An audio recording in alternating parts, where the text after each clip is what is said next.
up over the ropes. Robson. 35 for 5, Middlesex. They're not liking the scoreboard at the moment, mind you. Oh, and that's been cut away square. That's got another 4 runs for Higgins. It does have a different feel about it at the moment. Do Higgins, will he stay at home? Yes, he does. And pulls fiercely through mid-wicket, and he's going to get 4 runs for that. So, well, he's showing the way to play, isn't he? Williams in. That's a late cut and played nicely by Higgins. The first runs after lunch. Lovely looking shot, sliced away off the back foot. In comes Bailey, bowls, finds the outside edge, and it's played well enough just to beat second slip. It does go all the way along the ground. As in comes Williams. Bowls in it, bowled, chopped on. Higgins slashes through, tries to slash through the covers, gets an inside edge onto his leg stump, and Lancashire have the 6th wicket. 83 for 6. Higgins gone, 41 off 49 balls. In comes Williams. Oh, and it's bottom edged. Just a bit wider outside off stump. Tries to play it for a backward point. Wood bowls again, sits up nicely. That's played nicely by Robson. It's out on the offside. Beats the field. It's in front of the square. Some distance in front of the square, actually, but run up. Bowls again. Brisk medium pace, and Robson. Good morning and a warm welcome from Emirates Old Trafford and 5 Sports Extra and the BBC Sport website and app. Day 2 between Lancashire and Middlesex. Because that's a very nice drive from Josh DeCaris through the offside, out and under the covers. Alderson bowls, and Robson, a bit flashy that one outside the off stump. He's going to get 4 runs for it, but a little bit streakily through a backward point on the way down to the third-man boundary. Next ball, whipped away nicely, finds a gap, races away actually, trying to square the leg side. That's going to get the better of the field. There's going to be 4 runs for Robson, and what a way to bring up a 50. Make it 3 50s. Bailey to DeCaris and edged to Bell at first slip. And DeCaris goes for 14, and Middlesex lose their 7th wicket. Edged and away. Bailey was probing away on that length outside off stump. Got enough on it to run away all the way down to 3rd for 4, so he had off the mark. In comes Williams. Falls, and it's beautifully timed down the ground from Robson. Should pick up a few here. I think it's going to run away for 4. Bailey bowls again, short ball, and it's straight to Wells. Great follow-up from Bailey there. Didn't play the first one very well, got away with it, but the second one, perfect bouncer. Straight into Wells' hand at mid-wicket. Did have, tries to play the pull shot, doesn't time it as well as he should have. And Bailey picks up the 8th wicket in his 3rd, 3 for 23.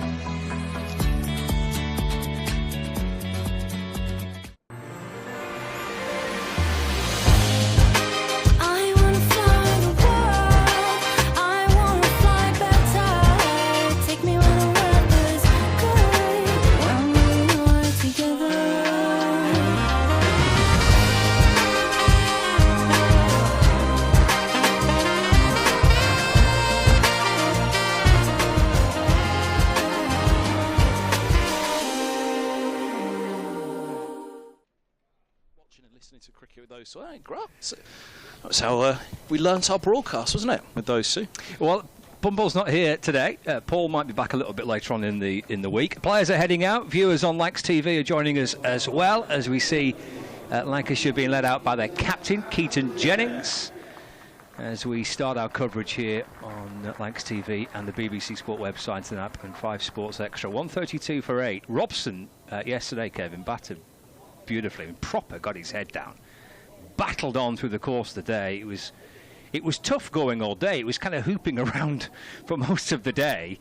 It seemed to get a little easier to bat on later on yesterday, but credit to Robson to resume this morning, 56 not out. He's got the chance to carry his bat, and he's kind of held it together as best he could there. Yeah, I mean, it's fantastic, wasn't it? I mean, the beauty of yesterday, actually, for me, was, and, you know, I'm sure that listeners actually experience this quite a lot, where you've had a day at work and you avoid, it's like match of the day in the old days, wasn't it? It's like, don't tell me the score, don't tell me the score.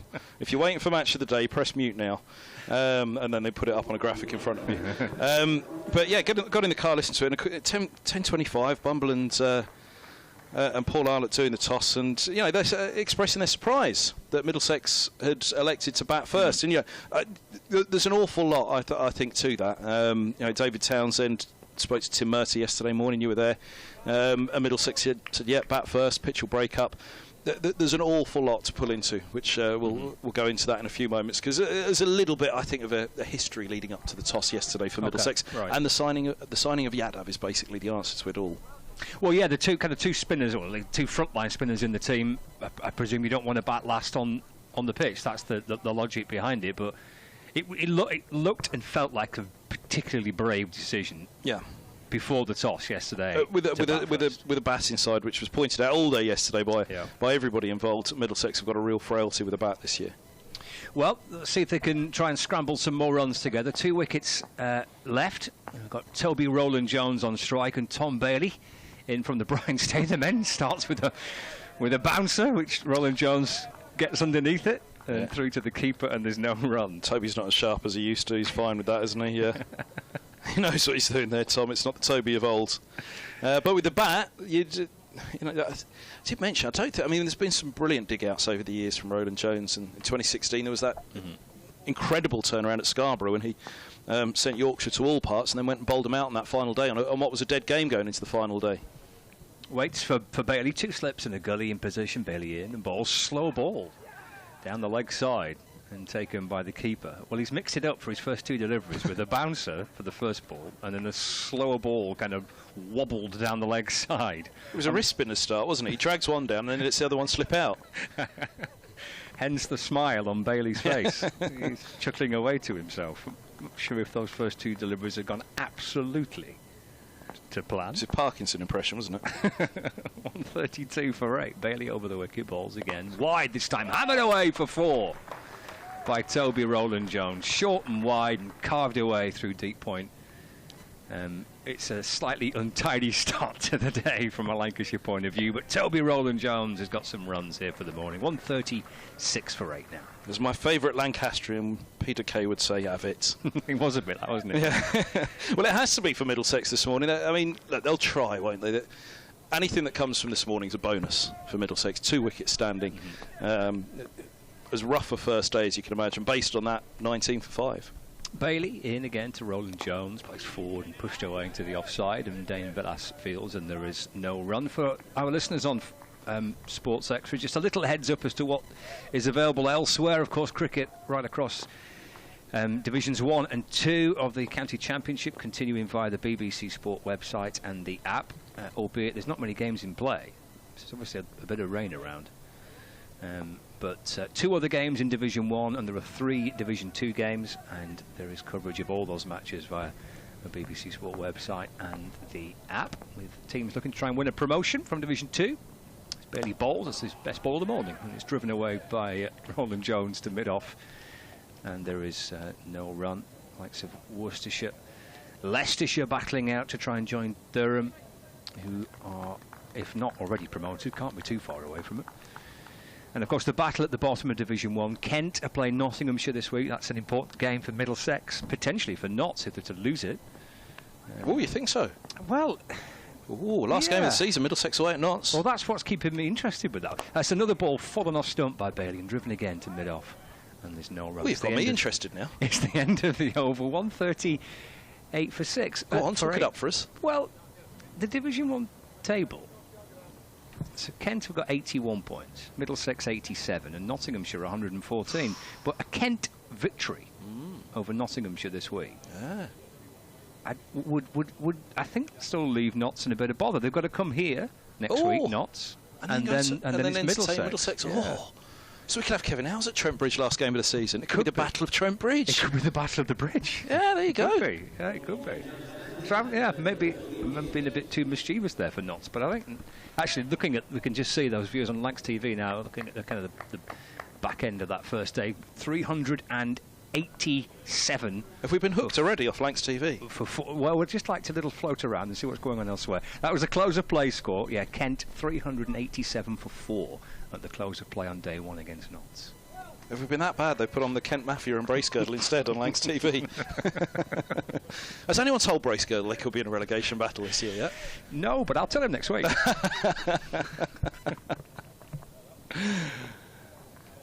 Right, 136 for 8. Sam Robson's first ball of the morning is full and driven to cover. There is no run. Williams, who grabbed a couple of wickets, 2 for 26 yesterday.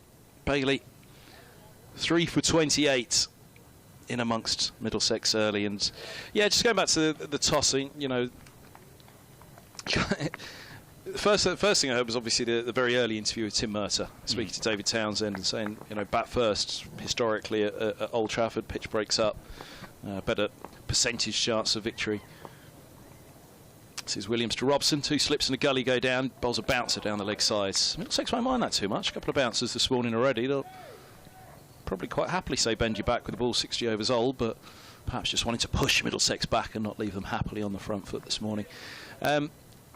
Middlesex this season, you know, they've had fits and patches, had a huge victory against Kent at Lords, where the aforementioned Murtagh, now primarily a coach, took 10 for. Middlesex's best average this year, but down to that 10 for mainly. The chase against Nottinghamshire at Lords, where Mulaney bravely declared on the final day as Williams bowls full outside of the off stump and through to the keeper it goes, and there's no run. Goodness me, well,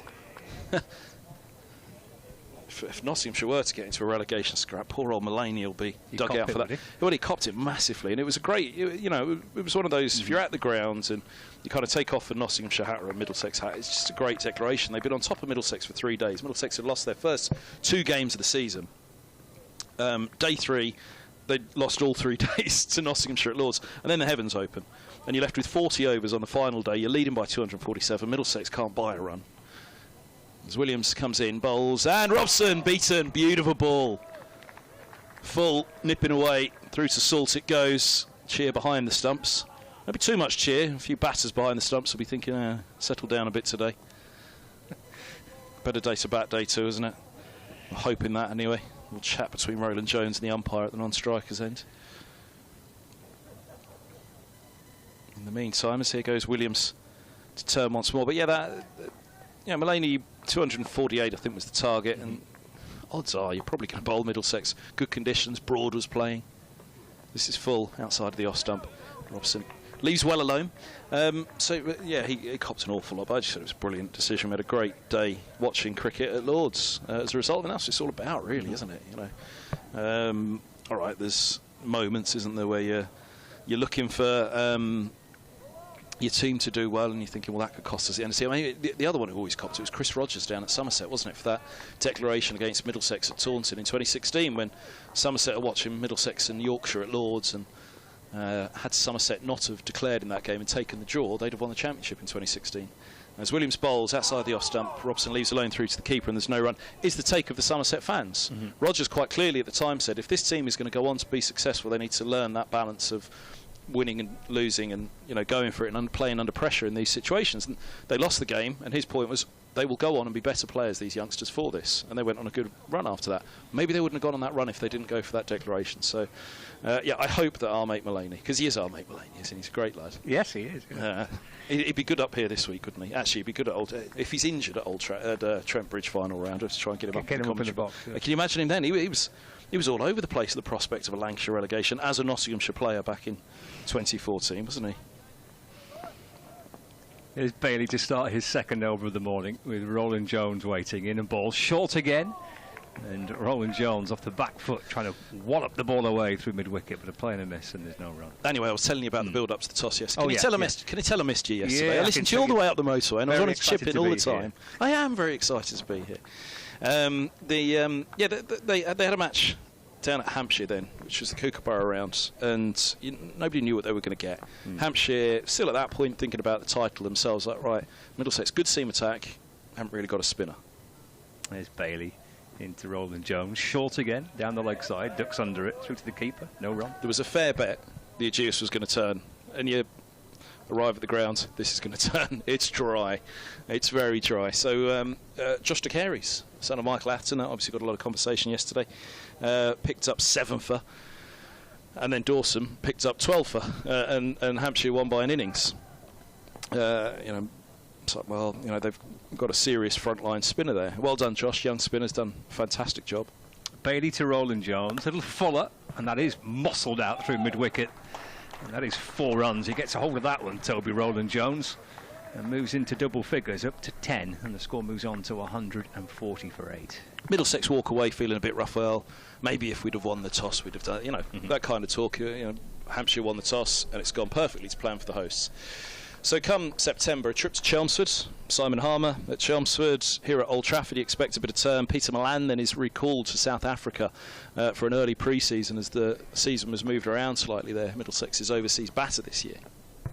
Bailey over the wicket to Roland Jones. Off the back foot, pushed to mid-off, no run. A cunning plan. Let's get in a spinner. Chelmsford and Old Trafford. And then, did you hear the story of the British Embassy in Delhi last week? This was a good one, and it's part of the story as well. I'm not diverting too much here. Right, okay. So Yadav is down to play at Chelmsford. Yadav versus Harmer. Yes, Middlesex have pulled one out of the hat here. Indian test spinner.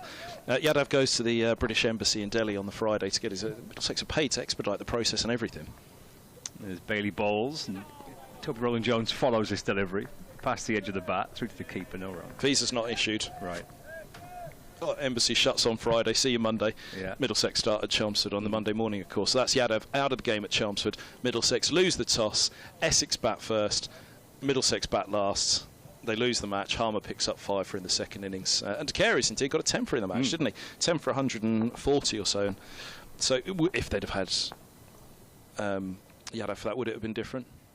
Bailey in balls, nudged away off the hip by Roland Jones, out towards mid-on for a quick single. It keeps a strike as well. It's the end of the over. It's 141 for 8. Very hard to say, and Toby Roland Jones did say at the end of the match, I'm not going to put that down to the fact that Middlesex didn't have Yadav as they hoped to. But they pitch up at Old Trafford. They finally got their man. The Embassy's released the passport, and Yadav's here. They win the toss. They're damned if they do, damned if they don't, aren't they? They finally got Yadav. They finally won the toss at a third time of asking on a spinning surface. It's a chance to finally not be batting last. So they bat first at Old Trafford under leaden skies. I mean, it all kind of built up a little bit, and you're watching it from afar, and then, like I say, I listened to it all the way up last night, and you're thinking, Middlesex perhaps got a little bit carried away with their own narrative at the toss yesterday, when perhaps the wiser option would have been, indeed, in hindsight, to have bowled first. I mean, Sam Robson in the close of play last night was quite clear. They knew it was going to be tough for the first hour. There's the cloud cover hung around for a bit more than they expected, but it was a risk, and now they've got to dig themselves out, haven't they? Roland Jones awaits as Williams is in past the umpire. He bowls. It's full straight and driven by Roland Jones. Williams just gets his left hand, so it takes the pace off, and mid-off fields. There's no run. 141 for 8. But yeah, it now leaves us with quite the match situation, doesn't it? Middlesex have to get something on the board to give themselves a bowl at in that final innings. They know, today they're going to have to bowl very, very well. This man in particular, Roland Jones, is not quite. Just lost a yard of pace, as you would do with age. So he's not quite had the season he'd have hoped to, but very few have for Middlesex, really. Ethan Bamber, Ryan Higgins, they've had good seasons. Higgins is leading run scorer and leading wicket taker going to Warwickshire, and only just recently back at the club. What would they have done without him this year? So, yeah, tough year for Middlesex as Williams removes his gully and moves into mid-wicket. He bowls now, and it's edged. Oh, well, I think it would have gone in between second slip and gully, but the cricketing gods chuckle away to themselves somewhere as the fielder is removed, and the edge flies not far from that position. Just flaying on the back foot, Roland Jones. He picks up a boundary. It's not far away, is it, from Tom Hartley? He was in that position. He's now at mid-wicket. As you say, classic, isn't it? You take your man out of gully and put him into mid-wicket, and Roland Jones. What's the opposite of the horse has bolted? If you just put him in there, well, the horse has bolted now. What's the opposite of that? I'll leave you to ponder. It's Williams. I can't work it out. He bowls and bounces to Roland Jones. Through it goes to the keeper.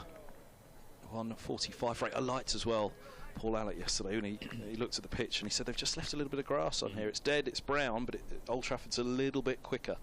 Going back to what I was saying about Roland Jones this year, all of the Middlesex attack, really, what Middlesex have lacked slightly which they had at the start of last season in Shaheen Shah Afridi, who got them off to a flyer in Division 2. And they only just scrambled over the line to get promotion last year. They've lacked a little bit of pace. Tim Murtagh played start of the year, but slowly been phased out of the side.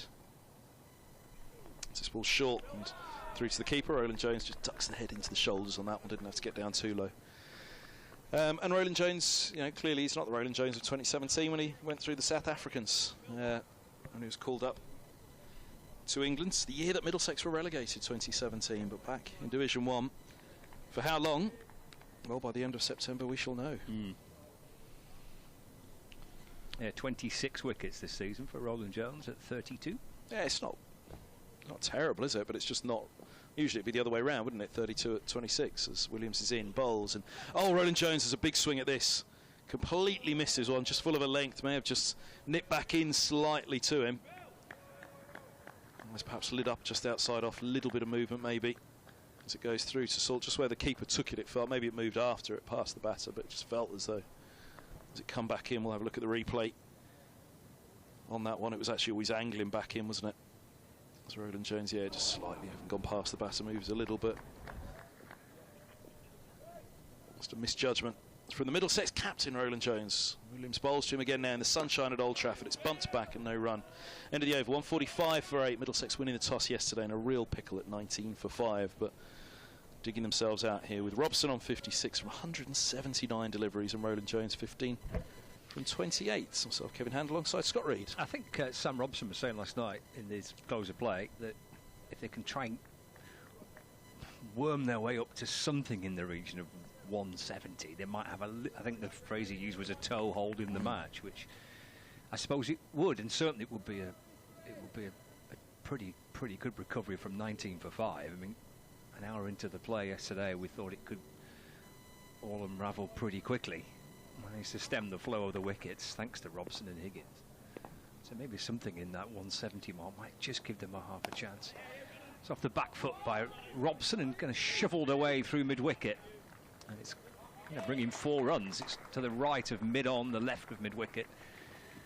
And 4 for Robson. Robson's not going to mind it short, is he? Any day of the week, drop it short, and Robson offside, onside's quite happy. Sydney-born, bouncy, pacey surfaces. Well accustomed to balls up around his chin. He won't mind anything. Dug into him. He's going to top edge this one, isn't he? Here comes Bailey in and bowls. Just trying to work the ball away towards the leg side. It deflects off the 5 pad and there's no run. He batted nicely with Higgins. Actually, Higgins kind of got the whole thing going a bit for Middlesex. He did, yeah. Maybe it was a case of it was such backs to the wall. I mean, they're on the ropes. You're on the brink of being skittled out for absolutely nothing. He's come out with and well, how many times over recent years have the stats been relayed where the bottom 5 have scored more than the top 5? Yeah, true. Bailey sets off again from the Statham end of the ground. 2 slips and a gully. Ball just back of a length, and Robson defends, gets in behind it and plays it as if it just kept a fraction low on him.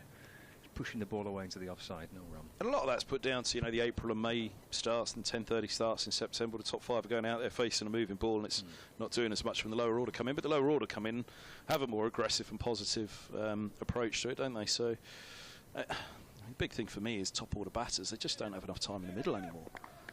Plenty of time in the nets, but they don't have as much time in the middle as they used to, do they? Barely over the wicket. Fuller ball driven by Robson. Picked up by Bohannon, who's at mid-off. He's gone maybe 10 yards to his left. And because of that, Robson can get through for a single. And that pushes Middlesex up to the 150 mark. 150 for 8. Robson now 61 not out. You speak to any coach and they'll say to you, I need my batters out there in the middle spending time and learning their craft out there. I don't need them having throwdowns in the nets. And that's what the modern day batter has, and averages have fallen. I think there's a huge amount of merit to what you speak to any of the coaches. I'll tell you that. Bailey to Roland Jones. That's in the air, just to the right of the diving extra cover. Almost got something on it. It was like a fingertip away from it. I think that's Stephen Croft who's out. It is Croft. So he went leaping away to his right. Croft just couldn't quite get across to take the catch. Do you know, I said I can't remember many partnerships between these two over the years. There's been some incredible innings by Roland Jones and many by Robson. Final ball of the over. Roland Jones waits for a kind of loopy, slower full toss, which he's pushed up towards mid-on. And there's no run. End of the over. 150 for 8. Roland Jones on 15 and Robson on 61. And those two last deliveries might perhaps tell us why. Loopy block hole delivery there, thinking he's just tried to play properly and nearly dollied it into the offside. Let's just loop one up there and see if he swings. If Roland Jones is together with Robson, you'd think order of the day is try and bat properly, bat long. And as a young lad, Roland Jones, he was an opening bat in the Middlesex Academy before he was a bowler. So, you know, his batting needs no real introduction at all, but when he's at his best, it's when he's batting with freedom. Can he truly bat with freedom out there with Robson at the other end? Not really. He's kind of got to play properly, hasn't he? So, difficult conundrum for Roland Jones. As Williams begins the over to Robson, solid forward defence. Robson will undoubtedly play his game properly, and he'll be thinking about another 39 runs here. And only a second century of the season for a Middlesex batter. That got a lot of chat yesterday, didn't it? Great deal of surprise, and rightly so. You know, they've been out batted Middlesex this year, but as we touched on, and just going back to what Paul Allett was saying about the brown dead grass on the top here and just the slightly quicker Old Trafford, they've been out bowled as well, and you don't. Well, in my years covering Middlesex, you don't often say that Middlesex have been out bowled this year. Williams in, bowls, forward goes Robson, pushing back to mid-off, and there's no run. In fact, I think you'd probably have to go back as far as when Mercer first arrived, 2007 or so. The emergence of Finn, Richardson and Silverwood were an opening pair that were coming to the end at that point for Middlesex. Richardson went on and had a great year, didn't he, with a great career, I should say, with Worcestershire thereafter. But you'd have to go back to around 2007, 2008, when you've said in the Championship that Middlesex have been out bowled regularly. See the emergence of Finn and the arrival of Mercer from Surrey, and Roland Jones at the non-strikers end coming through as well. So Williams bowls full straight inside edge from Robson into the onside. I say inside edge, it was high up the inside of the bat as that struck. The alarm out there that you'd heard from the field was that they felt they were nearly through. Got past that inside edge of Robson, they'd have been screaming if that hit the pad. But well run single, rotating the strike, proper old things. Yeah, that's a good run. But yeah, see what I mean about Roland Jones? You know, he was down at 9 and he scored loads of runs, and all the Middlesex fans say he's got to go up to 8. I said, got to go up to 8. And I spoke to Richard Johnston about it, and he said, if you put him up to 8, you're going to take a little bit of his game away, because he's going to have to bat with a bit more responsibility at 8. And I do think your best innings, as you go back over the years, the vast majority of them have been when Roland Jones has played with absolute freedom. When he tries to play straight and tries to knuckle down, I think he's, you know, as a lower order batter, resisting his own game too much. Second slip's just moved a little wider for Roland Jones as Williams bowls, and Roland Jones stands up tall to push away into the offside, and there's no run. So that's perhaps why Robson and Roland Jones over the years haven't had those partnerships together, because maybe Roland Jones has tried to play properly and got out quickly. You're getting out your seat quick. Are you off? Where are you going? Well, I've only just seen you. Have you not checked the rotor? There's a rotor? Yeah, there's a rotor. Callum's going to come and join you.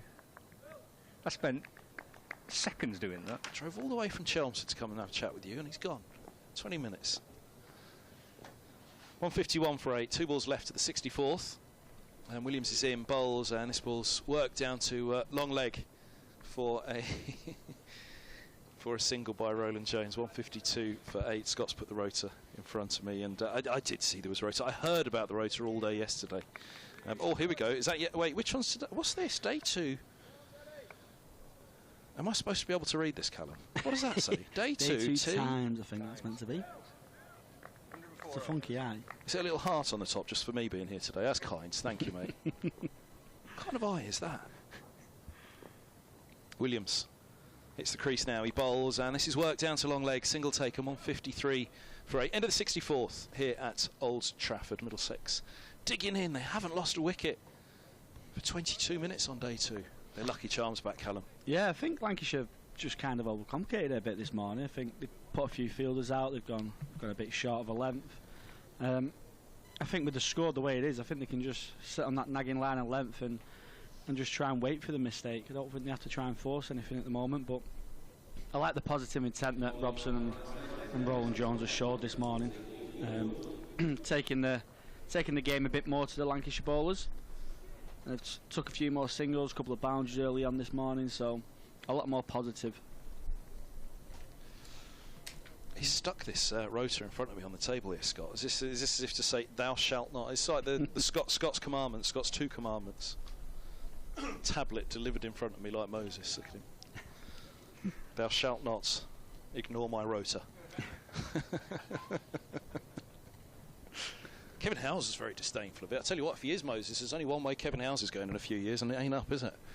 The way he spoke about it yesterday.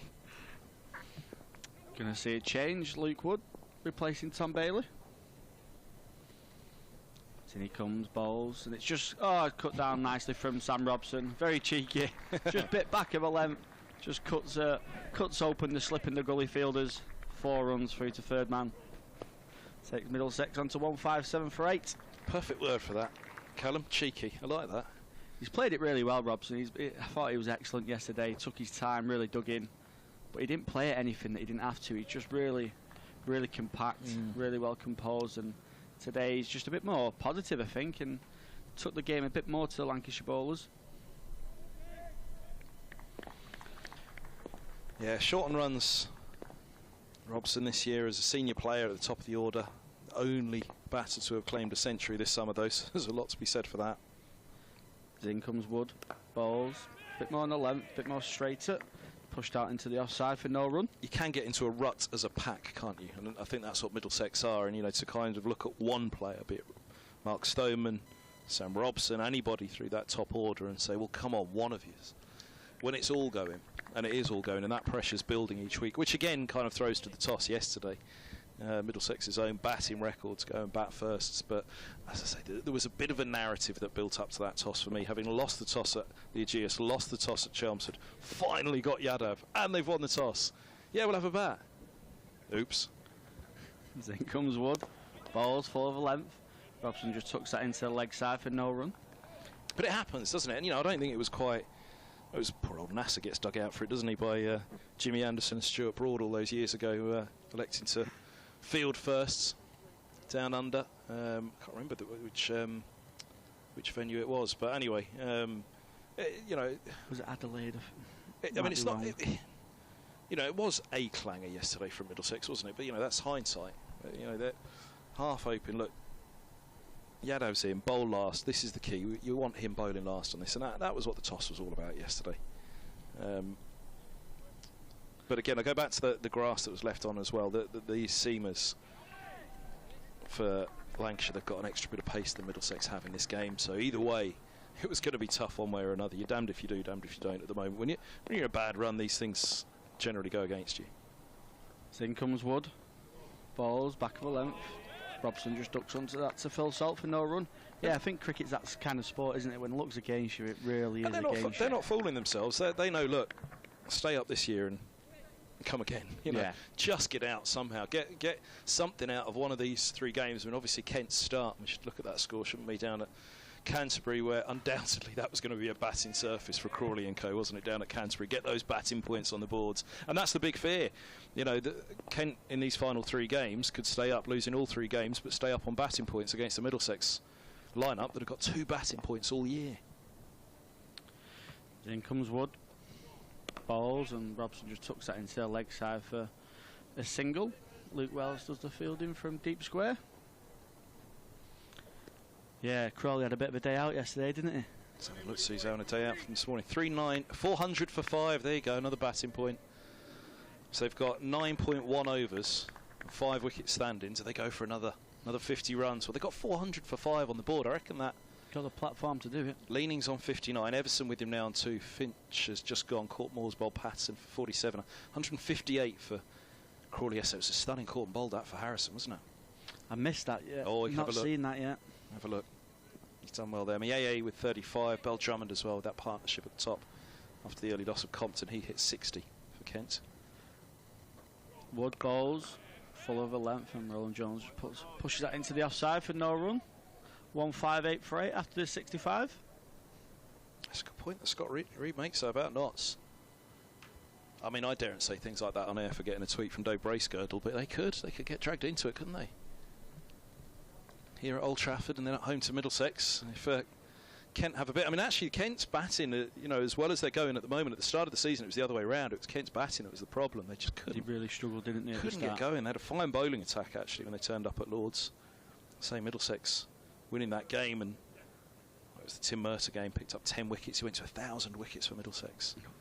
Having arrived at the county when he was 27. Some effort. So kind of their bowling attack for this one. Hogan, Gilchrist, Chahal, Nijar, Everson. Bit of spin up the order as well from some of the batters. Here's a length ball from Williams to begin his new over. 158 for 8. Robson dabs into the onside and there's no run. It's got a quieter feel about it this morning than yesterday after the flurry of early wickets. 2 down quickly Middlesex with Stoneman and Cracknell departing.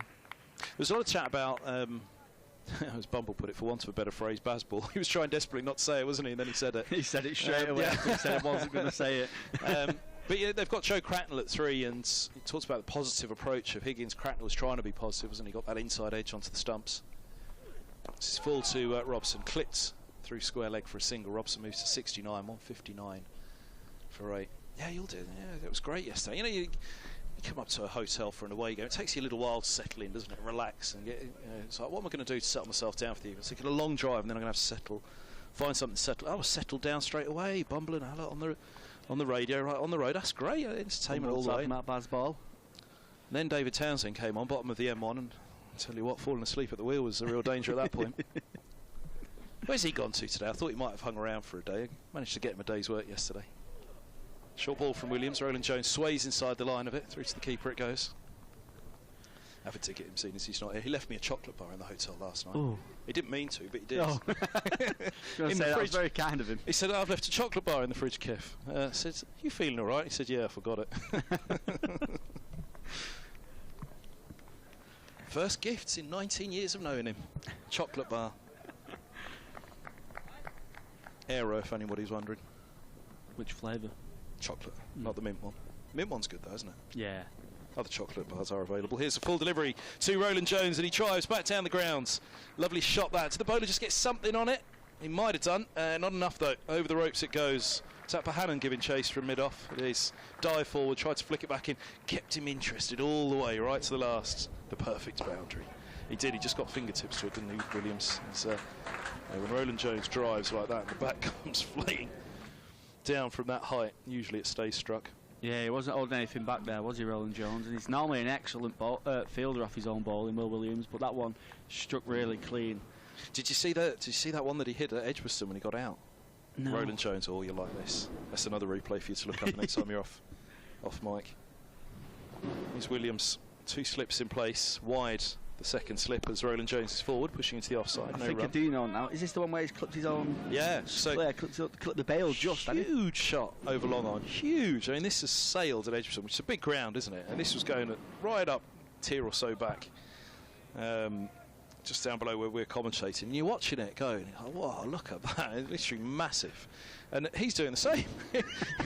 You know, the bat's thrown over his shoulder, and he's watching it go. Big golf swinger. He's the biggest hitter around. When he played for England, they had a big hitting competition down a golf course. As Williams bowls to him now, and this ball's just down the leg side through to the gloves of the keeper. There's no run. And they all had to hit it down a fairway, and they're all there, all the big names for England. And who's hit it furthest down the fairway? Roland Jones. Absolutely sends it miles. 163 for 8 at the end of the over. So he's hit this shot, and he's watching it all the way over long on, like we all are. And then he lets go of the bat and lets it swing back down over his shoulder. And it misses the stumps first way through. It was like a pendulum. It's on the way back down, and then it comes back down again the second time, and it clips the bail. And he kind of looks around like a naughty little schoolboy, and then carries on. Yeah, he knew, but tried to avoid. Then all of a sudden the keeper, how's that? And everybody's going, what do you mean, how's that? You know, my co-commentator at the time, over it was, I think he's out. And then the replay came up, and he's hit the stumps. Wow! But the MCC the next day said he shouldn't have been out because it was it was so far gone. Yeah. You know, he swung the ball over his shoulder. He's watched it. Then he's let the bat swing back the other way, and it's just become a pendulum. He's like a little kid in the playground, all happy with himself, swinging the bat around. I suppose if it's already 6, it's basically a dead ball, then, isn't it? Well, there were a number of stages. Yeah. As in comes Luke Wood. Balls, and Robson again tucks that away to the leg side for just a single.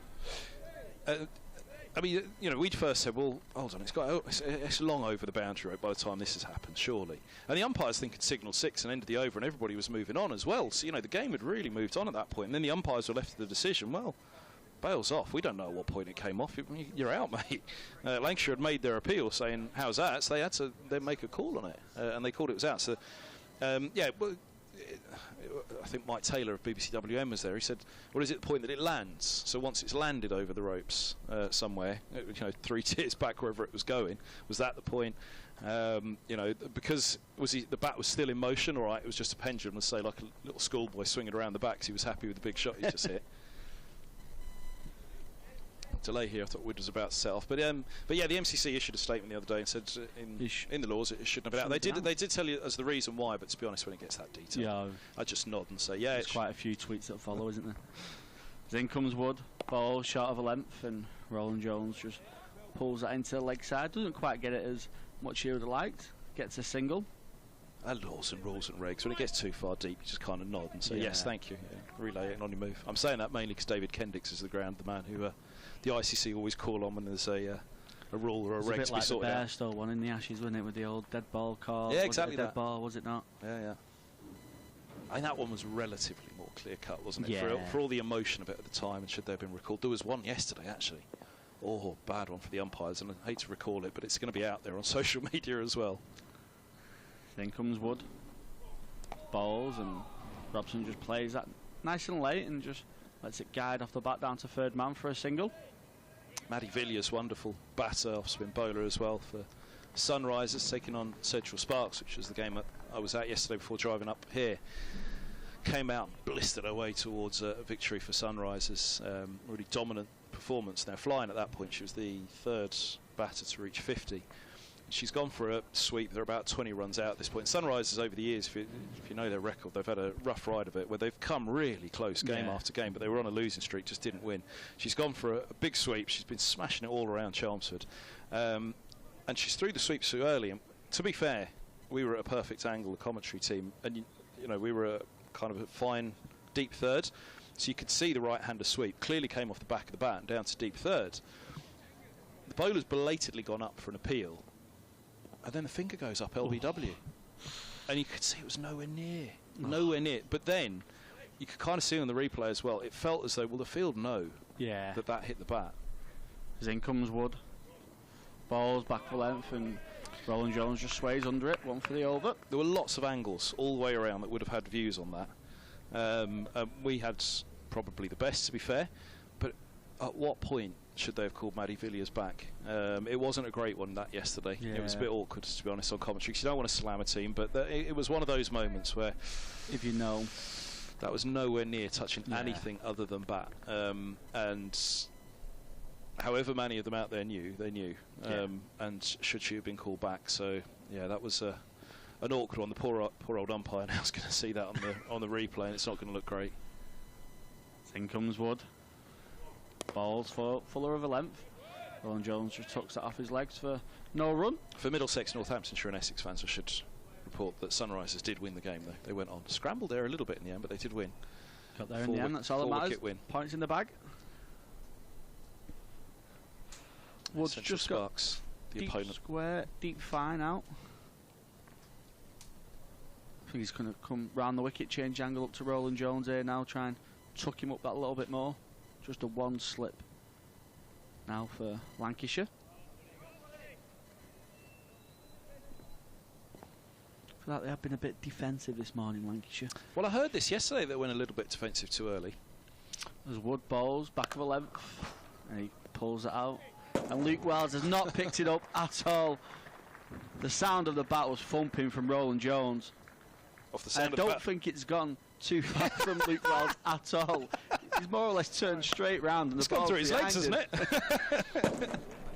It's a lovely shot from Roland Jones. And the plan was probably right from Lancashire there, but unfortunately Wells didn't pick it up, and Roland Jones picks up 4 runs, takes a score on to 170 for 8 after 67. We've all been there, haven't we? We've all been there when that ball's gone flying. Let's have a look. What's I imagine it being easy at the party stand with the darker seats. The Scott Reed party stand. The one with no one in it. Never let an old line go to waste, eh? Yeah, it's come out of that, hasn't it? The dark seats over there. That was nice to try. I just liked how he turned straight round. It was more or less behind him. Yeah, exactly. Literally, he's not moved at all. He just looks really. at the rest of the field, isn't he? Where is it? Where is it? And then right behind him, blonk, onto the advertising board. And they got to their 170, Middlesex, 170 for 8. Here's Williams starting a new over. 2 slips, crouched down behind Robson, who's forward, dabbing into the onside. Quick single final mid-on, and Robson moves to 72. I will have to start scrambling for the best partnership between Robson and Roland Jones over the years, because I really don't think there's been many. Someone's going to dig it out now and they'll have 150 stands somewhere, won't they? But I can't really recall one. I mean, so many of the Roland Jones innings over the years just vividly imprinted on your mind, because they're mesmeric really when he starts hitting the ball. Yeah. He's such a powerful batter, and it's done with some elegance as well, because again he started as a top order batter. Williams bowls to Roland Jones, and this ball's on a length. So pace off slightly on that one, Williams. Roland Jones defends to mid-wicket, where Bell comes in to collect. So 171 for 8. I'm going to quickly tell you those other scores elsewhere as well. We got to the Kent score, didn't we, which is most pertinent to this one. They are 410 for 5 after 104, so they're thinking about the victory now, aren't they? They're not thinking about another batting point. Leaning 64, Everson with 6. It's a short one from Williams. Roland Jones ducks underneath it. There's a deep square and a long leg setback. Leaning, who rather annoyingly for a commentator has quite an upright stance, either annoyingly or pleasantly. You kind of find yourself the upright leaning, waits for the... Need a run up on that one yourself.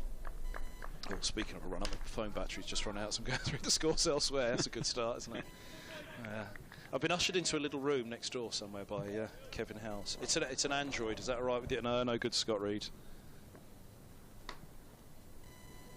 There's Williams bowls, and Roland Jones in behind it, pushes back, and there's no run. He rolls his eye. I think I'm due off for Kevin Howes at the moment. Anyway, 80 for 6, Leicestershire. That's the big one in Division 2. Leicestershire up to Division 1. Can you imagine that run they went on without a win for so long? That'd be marvellous, wouldn't it? I mean, that'd really... Leicestershire were one of the counties that the finger was really pointed at when they were saying there's too many teams. If Leicestershire get up into Division 1... They had a tough start to the season as well, didn't they? Yeah. There's a few issues. Patel's had a really good year, though, for them. There's Williams full, and he gets a hand to it as Roland Jones drives it back to him. One to come off the over, 171 for 8.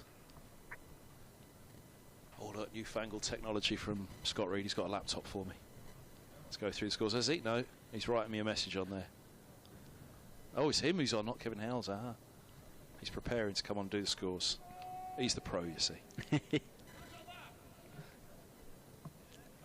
One slip.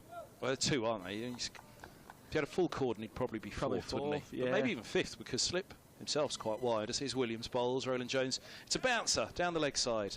They're bending their back a bit for these bouncers at the moment, hoping that Roland Jones or Robson Sky won't. So far, they haven't. 171 for 8, Middlesex. A few words from Callum. It'll be Scott Reed. Yeah, not too great of a morning so far for Lancashire. Been a bit poor with the line and lengths, gone a bit short, you'd say. Been a bit defensive with the field placements. Just 1 or 2 slip catches in at the moment. But to be fair, give the credit to Middlesex. Roland Jones and Robson have been superb this morning so far, really. Put the bad ball away when it's come, and rotated the strike pretty well. I think the partnership is 41 currently, and these two have done really well for Middlesex. It's been a good morning, though, hasn't it? Sam Robson was saying last night about kind of trying to get to 170. Might have a bit of a toehold in the match if they can get to 170. Well, they've got to 170. Still a couple of wickets left. Kind of flirting with the idea of something 200 or more at the minute. It's not beyond Middlesex as Luke Wood sets off, bowls. Flashed away off the pads by Sam Robson. Away towards deep back with square leg for a single. Moves on to a really gutsy 73, Robson. He's been a bit 72 for 8. Been a bit more fluent this morning, hasn't he, Robson? Yeah. Yesterday it was a really digging innings, really patient, really had to work hard for his runs. Whereas this morning, that hard work that he put in yesterday is just kind of giving him the platform just to be a bit more free, play a bit more freely, and he's deserved his runs that he's got this morning. A couple more boundaries. He's just looked at ease so far this innings. I mean, it was seriously tough going all day, wasn't it, yesterday for the batters? I mean, Robson did so well to battle through the day. still be there this morning. It was a pretty arduous day for batters. Ball was swinging around for most of the day. Wood left arm around the wicket, short, pulled by Roland Jones, not with any great timing in truth. Just squirts away to mid-wicket where Stephen Croft, who's not playing in this match, who is out there as a 12th man for one of the Lancashire players. And the score moves on to 173 for 8. Kevin was mentioning the game between Leicestershire and the prospect of Leicestershire potentially winning promotion this season. There is a scenario that could happen today, which is Durham's promotion could be confirmed with regards to what happens in that Sussex-Leicestershire game. There's Wood bowls, that's forward in defence by Robson to mid-on, and there's no run. Just take a look back at that score, Sussex against Leicestershire. We can see that Leicestershire are 81 for 6 in their first innings. So if they are bowled out for below 250, or they fail to get to 250 in 110 overs, then that will confirm Durham's promotion back to Division 1 because of the bonus points. Which looks likely at the moment. It does, yeah. 81 for 6. Patel's still in there. He's had a fantastic year for Leicestershire this year. So they'll be relying heavily on him. There's Wood, left arm over balls. Again, full, just on off stump, and Robson leans into it. Blocks the ball away into the offside, and there's no run. Yeah, so that's something to keep an eye on. Leicestershire, they don't get to that 250 mark, that will confirm Durham's promotion back to Division 1. And it looks like being a bit of a tussle, doesn't it, between Leicestershire and Worcestershire to join Durham in the top league next season. Not much between those two sides, albeit Worcestershire are in a better place. This is Leicestershire's game in hand. Worcestershire 154 points to Leicestershire's 130. Wood for Lancashire from the Brighton State, and then balls to Robson, just back of a length up onto his toes, and that's guided safely away through point. Stephen Croft is chasing after it and then decides to leave it for Dane Velas, and they go through for 1. This one moves on to 174 for 8. I think the game's crying out for a little bit of spin. I think Tom Hartley might not be far off. The way Roland Jones plays as well, I don't think he'll hold back against Tom Hartley, so chances might come, a bit more risk and reward. You might leave a couple of boundaries, but I think you're certainly going to get your chances. See an interesting field here for Luke Wood. He's coming round the wicket to Roland Jones, trying to cramp him up, and he's got a 6-free field, so he's got fine leg, deep square behind, a deep square in front. Yeah, it's a well-stacked leg side field, so he steps across the stumps and tries to ramp it over the keeper. Roland Jones says, well, I won't try and take on those fielders on the leg side. I'll try and flick it over Phil Salt's head down towards the boundary, but it doesn't make any contact with it. 174 for 8. Roland Jones on 26 and Robson on 74. I mean, 10 out of 10 for kind of enterprising batsmanship. And even though, you know, the scoop shot, it comes with a lot of risk, it's probably quite a sensible shot in terms of Luke Wood's coming round the wicket. He knows he's going to bowl back of a length short, try and get it into his body. So it's probably quite a clever, sensible shot really for Roland Jones. If he got out playing that, I don't quite think the Middlesex fans would agree with me on that one, but he is trying to pick the only spot that he had in the leg side field, to be honest, with how many Lancashire fielders were packed in there. Well, you call for a bit of spin. It's not Tom Hartley. You're going to see Luke Wells instead, bowling some leg spin from the James Anderson end. Fresh from his career best first-class figures in Northampton last week, picking up 5 wickets in about 45 minutes of play on the final day. Wasn't it? It was. The phone just kept going off, notification after notification. Was it the one-handed caught and bowled as well? It was, yeah, that was pretty spectacular. Goodness, that was some effort from Williams off his own bowling.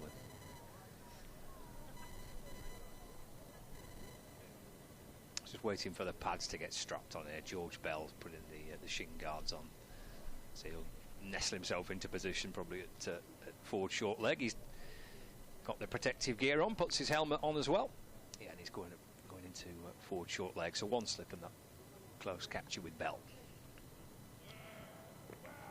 It's a very natural position for George Bell, really, but very, very similar role to his wicket-keeping role that he does. So in comes Wells. Bowls. Nice start. Tossing up outside off. Robson push it into the offside for no run. Just without the gloves. I think I wouldn't mind wearing some gloves when I'm that close. In the leg side, I don't think. In comes Wells. Bowls. Pushed out down the ground for no run. Gives it a fair old rip, doesn't he, Luke Wells? Ball's pretty quickly. Yeah, he's a lot quicker and taller for your standard leg spinner, wouldn't you? It's a bit more like the Rashid Khan type leg spinner. Wells bowls. Again, Robson just on the back foot.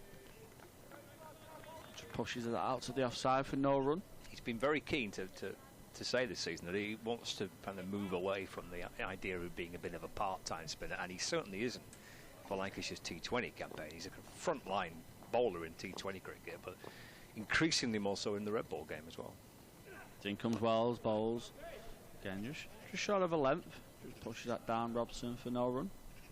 It's a pace that he bowls at as well. Even if he drags one down, it's quite hard to get onto it with how quick and flat he does bowl it. So certainly a different dynamic for the batsman to deal with as well as bowls. Just teasing an inside edge to Bell. He just plays it down into the leg side, but again, it's that different pace and different bounce that Robson's got to adjust to here. 174 for 8.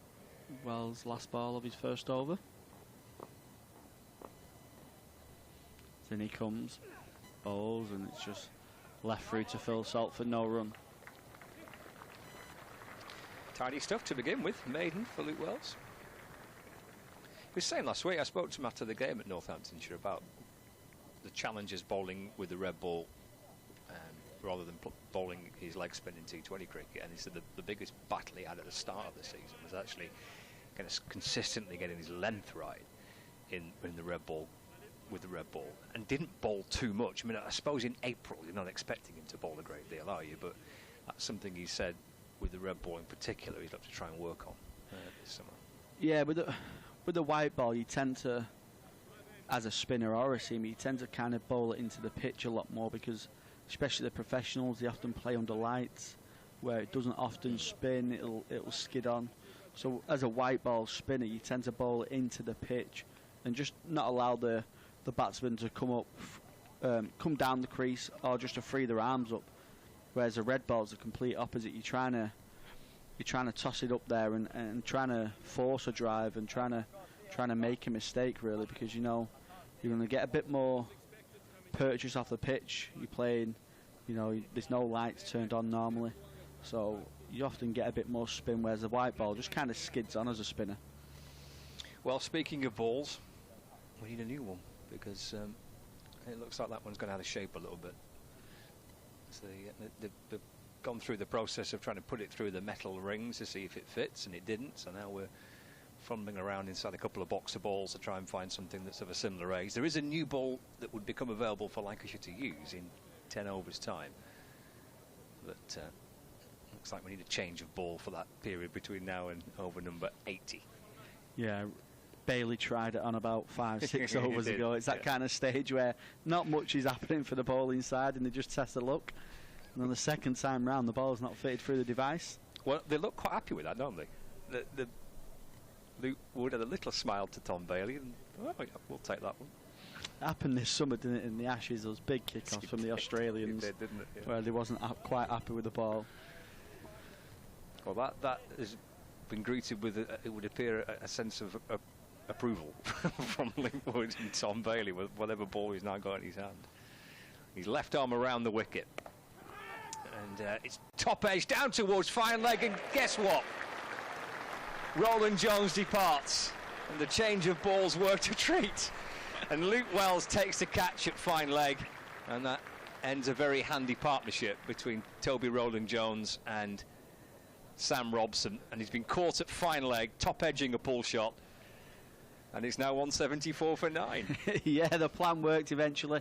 Lancashire having the 6 fielders into the leg side. Luke Wood coming round the wicket to the right-hander with his left arm angle, so it was only really going to go one way, and Toby Roland Jones took it on and he's got a big top edge, and it's carried all the way. It's a big boundary, carried all the way down to deep fine leg. At one stage, it looked like it could go over his head, but luckily for the Lancashire fielders and fans, that's a 9th wicket, and Lancashire will be looking to wrap things up pretty quickly here.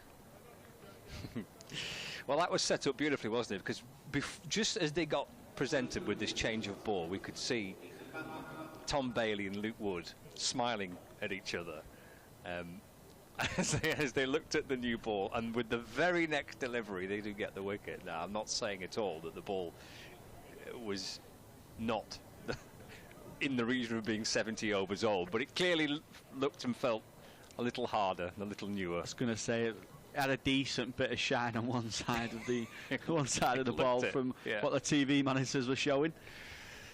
Might have just helped it carry all that way. Well, it breaks the partnership. 44 put on. Robson and Roland Jones. Ethan Bamber, last man out for Middlesex to join Robson. Who I think Paul Edwards, cricket writer downstairs, was telling me last night. I think if Robson carries his bat, he becomes the first Middlesex player to carry his bat since Sam Robson did it. I think he said it was 5 seasons ago. If that would sound right for Middlesex supporters, but no one's carried their bat since Robson did it, and he's got a very strong chance of doing that in this match. He has batted beautifully, but he's at the non-striker's end with Ethan Bamber now on strike, and there's another quirky looking field with a short square leg, mid-on, fine leg slip, Wood left arm round, bowls short, probably Bamber expecting it, and he kind of ducks into it a little and shakes his hand off as that ball struck him somewhere on the arm guard. Yeah, I think it wraps him pretty flush, doesn't it? Like you say, I think the field's signalling one thing and one thing only from Luke Wood here. He's going to go short. It's not as defensive field as Roland Jones, so I don't think they're expecting Bamber to take it on as much as Roland Jones did. So they've got a lot more catches in place, but Ethan Bamber will have to just look out for Luke Wood's Yorker as well. He's a superb one-day bowler, so he will fire that Yorker in at one stage. Tears his way back in, bowls, goes for the Yorker there, right on cue, Callum. And he does really well to dig it out, brings the bat down, it squirts out to point where Villas fields, and there's no run. If he bowled him with that Yorker, I think I might have just took the headphones off and gone home at that stage. Yeah. I don't think it was going to get any better. Sign off with that one, yeah. Mate. Yeah. You're done for the day. Correct. 174 for 9. So we've had the short ball, which Bamber kind of did duck into it. And then we've had the Yorker that's been speared in by Wood, playing just his second championship match of the season with Wood. In a ball short this time, and Bamber can lean back and drop his hands, get out the way of that, into the gloves of a smiling Phil Salt. Yeah, the first game he struggled, didn't he? It was Surrey at home, wasn't it? Yeah. Don't get me wrong, it was a flat wicket. I think Lancashire put a shed load of runs on in the second innings, from what I can remember. Surrey put a load on in the first innings. Yep. And it was a flat wicket. I think it went around 7s, I think, in the first innings, from what I can remember. Yeah, I think it was 2 for 108. But that's sometimes what you get, don't you, with Luke Wood? He's such an attacking bowler. He's consistently searching for wickets, and that's where the risk and reward comes in. He's going to concede boundaries. Into Bamber, balls again, just back of a length this time, and he rides it nicely, guides the ball safely down into the gully region where Tom Hartley fields, and there's no run. Yeah, he's going to concede boundaries, and you've got to accept that. But he's also going to take your wickets. He bowls an aggressive style of length. He goes with a short ball, goes with the Yorkers. But like you say, it can concede runs as well, but it's that fine balance of risk and reward. He's got 3 for 46. Wood. Yeah, just 2 red ball games. I don't think he's going to play again because he's part of England's ODI squad for the Ireland series. So I think this will be his final championship match. So if that is the case, will just be the 2 4-day games for him this year. Short to Bamber, again, underneath it and through to Salt. It's a wicket maiden for Luke Wood. It's 174 for 9. Robson has 74. Bamber on 0. Cloudy skies above us here in Manchester today, but the threat of the thunderstorms that actually didn't really materialise yesterday. We did lose time and we were off because of some bad weather, but it was nowhere near as grim as it was being suggested it could be yesterday. And today looked a bit dicey, certainly last night when I looked, but forecast has improved a bit. I mean, it's hardly glorious, it's not quite what we had over the course of the weekend, but it's dry, it's cloudy, and we're playing some cricket. 174 for 9. Luke Wells carrying on from the James Anderson end to Robson, so he's got George Bell at just short square leg. He's got kind of like a wide-ish fine leg, a deep mid-wicket, long on, long off, a 3/4 way out, extra cover, deep point, and a 45 on the offside. Just back of a length, just hits Robson on the fire guard as he tries to tuck that into the leg side. No run. So you've got the combination, haven't you? You've got kind of pace at one end with Wood, and then you've got Luke Wells' leg spin from the other, so it's a real contrast. Just moving George Bell into leg slip there instead of a short square leg. So in comes Wells, bowls. They're not going to take the single, so it'll be interesting to see how Robson takes this now. He's just pushed it out onto the leg side. Didn't want to take the single, so will he be a bit more aggressive, or will he just keep trying to buy his time and hope that he faces most of the balls? As in comes Wells, bowls, back of a length, and decides to take the single this time, halfway through the over. Takes the score on to 175 for 9. Yeah, it's interesting how he tries to go about managing it, because you don't really want to be turning down too many runs, do you, at this point for Middlesex? Yeah, I'm surprised he took the single there as well. He didn't take the single the ball before. Yeah. Traditionally, they bring the fielders up, don't they, with 2 balls to go. But I feel like he could have faced another one and probably even forced a single at some stage off Luke Wells.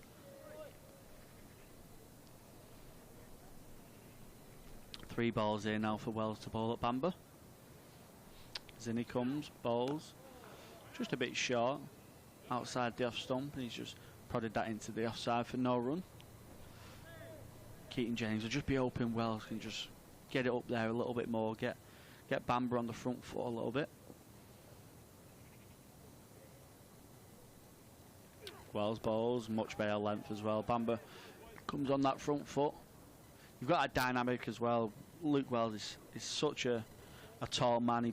His release height is really high, so with taller spinners, you're often a bit hesitant of coming on the front foot because of the bounce that they can gain.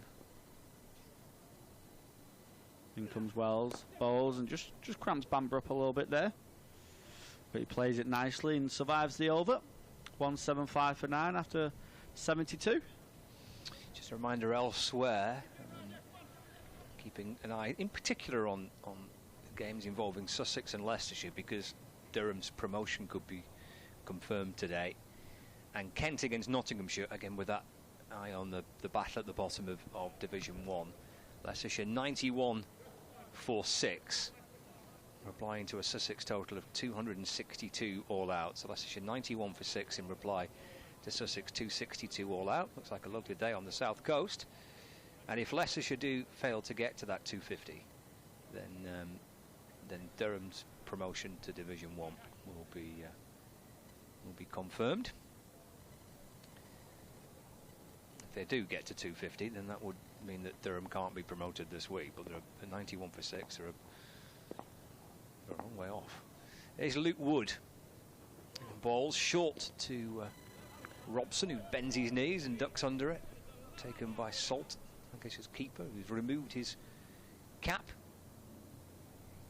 Helmet nestled just behind, of course, standing up behind the stumps when the spinner's on from the other end. So not too fussed about popping his cap on and off with the gloves on. There's one slip in place, and there's also a leg slip as well. You can see George Bell, who's at forward short leg. There's a deepish mid-on, mid-off. Deep square leg, fine leg, deep third and deep point. For Wood, who's into Robson. The back foot, he pulls that away down to fine leg. He'll want to come back for 2 here, and it will be a sharp second, but he's made it. Salt takes it, kind of demolishes the stumps, trying to run Robson out, but had to come back for the second because he'd gone for the run off the second ball of the over, and it was a quick second, but he's made his ground.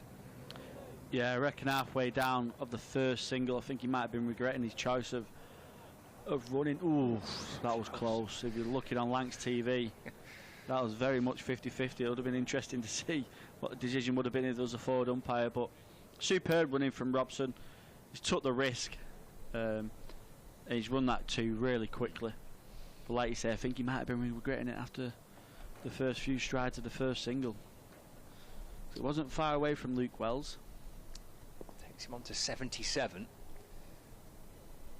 Wood back into to Robson. It's glanced away down to fine line, just the ball angled onto his pads. Luke Wells in the fine leg boundary fields. Exact same spot really that he's just took that 2 from, hasn't he? So I think he might have just emptied the tank on that on that 2 and not had much left. He doesn't bother trying to hurtle himself back for a second on this occasion. 177 for 9. Robson, a real gutsy innings here, trying to carry his bat through for Middlesex. Waits for Wood, who's back around the wicket. It's dropped short, and that's pulled away through the leg side, but Tom Bailey fields it, kind of wide mid-on, quite deep as well, Bailey. So another dot ball. So he's hurried 2 from the second ball of the over, and then denied runs from balls number 3 and 4. There's 2 balls left. He comes down to have a chat with Ethan Bamber. Where does he try and find a single from in this over? Well, mid-on comes a little tighter, which is Tom Bailey, and then mid-off a little tighter. Point comes up as well. Mid-wicket comes in, so the opportunities to try and drop the ball and work a single have been narrowed somewhat. Wood bowls, Yorker to Robson, clips it to mid-on, and there's no run. I think we might see a purpose short ball over the head here, just to try and keep Bamber on strike next over.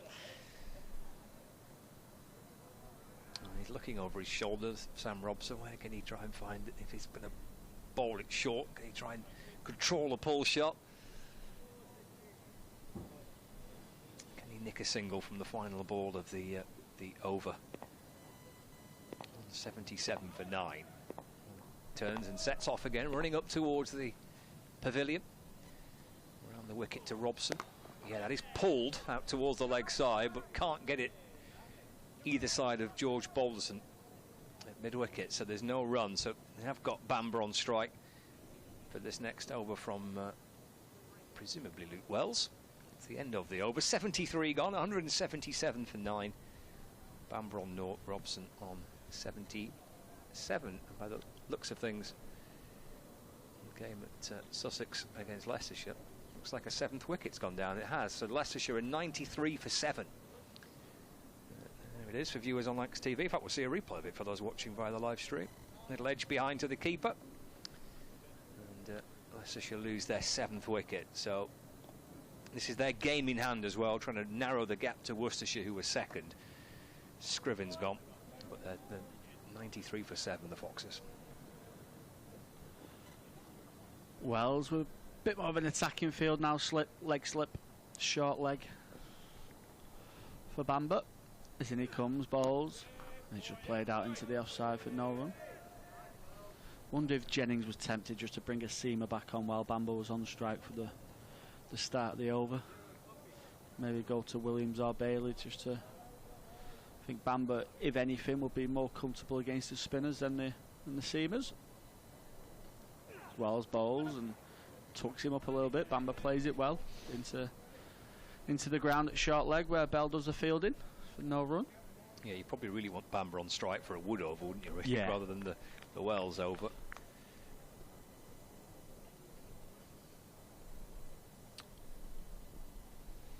Wells bowls. It's played off the back foot, lovely by Bamber. I think it might just run away for 4 as well. It certainly does. It's just like a short arm jab through mid wicket. He surprises the Lancashire fielders there. A lovely little shot, just back of a length from Luke Wells, not too short.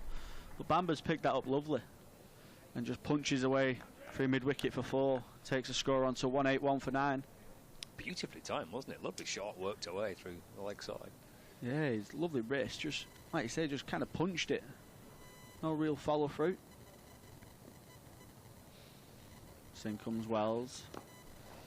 And again, just a bit back of a length. Bamber just sits on his back foot and plays it nice and straight back down the ground for no run. Robson will just be open. Bamber can just stick in with these next 2. Doesn't get too giddy. Get in his ear, just keep sitting behind it. You've got your 4. Yeah, now sit back again. As Wells bowls and Bamber just tucks that into the leg side. Bell kind of does the field and kind of just lets it hit him. There's no run. Last ball of the 74th.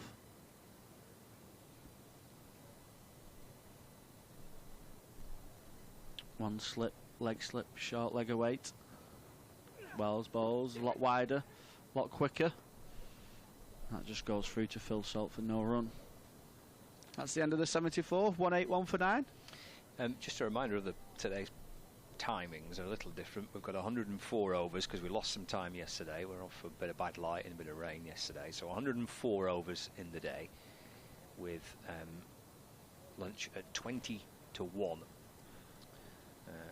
And then tea will be at 3:30 and the scheduled close of play is at 6 o'clock. Leicestershire have lost an 8th wicket in their game on the south coast. They're now 93 for 8 with Hudson Prentice pretty comprehensively. Yeah, he's having a decent game. I think he got 70 odd with the bat as well. And he's bowled Chris Wright to make it 98 for 3. Back here, there's Luke Wood, left arm round short. Controlled pull by Robson out towards square leg, but they turned down the single. There's Balderson Fields. They'll be teammates next year. I'm wondering if Hudson Prentice lets Wright know. Kevin Hand's come back, having already missed his commentary spot. I mean, not missed it, he's missed it by 10 minutes. Thrown complete chaos into the rotor. You know, you do your best. Great and the good to talk to again. And Paul Edwards. 181 for 9 here. There's Wood from the Brian Statham end with Robson on 77. There's Wood in bowls. It's in the air and bouncing in front of deep square leg where Balderson's lurking in front of the newer of the 2 hotels. And again, they turned down the single, so 181 for 9 it remains. So wait, I'm back on for a second time before Howells has even been on once. Well, he turned us down for the 11:30 slot. Did he? Yeah. Just in case. It's nice to know it's not just me that gets turned down by Mr. Howells then. Well, the Roland Jones ploy works. I did say as I left, didn't I? He'll probably get out top edging now. I said, why do they keep bumping him? No, cheers, Toby. But that was a good bumper, wasn't it? It was, yeah. Wood in balls, short again. That's shoveled away off the hip out towards deep backward square leg for Robson to take him into the 80s. He can't, can he? He was G'd up yesterday in the morning session. He heard about how much you lot kept on talking about the 1 century all summer by a Middlesex bat. He said, right, I'll show him. 81 not out. I'll tell you what, seriously, this is a brilliant innings, isn't it? Yeah. This is one of the better innings by a Middlesex batsman in quite some time.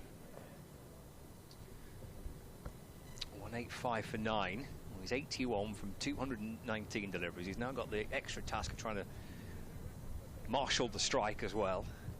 Trying to see if he can edge Middlesex up towards possibly 200. See if he can try and get a quite breathtaking century in the process. But he needs Bamber to stick around at the other end. Well, it's clouded over a bit, isn't it? 5 to the second new ball. So grab what you can. And the field now being well stacked on the leg side. So there's a fine leg, there's a deep backward square leg, a deep mid-wicket, there's 2 short mid-wickets, there's a wide mid-on. How's his uppercut? I'm not sure, actually. Here's Wood in, balls. Short, gets in behind it and defends calmly, carefully out towards the Lancashire skipper, Keaton Jennings, and there's no run. It almost looks ungainly, that, from Robson, doesn't it? But actually, I think what it is he's so confident on the back foot that as ungainly as he looked, you know, he's just working out a little line. He sat there so comfortably, balanced perfectly, just working this way, that way. And I got myself lined up there, whereas it almost looked as though he was tucked up by that one, but I don't think he was for a moment. 185 for 9. We're looking for a 4th wicket, which would produce his best first-class figures for Lancashire. It's a full toss sent down, which Robson just pats away into the offside for no run. I mean, I've heard there's target in the top of off stump, but that's taking it to an extreme. It was actually. It probably would have slammed straight into the top of off stump, that. Yeah, he talked up well yesterday, Wood, wasn't he? Extra bit of pace, swinging it in the nets early morning. But then it didn't swing as much as was expected then out in the middle. Obviously he was doing a bit, but apparently he was swinging it around corners in the nets yesterday morning before play, before the toss. In to complete the over to Robson. Turns him round a little, the ball squirts away off the outer half of the bat, deflects out to point as he was just shaping to work it through the leg side. Testing over that by Wood to Robson, who just couldn't find a single to get up the other end. So it's 185 for 9, 75 overs gone. Robson's on 81, Bamber is on 4. And the Middlesex innings carries on. That's been good, hasn't it? It has. It's the kind of morning Middlesex would have hoped they could have had yesterday. The difference being it was a new ball yesterday morning and a little more overcast. How does this sky compare to yesterday morning? You'd say it was pretty overcast right now. That actually wouldn't be a bad time to be pulled out for Middlesex. It was more humid yesterday. Right. I think it was probably more the humidity. That got Yeah, the there wasn't ball a to move breeze. bit. I was listening to Paul Allett say that at the toss. There's no breeze at all, whereas today there is quite a strong breeze. And the theory being actually it'll swing more with the wind. But no breeze. I think that was what the... This is Wells, he's in bowls, and this is onto the pads, and there's no run. Yeah, no breeze at all, whereas today there is. Yeah, it's not as warm, not as humid today. Lords, Mike Selby. Another former TMS. We do all right up in the commentary boxes these days, don't we? Yeah, he was saying at Lords, he used to turn up to bowl for the day, as here's Wells outside the off stump. That's driven away by Bamber, driven away for 4. Middlesex are 189 for 9, and old money, they'd have been 11 runs away from a batting point, but they're 61 away from the fabled batting point. Will that come down again next season? It's got to. It doesn't look right, that to me at all. It doesn't sit well. I don't think it sits well with anybody. I don't think the coaches, the players, I don't think anyone's really happy with it. There's a big difference between batting at a quicker rate at a higher level, as Bamber goes right back to Wells on this one. It's eaten to the offside and there's no run. And one of those facts is, the pitches. There is a difference between a test track and a track for the championship, and there's the time of year that the championship's played as well. So, blimey, score 450 and 110 overs in April, you're doing well. It's not going to happen, is it, really? Slip, leg slip and short leg as Wells bowls, and forward goes Bamber. Pushing back up the track. What were we saying? We were on something before that. Oh yeah, Mike Selby he said he'd turn up at Lords, and if the wind's coming in from behind the pavilion, it's a warmer wind. Right. Whereas if it's coming in from what is now the media centre end, the nursery end at Lords, as Wells bowls, and forward goes Bamber, and there's no run. It's a colder wind and it won't swing. So all these grounds have their little differences, don't they, of what will happen. And yeah, it was interesting to talk of overhead. Oh look, it's sunny now. It's settled down a bit. At Lords, it's the ground more than any other in the world, they say, don't they? Look up, not down. But a lot of chat about the overheads yesterday. The overheads at the moment are there for the bowlers, but Scott rightly says not as humid as yesterday, as this is left alone outside the off stump by Bamber. Through it goes to the keeper, 189 for 9, 76 bowls, Bamber on 8 and Robson on 81. Middlesex winning the toss yesterday. And this is why I was late, actually, because I was having to relay that story about Hampshire and Essex downstairs to Paul Edwards and the rest, which, much as on the mic, I couldn't do it succinctly. So I was saying that they got caught up a little bit in their own mess, and hopefully, I don't know, Paul might write this line in the paper, so maybe I won't say what his line was in response to it, which was brilliant, as ever, from Paul Edwards. So look out for his copy tomorrow. The cricketer, the BBC won't mind us saying he's in the cricketer tomorrow. Ice Howell's looking at us. Oh, I don't know. I'm telling a story again, am I? I love you. I think he's saying I love you. I love you too, that's Kev. quite sweet. That's what he's saying, isn't it? It's the best my lip reading can do. It looked like a bit of a stare that we'd been naughty. There you go. It's a heart. I love you too, Kev. Bless. Big love in this commentary box, always. He's got Andrew Sampson with him. I said the great and the good are here. David Kendricks is on the ground, and so is Andrew Sampson. I mean, there they are. They're on there's the Kevin. Lancs TV. There he is, and there's Andrew. Yep, two the most recognisable figures around in cricket. If you need a stat, head to Mr. Sampson. If you need anything else, don't see Howells. Yeah. He said it, Kev. Sorry. All right, I set him up, but 4 overs until a new ball becomes available for Lancashire if it gets to that point. Robson's going, continuing as Wood fires in a Yorker, which he digs out, and the ball squirts away into the leg side, and there's no run. 189 for 9. yeah, David Kendricks, the man who came up with the World Test Championship table. They go through all the laws and everything like that. The bits where I nod and say, yeah, OK, that's the law, fine. And then kind of forget it and move on. Andrew Sampson, part of the Association of Cricket Statistician and Scorers, which Mr. Kendricks is... Well, I'm going to say the head, but I'll get a message from saying, I'm not the head, I'm the president. Something like that.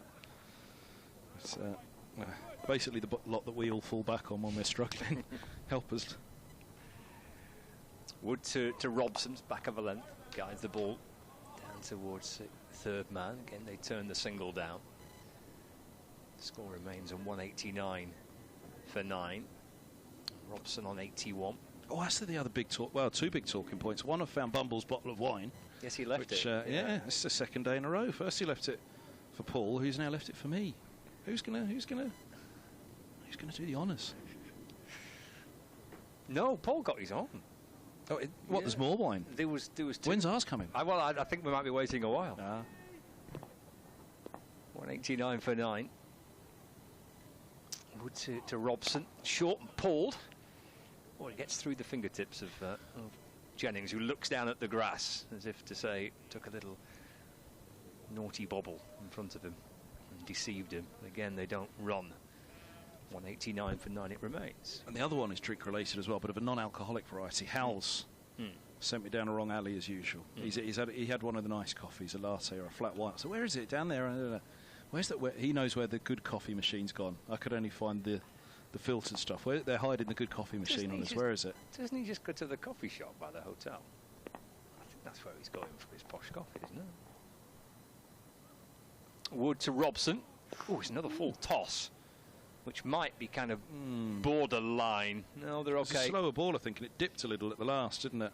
Because at first he was playing it at chest height, and then it started dipping, and he played it just below. No free hit. It's that, this slower ball. And it's just this late little... Because there, definitely, and then the dip. Ooh, he's lucky, actually. You're right. That was tighter than I thought. Yeah, but anyway, so where's the good coffee machine gone? I want to know. There's a good coffee machine downstairs. It's gone, or has it gone a long time ago? That went a long time ago. Cutbacks? I think it's been relocated to the players' dressing room. Players' dressing room with the chief exec's dressing room. Yeah. That was a few seasons ago, I think. Wood to Robson in behind it and defends to mid-on, and there's no run. I actually went easy on the hotel breakfast coffee this morning. Thought I'd got a nice coffee machine here. I don't have to have too many of these this morning. Mistake there. What time did you arrive in Manchester last night? Did you make a good journey? I had a really good journey until I hit the M6, and then there was a unwelcome coming together in a M6 service station. Oh. You met Dave Townsend, didn't you? That's right. Was it purely coincidental? Had you pre-arranged this meeting? No, it was. These cars, they do it all for you now, don't they? A text message come in, and they read the text message to you. Oh. Which, usually they're quite grating voices, aren't they? But actually it was far better than hearing Dave Townsend read his own text message. One ball left for the over. Short by Wood and left by Robson. So it's a maiden. So 189 for 977 overs gone. On his way back south, he pulled in at a service station. He said, "Where are you?" I said, "I'm about an hour and a half out from Old Trafford." "Oh, I'm about an hour and a half gone." "Where exactly?" And he was pulled in at service station. So he said, "Yeah, stop and say hello." So actually that was my first stop from Chelmsford, so it was long old, about 2.5 hours, and then stopped there, had a natter with DT. He told me all the little ins and outs of yesterday and a few of the bits that went on the field as well. And yeah, must have got in at about 11, 12 last night. Good. Up early this morning. Were you? Too early. Too early. It seems to take you some time to get from the hotel to here. Well, I came and did my work and then went back. Did you not see? You must have missed that. No, none of yous were here. I had a look. Nobody was here. I thought, well, stuff 'em. Go back and have my breakfast. Here's Wells. 189 for 9. And this is pushed back up the track and there's no run. But Guy Swindles, who commentates for BBC Radio London, amongst others. He's gone on to the great and the good now, Mr. Swindles, as well. He quite rightly, as he put it, the early bird may well catch the worm, but what does that say for the early worm? So here's Wells bowls and forward goes Bamber, pushing away into the offside and there's no run. 189 for 9. That was much like me this morning. I got it all done. I was sitting there having the breakfast. Bzz, phone buzzes. It didn't work. Got up too early. You see, that extra hour of sleep would have done it properly and it would have worked. So there we go. It was an early start today. I won't be making that mistake again tomorrow. Here's Wells bowls and forward goes Bamber, pushing to cover. There's no run. Yeah, there was no sign of it. I was actually going to send a message and say to yourself and Mr. House and Callum, I don't have Callum's number, but stop in for the hotel. I'll get you one of the good coffees here. But I thought, oh no, you've got a good coffee machine over there. Don't need to. I'll see you over there for one. Tomorrow morning, then. Well, yeah. Although you didn't tell me there's no good coffee machine here now, and I could have had another one this morning, so I'm not sure your invite is still extended, to be honest, Scott. Fair enough. Here's Wells. Bowls and Bamber drives away into the offside. It's gone a little quiet out there again now. Is it the lull before the storm that is the new ball rather than the overheads? There is a bit of rain over the back of the hotel.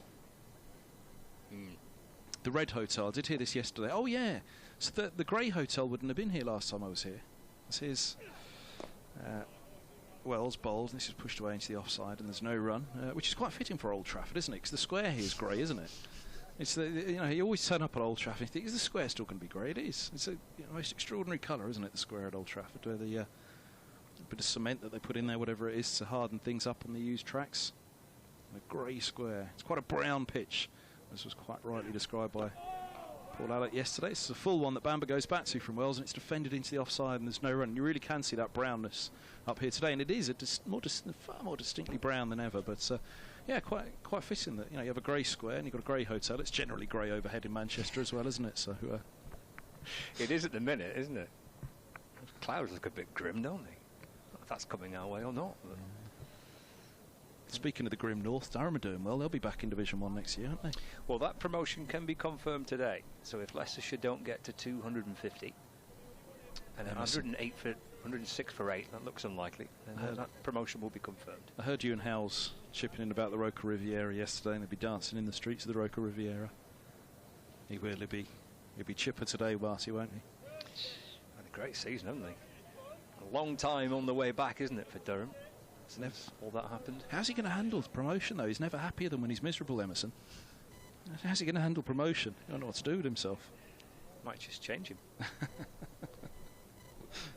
We're going to see spin from both ends, because the left arm spin of Tom Hartley's replacing Luke Wood. So Hartley in and bowls. Forward goes Robson and defends. And there is no run. He has a slip and a short leg. There's a backward point. There's a deep extra cover. Extra cover, mid-off, mid-on, mid-wicket, and a deep backward square leg. He's been chipping away at me on Twitter. You won't be coming to Chesley Street next year, he says. Hartley to Robson. He drives to mid-off and takes a single. And the throw comes in towards the keeper's end. Did Bamber ground his bat, though? Well, that wasn't a bad shout, No, it's Wood with a pick-up and throw. They've got through for one. Let's have a look back on the replay. Put the bat down, Heath. Put the bat down, Heath. Put the bat down, Heath. Ooh. It looks as though he almost put it down short, didn't he? Yeah, which I think is what George Bell was suggesting, that short leg. He put it down short and then picked it up. He kind of prodded it in and picked it up again, but the prod in, whether it was over the line or not, if you prod it in and pick it up again, but they would say prodded it in short. So Robson moves on to 82. Middlesex 190 for 9. Oh, it's a lovely ball to Bamber by Hartley from around the wicket, just bringing him forward. And the ball through to the keeper. And there's no runs. And a beautiful left arm delivery. Robson questions that sharp single. He's just taken second ball of the over. In comes Hartley, balls again forward with Bamber, nudges to mid-on, no run. Well, Ethan got murdered earlier in the season by Timothy, who got out when Bamber, I think 46, 48, not out, his highest first-class score on the verge of his maiden first-class 50. Hartley to Bamber off the back foot this time, then withdraws the bat at the last minute. Taken by Salt, there's no run. And Mercer at number 11 went against every sinew in his body and tried to defend a ball. And he got out. That's what he said. Look, you asked me to defend and I get out. Hartley to Bamber, driven back down the pitch. And there is no. He's gone for a minute. End of the over. Just a single off it. It's 190 for 9. Robson has 82 and Bamber on 8.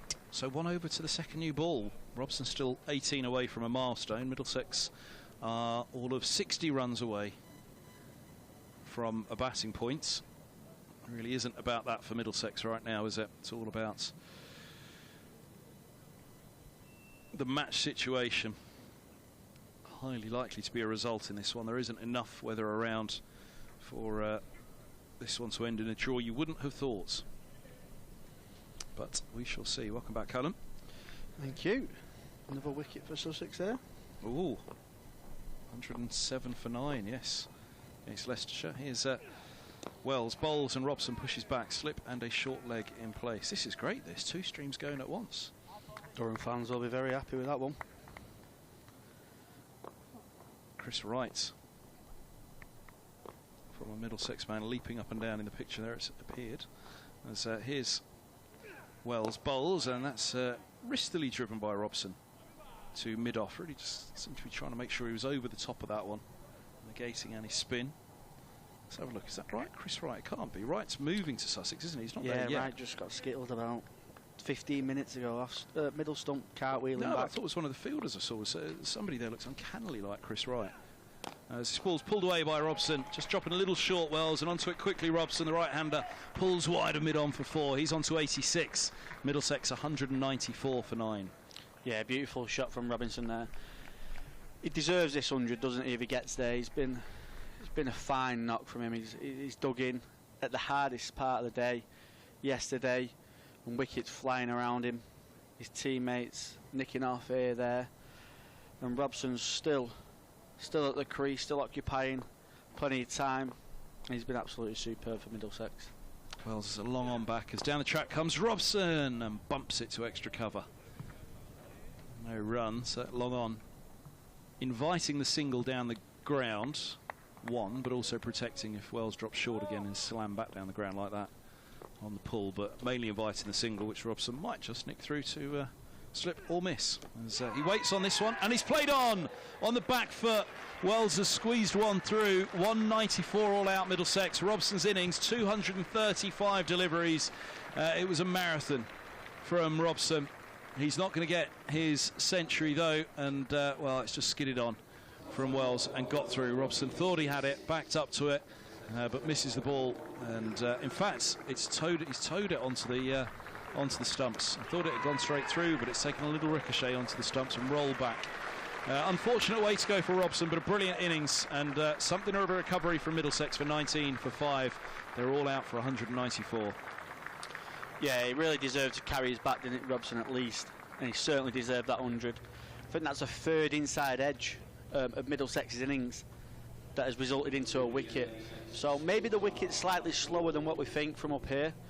I know there's a bit more grass onto this surface than usual at Emirates Old Trafford, but with 3 inside edges often does indicate that the wicket is maybe a bit slow. So we'll see when Lancashire come to bat. They do say don't judge a wicket before both teams are batted. Keaton Jennings and Luke Wells will be looking to start positive and get a good opening partnership going for Lancashire here, and hopefully the Lancashire batters will be looking to bat long into day 3 tomorrow as well. So Middlesex 19 for 5, 194 all out. Well, not really what they'd have hoped for from this innings, but you know, having won the toss, in the back of the coach's mind, they're thinking, come on lads, 240, 250, 240, just something on the board. 194 is an absolute disaster in the end. It's mainly down to one man, Robson, 86. They lost Stoneman Caught Hartley, bowled Bailey for an 11th ball duck. Cracknell inside edge off Williams for 1 from 7. Davies was caught Salts, bowled Wood, an excellent innings from him for just 4 but 33 deliveries. He hung around for a long while, Davies, again showing the resolve that he has as a top order batter. Holdham has gone cheaply for Middlesex. Bailey and Williams were really the masters of the downfall, and Wood really at the top of the order, weren't they? 3 for Bailey, 2 for Williams, 3 for Wood. Balderson and Wells sharing the other 2, but yeah, it was at that point after Holden really that the fight back began. Simpson then fell caught off the bowling of off the bowling of Balderson, caught Salt for 1, but Higgins 41, 86 for Robson. Those are the 2 mainstays. De Carey's hung around for a bit for his 14 balls, caught Bell off the bowling of Bailey. Yadav just the 4, caught Wells, bowled Bailey. Roland Jones making a very good 26 and very useful because it has topped Middlesex up. They talked about 170 overnight, didn't they? And they've got very nearly to the 200 in the end. But yeah, Roland Jones gone for 26 and Bambat left not out on 8. So yes, what will happen for the start of the innings? One thing I will say is it's got a bit gloomy overhead. Now there is a forecast for a little bit of rain later today, and indeed as I look away to my right now, the screen that was showing us the Leicestershire game is now showing us a rain radar, which has a little channel of rain coming up through Chester, Warrington, Parsington and up to Manchester, just headed slightly to the north of the city by the looks of it, but we will wait and see on that front. There's certainly away behind the Grey Hotel, away to our right, there's a fair old bit of grey cloud there and rain, and just overhead at the moment it has that feel as though there could be a spot of rain, and as the ground staff tend to the surface out in the middle, indeed 1 or 2 of them looking up at the heavens and thinking, oh, was that a little spit? Yeah, it looks like we could get some, doesn't it? I think the forecast does say we might get a little bit of shower here and there, fingers crossed. For Lancashire and Middlesex, it does hold off. I think Roland Jones and Ethan Bamber will be looking forward to bowling with this new Duke's ball under the grey sky. The 2 highly class skilled bowlers, especially with there's a little bit of lateral movement, a little bit of seam movement, and they'll be hoping to do what the Lancashire new ball bowlers did yesterday, put it in the right areas and get the Lancashire opening batters and top order playing at balls that hopefully are moving around for the Middlesex faithful fans that they'll be hoping for. Look at them all down there. Roland Jones having a long chat with Yadav about something. They're both looking at the grip of the ball in hand. Club captain Roland Jones, captain of course of this match as well, will certainly be looking to Yadav to play a big part in this game. The key was that they needed to have runs on the board for that 4th innings. Well, what they'll now need to do is make sure that they very much restrict Lancashire so that there is going to be a 4th innings of this match, or certainly a 4th innings of some substance that Middlesex can try and get their teeth into. He's having a chat with Higgins down there at the moment. It's been the star of the show this season for Middlesex. It was Robson who rightly grabs the headlines for that innings out there, but Higgins has been the man that's held the season together, really, as has Ethan Bamber, who's next in line for Roland Jones to have a chat to now. He's been Mr. Reliable, as he always is, with the ball. And then there's Josh De Carey's, who's been the real revelation, the off-spinner. Has pushed young Luke Holman out of the side at the moment, which the arrival of Yadav has done as well. But De Carey's with 10 last week at Chelmsford, 7 in an innings of the Aegeus. He never got the chance to complete the 10 for there because it was an innings defeat against Hampshire. Here, that's what Middlesex and Middlesex fans will be wary of. Knowing Middlesex's batting frailty, how far light are they on that one?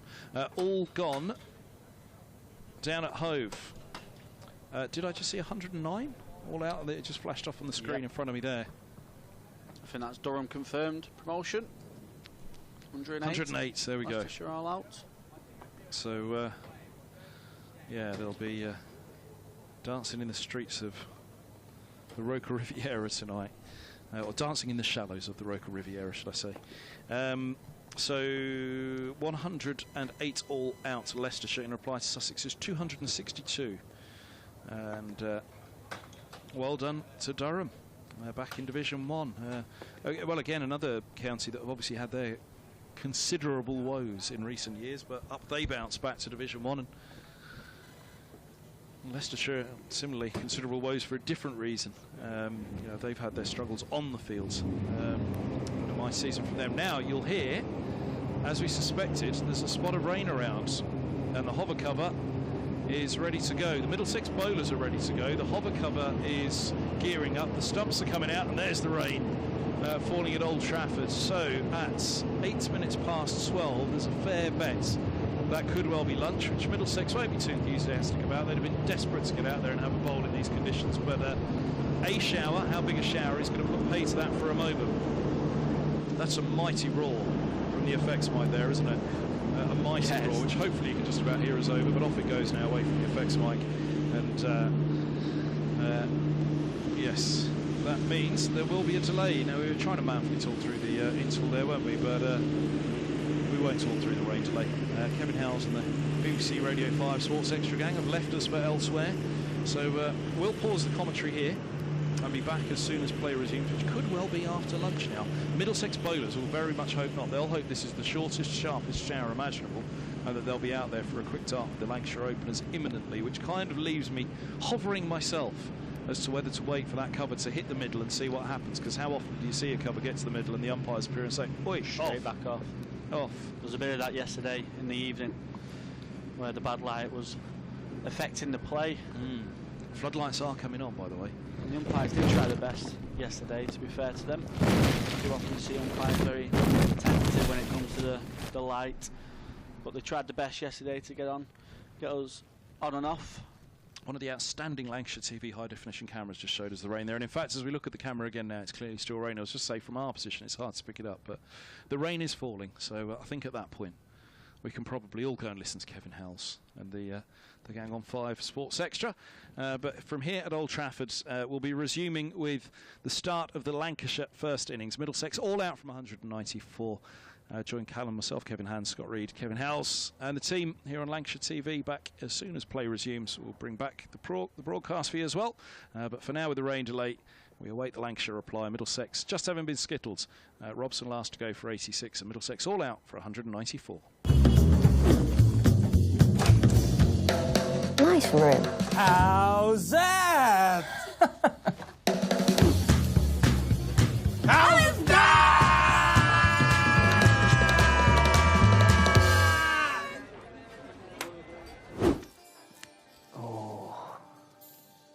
Oh. How's that? How's that?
Hello and welcome along to another edition of Beyond the Boundary. It's a very special edition as well. We're delighted to say that I've got sitting alongside me Mike Brearley, former England captain and, well, eminent psychoanalyst as well, author. The reason Mike is here, not just to watch Middlesex play Lancashire, Middlesex is Old County of course, but to promote his new book, Turning Over the Pebbles, which is a memoir about life and cricket and the mind. Yes.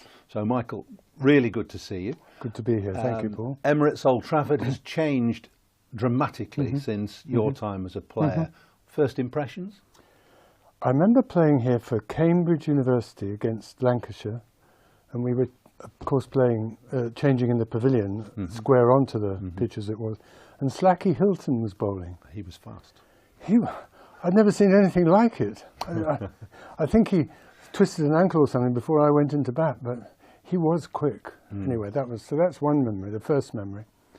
But I came to Old Trafford a few times. I can't remember ever scoring any runs here. There was quite an enjoyable test match when Ian Botham scored 118 in 86 balls, I see recorded on one of the pavilion walls.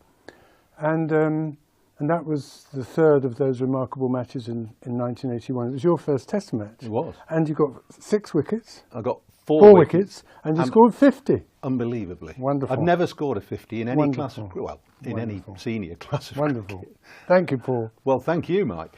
I do remember, I obviously remember a lot about that game, but I remember being in awe of you because your reputation went before you as a captain. And I also remember you making me feel remarkably calm at obviously the most nervous time of my career. Well, I'm glad about that. I probably wasn't calm myself, but it's like a swan paddling under the water.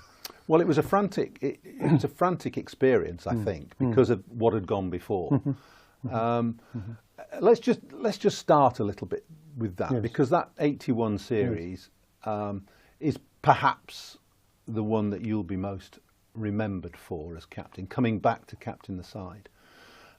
England were 1-0 down, and England then won 3 matches on the trot with you at the helm. Same players, more or less. Yes. I mean, But very, very lucky as well, as great turnaround of Ian Botham, and to some extent Bob Willis too, who got 8 wickets at Headingley, 2 tests before this one. No, but at the time, I think I knew perfectly well that it was a hair's breadth, and it was very lucky that we won. But we did, and it was remarkable, and it captured the imagination of a lot of people in the country at that time. Coming to the book quickly, it's a memoir. Yes. And it is about your life from your time as a schoolboy right the way through university as a lecturer, and then your cricket career, and then post-cricket career as a psychoanalyst. But one thing that struck me in the book was that you said that cricket is a part of me. You didn't mention that any other aspect of your career or life is a part of you, but cricket is a part of you. Why is that so fundamental to you? Well, I think, for one thing, it's the first thing I really remember. Cricket, and at that time football was equal. Winter was football, cricket was summer. When I was little, and my dad was a good cricketer. He played for Yorkshire once and Middlesex twice, and both their second 11s. You know, Yorkshire were the best county in the country. He played with Len Hutton and Herbert Sutcliffe in a match against Middlesex, actually. Headley Verity, and Bill Bowes and Compton and Edrich. So it was quite a match, you know. So it got my imagination. I loved it. I wanted to play cricket all the time. When I was about 9, I put it in the book, my mother said to me, if you carry on like this, you'll do nothing but play cricket and football all your life, which is a bit true. Well, there are worse things to do. And there were many worse things to do. And so I think it was ingrained in me. You know, my dad was a Yorkshireman. He played in Yorkshire League and for Leeds University and the British universities, and then he played for Yorkshire Seconds and so on. And they all thought about cricket from a point of view of tactics and strategy, as well as about technique and what shots you should play and what shots you shouldn't play. There's a lovely little bit in the book about your upbringing, or your father's upbringing, really, and the way he approached the game as a serious game. Yes. No fripperies. No fripperies. Had to be played properly. And straight, you know. Yeah, play straight. I mean, straight technically, but straight morally as well, according to the values of the time, really. And yet you were an innovator when in your time at cricket, in many aspects, weren't you? Well, you were the first, I think, maybe the second to wear a helmet for a start, or a skull cap, as they were called then. And within 6 months, everyone was wearing them, except Viv Richards. Yeah, well, Viv never. I only ever saw Clive Lloyd take a helmet off once when he was facing Sylvester Clarke. Did he? And I asked him many years later, so why did he do that? He said, I felt I just needed sharpening up a little. Oh, did he? Sylvester. He was quite a bowler, wasn't he? He was rapid, yeah. But interestingly, you obviously, as I said, were an innovator. Fancy fields your father didn't like. I think he said fancy fields or field placings. What do you make of the field placings and the modern game? Yeah. Well, you can't say in general, Yeah. but the way the game has evolved. Well, I think it's evolved quite a bit in the last year and a bit, especially with Ben Stokes joined by Brendan McCullum. And Brendan McCullum, I think, shifted the game on in the mid-1910s, 1913, 15 and beyond, when he captained New Zealand. And I think he did, you mentioned just before we started, the one-day match, 50 over matches, but in the World Cup in 2015. Yes, but I think in Test cricket too, and in two ways. One is that he having been, I think, depressed actually or low, and losing the point of what cricket was about, and feeling the New Zealand team had done the same thing. He tried to get people back to playing as they had, with the same mentality, similar mentality to what they had played in as a child when they started playing cricket just for love of the game. Remember the age, remember the innocence with which you played the game. And then you can, he said, then you can look for what you hope to do and might do and not be too preoccupied with how things will go wrong. And I think he helped the English team to transform into an attitude that they shared through the whole, they are sharing still through the whole team, the whole squad, of being able to take a few more risks, to go for things in a natural way, be a bit more relaxed about it and so on. Is that something that you did yourself when you were captain?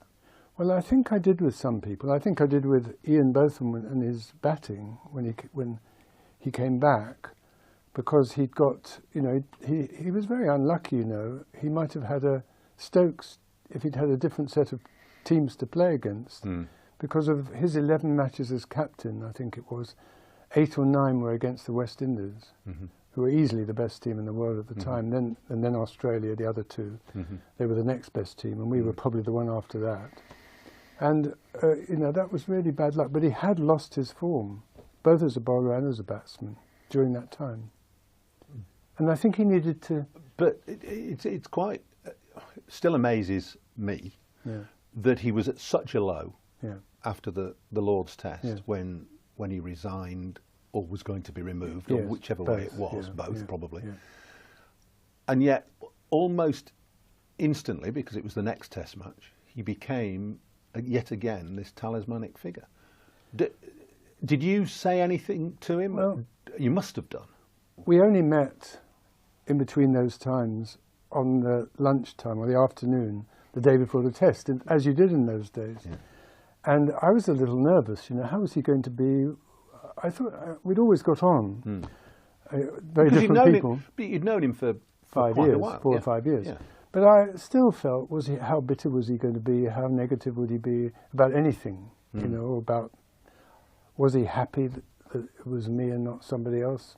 I think he was, actually, because he knew me and we got on. And I could give him his head, but sometimes I could just take him off or say, I'm not going to bowl you if you bowl medium pace half volleys, which I did during that match, took him off after 3 overs. And he didn't like it, but we could get through over that. But batting-wise, I think the luck was that it was such a good pitch to bowl on. We let them get 400 in the first innings. We were, when he came into bat, probably 100 for 5 or something like that, or maybe 80, I don't know, I can't remember. And he played a big shot against Dennis Lillee, and it was a good length, just short of a length ball on Lillee's usual line, just outside off stump, going away, and it reared up. He was trying to hit it off the back foot. It reared up, just missed his gloves and his chin, and went through to Rodney Marshall like that. And he looked up to me. I was sitting in the balcony, which was quite close to the pitch in those days, square on, long leg really, but square on. And I sort of said, enjoy yourself, you know, carry on, because on that pitch I knew, probably on any pitch at that time, but on that pitch in particular, he was better off playing all the shots he felt like playing. And yet I do seem to remember that when he got his 100, there was a camera shot of you, which I've seen subsequently, of you saying, keep going. Yes. basically. Well, yes, but that's the same thing. It was the same thing, really. I didn't want him to stop playing shots, but I just thought he's got to 100, and I think it was when Chris Old had come in as well, and how was Chris going to play? He got it 29. He played 27, 29. They put on probably 60 odd, which is also crucial, like your 52 in the first. That was the later. That was at Old Trafford. I'm sorry, yeah. Old Trafford. Yeah. But anyway, it was so.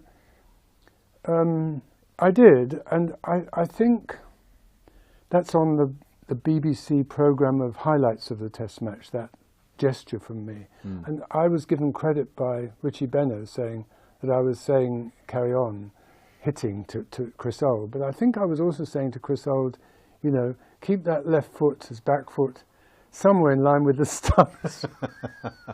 Well, he was, yes, he was quite good at giving himself a little giving room. himself a little room. Yeah. But actually, he did very well as well in that match and in that stand. He also bowled. In the second innings, he bowled 7 overs for 10 runs and got Alan Border out just after lunch. And then Ray Bright slogged him for a couple of 4s from straight to square leg. But he'd done a good job too. So, where did you? How long did it take you to learn your approach to captaincy? Because you also say in the book that captaincy was very important to you in your future career. It wasn't the fact that philosophy or psychoanalysis helped your captaincy. It was much the other way around, really. At least as much, I agree with you. Well, I think it's that, you know, there are 2 main branches of captaincy. One is tactics and strategy and putting the right people on the right sort of fields and deciding when to declare and all that sort of thing. But the other is something more intangible, which is to do with how do you get the best out of the team, both individually and as a whole. And I suppose it was, I'm not saying I could always do it very well, but it was always an issue, you know, and there were always 1 or 2 people who would be a bit difficult, from my point of view, in different ways. I would be difficult for them too, by the way. But how did you get the best out of people? And I think one of the lessons that I sort of partly learned, partly from Ray Illingworth talking to Raymond, because I always like to talk to Raymond, but he said about taking John Snow to Australia in 1971 when we won. And he decided that with John Snow, he said to John Snow, look, until the first test, the key bowler, I want you, you're going to do what everyone else does in the way of practice and so on, turn up to the nets and really try and get yourself fully fit. After that time, if all's going well, it's up to you. You tell me when you want to practice, you tell me when you want to play. In other words, to start with, the rules are the same for you as for everyone else.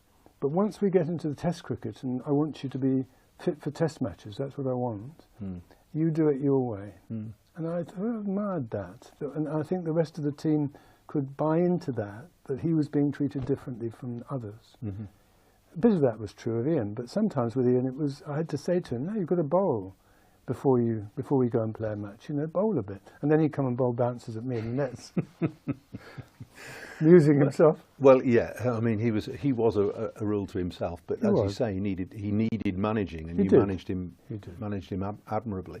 Do you think you'd enjoy captaining the present-day England side? Yes. Under McCullum and Rob Key, and what I think I'd have loved it. I'd have loved it because that seems to be exactly what you're talking about. Yes, now. I'm afraid I couldn't buy into it for myself, but because I still remain tense and uptight. Well, and you say in the book you were, you know, before your first game of cricket at school, you were sick. You felt sick, too sick to play. Yes.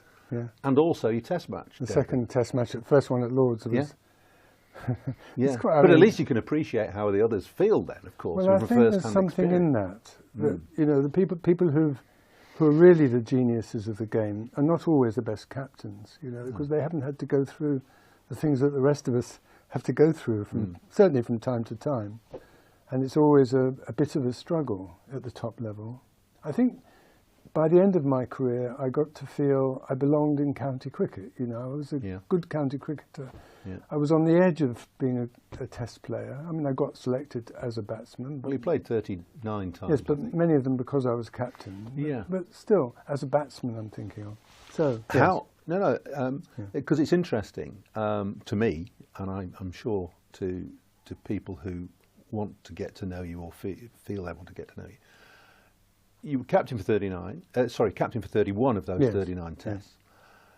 Did it ever, not dawn on you perhaps, but did it trouble you that you weren't contributing as a batsman, and how did you equate that, and how did that make you feel compared to the greats who were around you, the Bothams, the Willises, the Boycotts, the Underwoods, etc. Gower, of course, in his pomp. How do you come to terms with that? Well, sometimes with difficulty, Paul. I mean, there were good things that people said to you. I remember Tony Greig captaining when I was vice captain in India, and the first test match I was in really good form, and it was a good pitch. We won the toss, lovely day, and I ran myself out for 5. And he told me later that match, during the match, that he felt like crying when I ran myself out. You know, so that was kind of a... And Ian Botham would say to me once or twice, I might have scored a slow 20, but the ball was doing a bit, and there were some good bowlers, you know. So there's this reciprocal feeling of people wanting you to do well, good players wanting you to do well. And valuing the contribution, even if in ordinary statistical terms it was modest. Well, it was modest, but it was still something. And there were once or twice when I really was in bad form. I mean, there was once after I'd broken my arm, I came back too soon. That was in Pakistan. I came back too soon the next summer. It was quite a bad break, and anyway, I couldn't, it was not good. And I got to the last test at, I think it was at Nottingham against New Zealand, and I scored 50 against Hadley and New Zealand. And all the team came out on the balcony to applaud, and it was at a time when it was going to be selected for the winter, the team. And that meant a lot to me, you know, because they obviously wanted me to play. And then once in Australia, when I couldn't score a run, I asked Doug Insole and Bob and probably Jeffrey Boycott, and they all said, you know, you've got to keep playing. We want you there. And so that was so I did need some support from people like that. You mentioned, you talk a bit about your nerves and your approach to cricket. Do you get nervous in other aspects of your life? For instance, when you started as a philosophy lecturer at Newcastle University, you were relatively young and you had time away from the game. And then beginning your psychoanalysis training. No, I'm afraid I do. But that's good then. Well, it's got a good side to it. You've got to be anxious a bit. I mean, even someone, I remember Ian Botham saying to me, he was really anxious before a test match until he walked onto the field. But mine didn't stop when I walked onto the field. But, you know, it was his You stage. Didn't stop when you went on the field? No. I mean, as a batsman or as a batsman? captain? As a captain, I was more confident. I had those doubts that you mentioned, you know. Was I worth a place in the team? Was I wanted by the team? Was I contributing enough in that way to make up for not contributing it as much as I'd like as a batsman? But I did, and I can have still. I think psychoanalysis has helped me in this, and cricket too, probably. I can still feel a bit of a panic in the night if something's going to happen that's difficult the next day, giving a paper to a distinguished audience or that sort of thing. Sometimes as with people you find difficult in your ordinary emotional interactions, whether it's a patient or a player, you know, it can be the same sort of thing. But I hope it's a bit easier than it was. You talk about, in the book, about obviously the various aspects of your life. And there's one particular part where you almost wonder whether you could have done other things, i.e. stayed in cricket as a coach or a commentator or a writer, and you do write about the game. Come back to the writing. Or whether you've explored the path that you wanted to explore. In other words, carry on with your learning, basically, and this profession of psychoanalysis. Well, I do find psychoanalysis fascinating. You know, it's the whole person. It's men and women.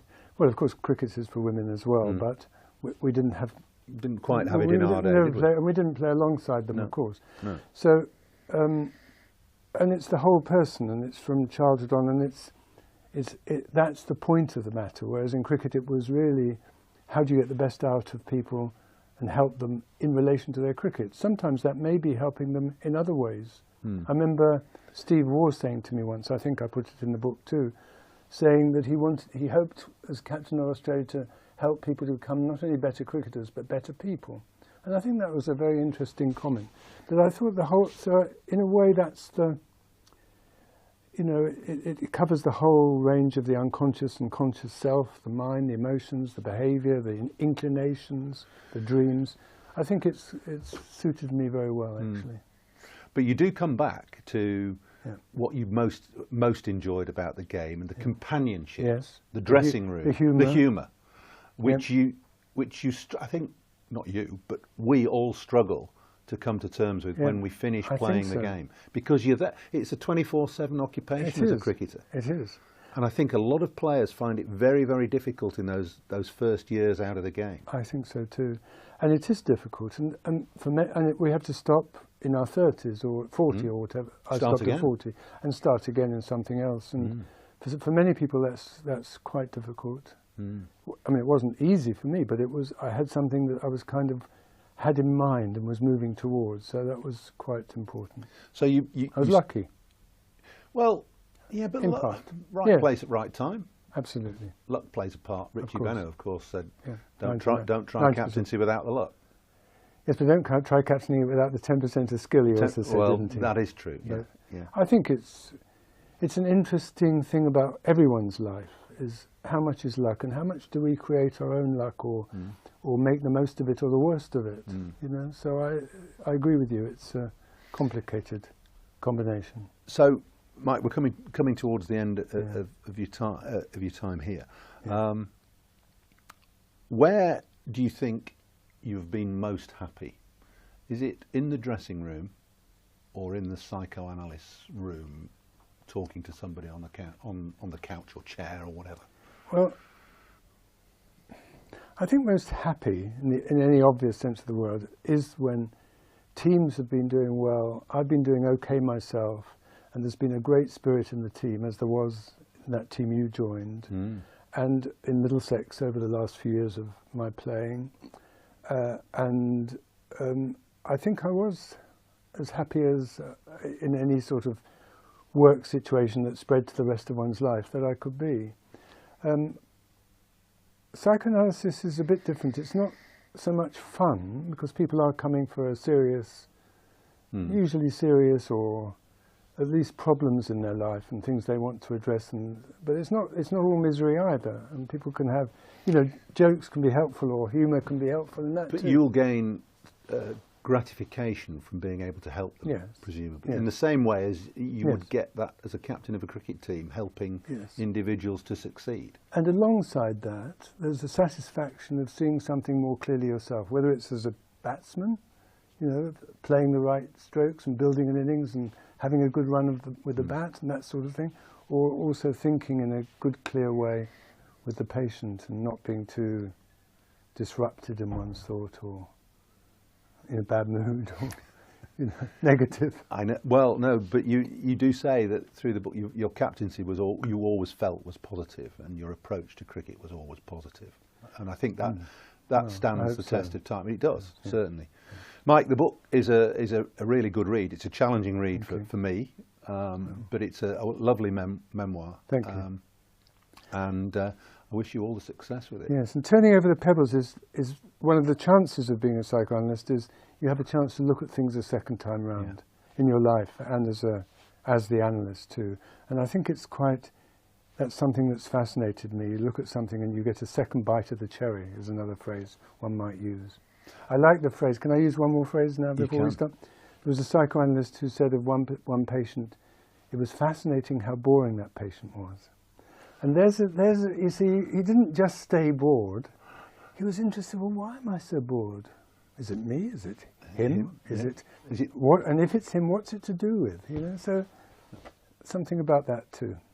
Well, Mike, you've certainly had a fulfilled and varied life, and that's very well portrayed in the book. So thank you very much for talking to me. Thank you, Paul.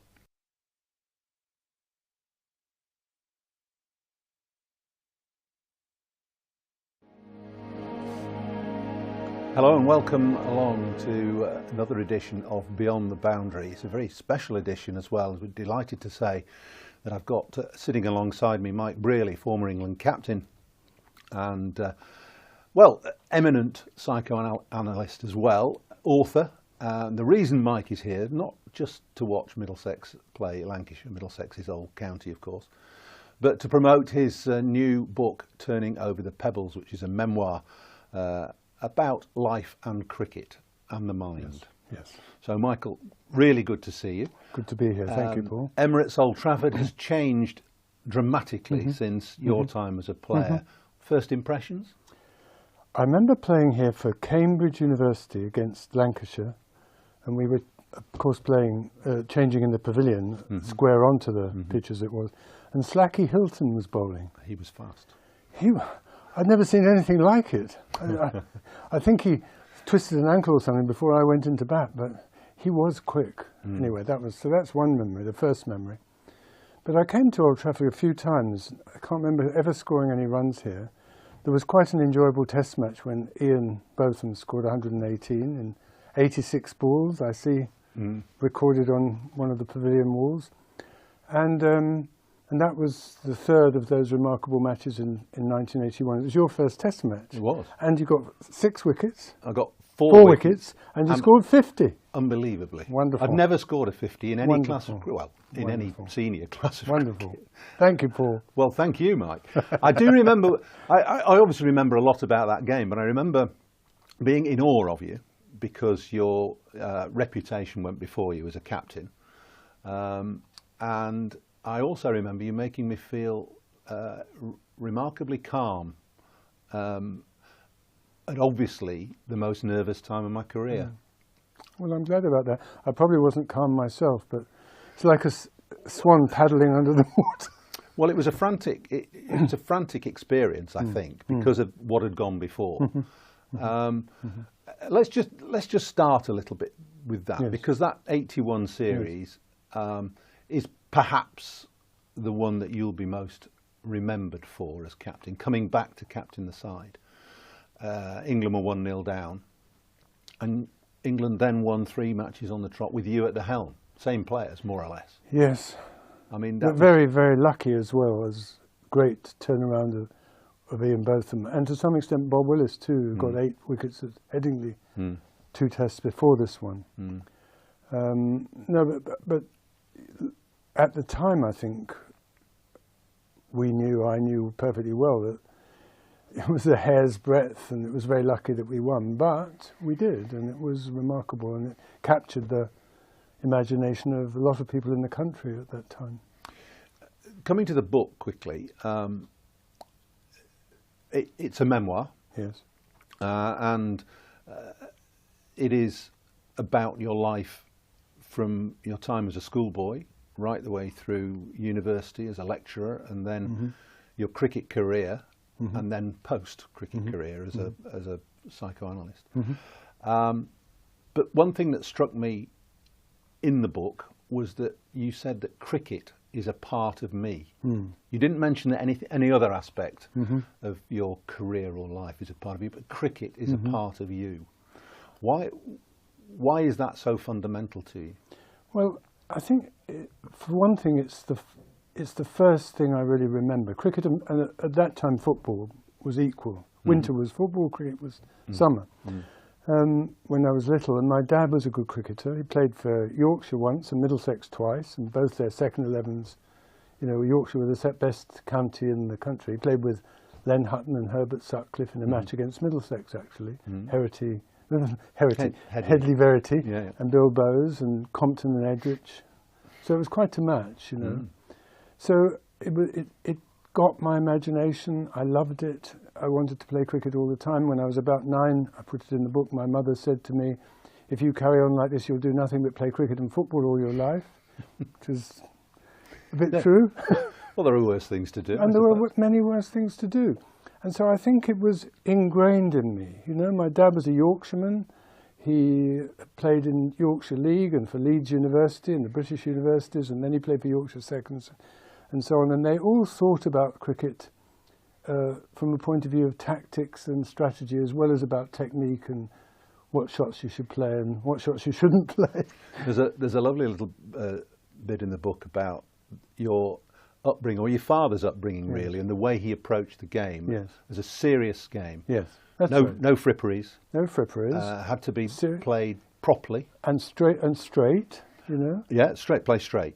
I mean, straight technically, but straight morally as well, according to the values of the time, really. And yet, you were an innovator when in your time at cricket, in many aspects, weren't you? Well, you were the first, I think, maybe the second to wear a helmet for a start, or a skull cap, as they were called then. And within 6 months, everyone was wearing them, except Viv Richards. Yeah, well, Viv never.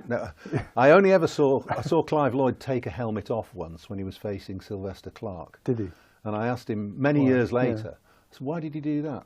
He said, I felt I just needed sharpening up a little. Oh, did he? Sylvester.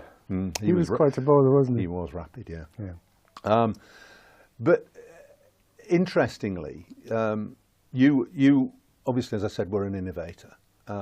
Fancy fields your father didn't like. I think he said fancy fields or field placings. What do you make of the field placings and the modern game? Well, you can't say in general, but the way the game has evolved.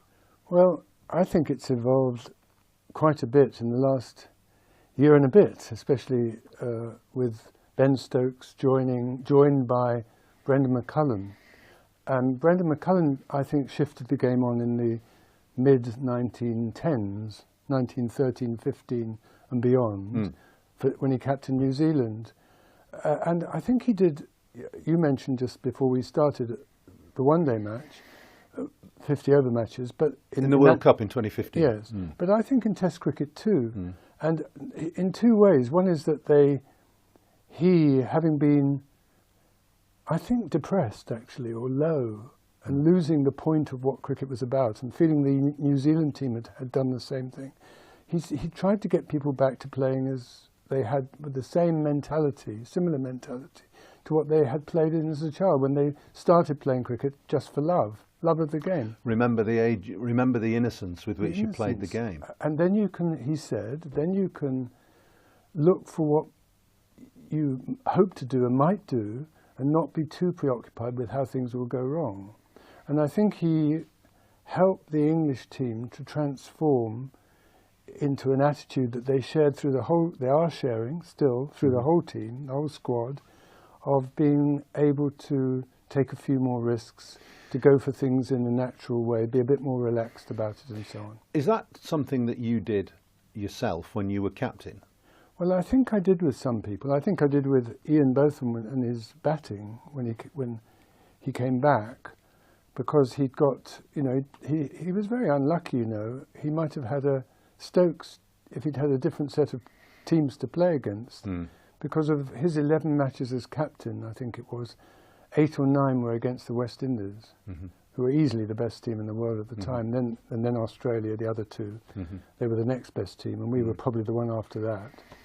And you know, that was really bad luck. But he had lost his form, both as a bowler and as a batsman, during that time.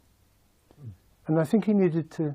But it's quite still amazes me that he was at such a low after the Lord's Test when he resigned or was going to be removed, or whichever way it was, both probably. And yet, almost instantly, because it was the next Test match, he became yet again this talismanic figure. Did you say anything to him? Well, you must have done. We only met in between those times on the lunchtime or the afternoon, the day before the Test, as you did in those days. And I was a little nervous, you know, how was he going to be? I thought we'd always got on, very different people. But you'd known him for 5 quite years, a while. 4 or 5 years. But I still felt, how bitter was he going to be? How negative would he be about anything? You know, was he happy that it was me and not somebody else? I think he was, actually, because he knew me and we got on. And I could give him his head, but sometimes I could just take him off or say, I'm not going to bowl you if you bowl medium pace half volleys, which I did during that match. Took him off after 3 overs, and he didn't like it, but we could get through over that. But batting wise, I think the luck was that it was such a good pitch to bowl on. We let them get 400 in the first innings. We were, when he came into bat, probably 100 for 5 or something like that, or maybe 80, I don't know, I can't remember. And he played a big shot against Dennis Lillee, and it was a good length, just short of a length ball, and Lilly's usual line just outside off stump, going away, and it reared up. He was trying to hit it off the back foot. It reared up, just missed his gloves and his chin, and went through to Rodney Marshall like that. And he looked up to me. I was sitting in the balcony, which was quite close to the pitch in those days, square on, long leg really, but square on. And I sort of said, enjoy yourself, you know, carry on, because on that pitch I knew, probably on any pitch at that time, but on that pitch in particular, he was better off playing all the shots he felt like playing. And yet I do seem to remember that when he got his 100, there was a camera shot of you, which I've seen subsequently, of you saying, keep going. Yes. Basically. Well, yes, but that's the same thing. It was the same thing, really. I didn't want him to stop playing shots, but I just thought he's got to 100, and I think it was when Chris Old had come in as well, and how was Chris going to play? He got at 29. He played 27, 29. They put on probably 60 odd, which is also crucial, like your 52 in the first. That was the later. That was at Old Trafford. I'm sorry, yeah. Old Trafford. Yeah. But anyway, it was so. I did, and I think that's on the BBC programme of highlights of the Test match, that gesture from me. And I was given credit by Richie Benner saying that I was saying carry on, hitting to Chris Old. But I think I was also saying to Chris Old, you know, keep that left foot, his back foot, somewhere in line with the stumps. Well, he was... Yes, he was quite good at giving himself a little room. Giving himself a little room. But actually, he did very well as well in that match and in that stand. He also bowled, in the second innings, he bowled 7 overs for 10 runs and got Alan Border out just after lunch. And then Ray Bright slogged him for a couple of 4s from straight to square leg. But he'd done a good job too. So, where did you... How long did it take you to learn your approach to captaincy? Because you also say in the book that captaincy was very important to you in your future career. It wasn't the fact that philosophy or psychoanalysis helped your captaincy. It was much the other way around, really. At least as much, I agree with you. Well, I think it's that, you know, there are 2 main branches of captaincy. One is tactics and strategy and putting the right people on the right sort of fields and deciding when to declare and all that sort of thing. But the other is something more intangible, which is to do with how do you get the best out of the team, both individually and as a whole. And I suppose it was, I'm not saying I could always do it very well, but it was always an issue, you know, and there were always 1 or 2 people who would be a bit difficult, from my point of view, in different ways. I would be difficult for them too, by the way. But how did you get the best out of people? And I think one of the lessons that I sort of partly learned, partly from Ray Illingworth talking to Raymond, because I always like to talk to Raymond, but he said about taking John Snow to Australia in 1971, when we won. And he decided that with John Snow, he said to John Snow, look, until the first test, the key bowler, I want you... you're going to do what everyone else does in the way of practice and so on, turn up to the nets and really try and get yourself fully fit. After that time, if all's going well, it's up to you. You tell me when you want to practice, you tell me when you want to play. In other words, to start with, the rules are the same for you as for everyone else. But once we get into the test cricket, and I want you to be fit for test matches, that's what I want, you do it your way. And I admired that. And I think the rest of the team could buy into that he was being treated differently from others. A bit of that was true of Ian, but sometimes with Ian I had to say to him, no, you've got to bowl before we go and play a match, you know, bowl a bit. And then he'd come and bowl bounces at me in the nets. Amusing himself. Well, yeah, I mean, he was a rule to himself, but as you say, he needed managing, and you managed him admirably. Do you think you'd enjoy captaining the present-day England side? Yes. Under McCullum and Rob Key. And what I think I'd have loved it. I'd have loved it. Because that seems to be exactly what you're talking about. Yes, I'm afraid I couldn't buy into it for myself. But but I still remain tense and uptight. Well, and you say in the book you were, you know, before your first game of cricket at school, you were sick. You felt sick, too sick to play. Yes, yeah. And also your test match. The second test match, the first one at Lord's. Was, yeah. But at least you can appreciate how the others feel then, of course. Well, I think there's something in that. You know, the people who are really the geniuses of the game are not always the best captains. You know, because they haven't had to go through the things that the rest of us have to go through, certainly from time to time. And it's always a bit of a struggle at the top level. I think by the end of my career, I got to feel I belonged in county cricket. You know, I was a good county cricketer. Yeah. I was on the edge of being a test player. I mean, I got selected as a batsman. Well, you played 39 times. Yes, but many of them because I was captain. Yeah. But still, as a batsman, I'm thinking of. So how? No, because it's interesting to me, and I'm sure to people who want to get to know you or feel they want to get to know you. You were captain for 31 of those 39 tests. Did it ever, not dawn on you perhaps, but did it trouble you that you weren't contributing as a batsman? And how did you equate that? Yeah. And how did that make you feel compared to the greats who were around you, the Bothams, the Willises, the Boycotts, the Underwoods, etc. Gower, of course, in his pomp. Yeah. Yeah. How do you come to terms with that? Well, sometimes with difficulty, Paul. I mean, there were good things that people said to you. I remember Tony Greig captaining when I was vice captain in India, and the first test match I was in really good form and it was a good pitch. We won the toss, lovely day, and I ran myself out for 5. And he told me later that match, during the match, that he felt like crying when I ran myself out. You know, so that was kind of a... And Ian Botham would say to me once or twice, I might have scored a slow 20, but the ball was doing a bit, and there were some good bowlers, you know. So there's this reciprocal feeling of people wanting you to do well, good players wanting you to do well. And valuing the contribution, even if in ordinary statistical terms it was modest. Well, it was modest, but it was still something. Yeah. And there were once or twice when I really was in bad form. I mean, there was once after I'd broken my arm, and I came back too soon. That was in Pakistan. I came back too soon the next summer. It was quite a bad break, and anyway, I couldn't, it was not good.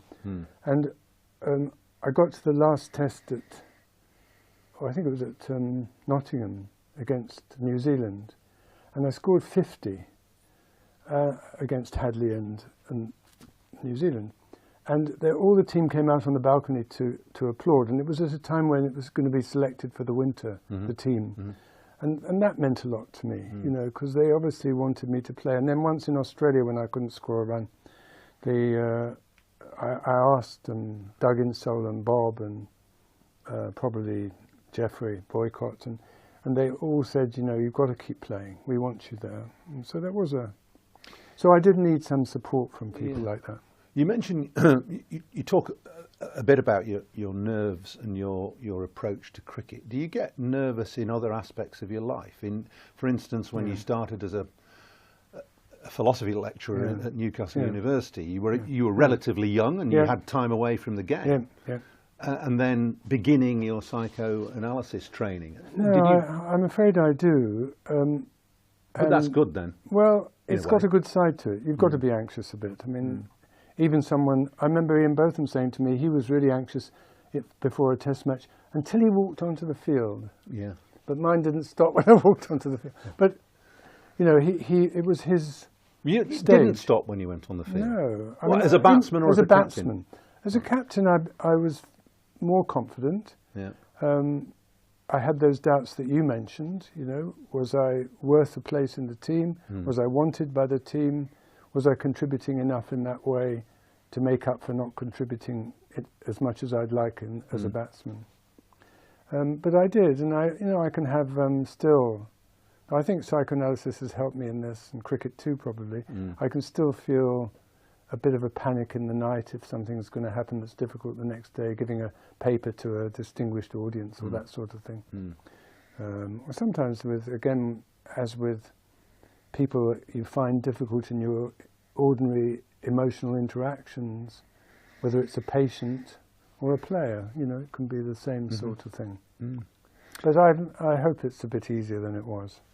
You talk about in the book about obviously the various aspects of your life, and there's one particular part where you almost wonder whether you could have done other things, i.e. stayed in cricket as a coach or a commentator or a writer, and you do write about the game. Come back to the writing. Or whether you've explored the path that you wanted to explore. In other words, carry on with your learning basically, and this profession of psychoanalysis. Well, I do find psychoanalysis fascinating. You know, it's the whole person. It's men and women.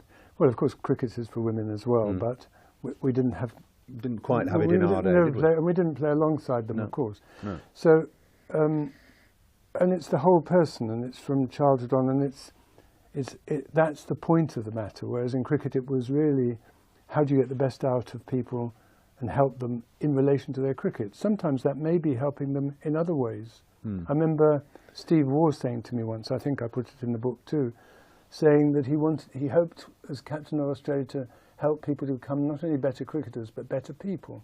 And I think that was a very interesting comment. But I thought so in a way that's it covers the whole range of the unconscious and conscious self, the mind, the emotions, the behaviour, the inclinations, the dreams. I think it's suited me very well, actually.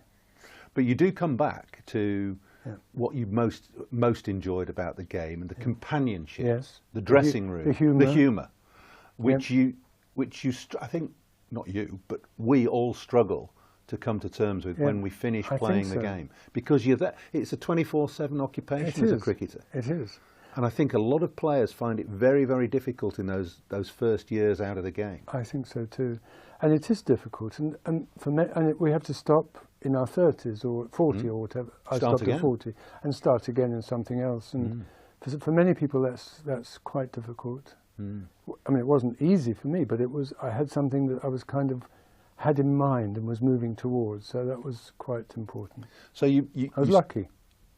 Well, yeah, but in part. Right place at right time. Absolutely. Luck plays a part. Richie Beno, of course, said, don't 90%. try captaincy without the luck.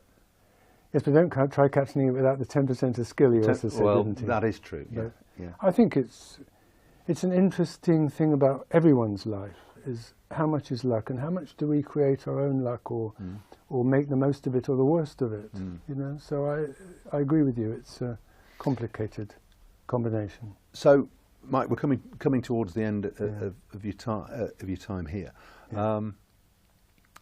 Where do you think you've been most happy?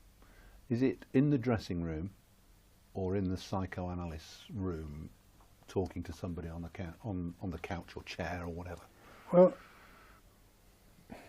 I think most happy, in any obvious sense of the word, is when teams have been doing well, I've been doing okay myself, and there's been a great spirit in the team, as there was in that team you joined, and in Middlesex over the last few years of my playing. And I think I was as happy as in any sort of work situation that spread to the rest of one's life that I could be. Psychoanalysis is a bit different. It's not so much fun, because people are coming for a serious, usually serious or at least problems in their life and things they want to address. But it's not all misery either. And people can have, jokes can be helpful or humour can be helpful in that too. But you'll gain gratification from being able to help them, presumably. In the same way as you would get that as a captain of a cricket team, helping individuals to succeed. And alongside that, there's the satisfaction of seeing something more clearly yourself, whether it's as a batsman, playing the right strokes and building an innings and having a good run with the bat and that sort of thing, or also thinking in a good, clear way with the patient and not being too disrupted in one's thought or in a bad mood or negative. I know. Well, no, but you do say that through the book, your captaincy was you always felt was positive, and your approach to cricket was always positive. And I think that stands the test of time. It does, certainly. Mike, the book is a really good read. It's a challenging read for me, but it's a lovely memoir. Thank you. And I wish you all the success with it. Yes, and turning over the pebbles is one of the chances of being a psychoanalyst, is you have a chance to look at things a second time round in your life, and as the analyst too. And I think that's something that's fascinated me. You look at something and you get a second bite of the cherry, is another phrase one might use. I like the phrase. Can I use one more phrase now before we stop? There was a psychoanalyst who said of one patient, it was fascinating how boring that patient was. And you see, he didn't just stay bored. He was interested, well, why am I so bored?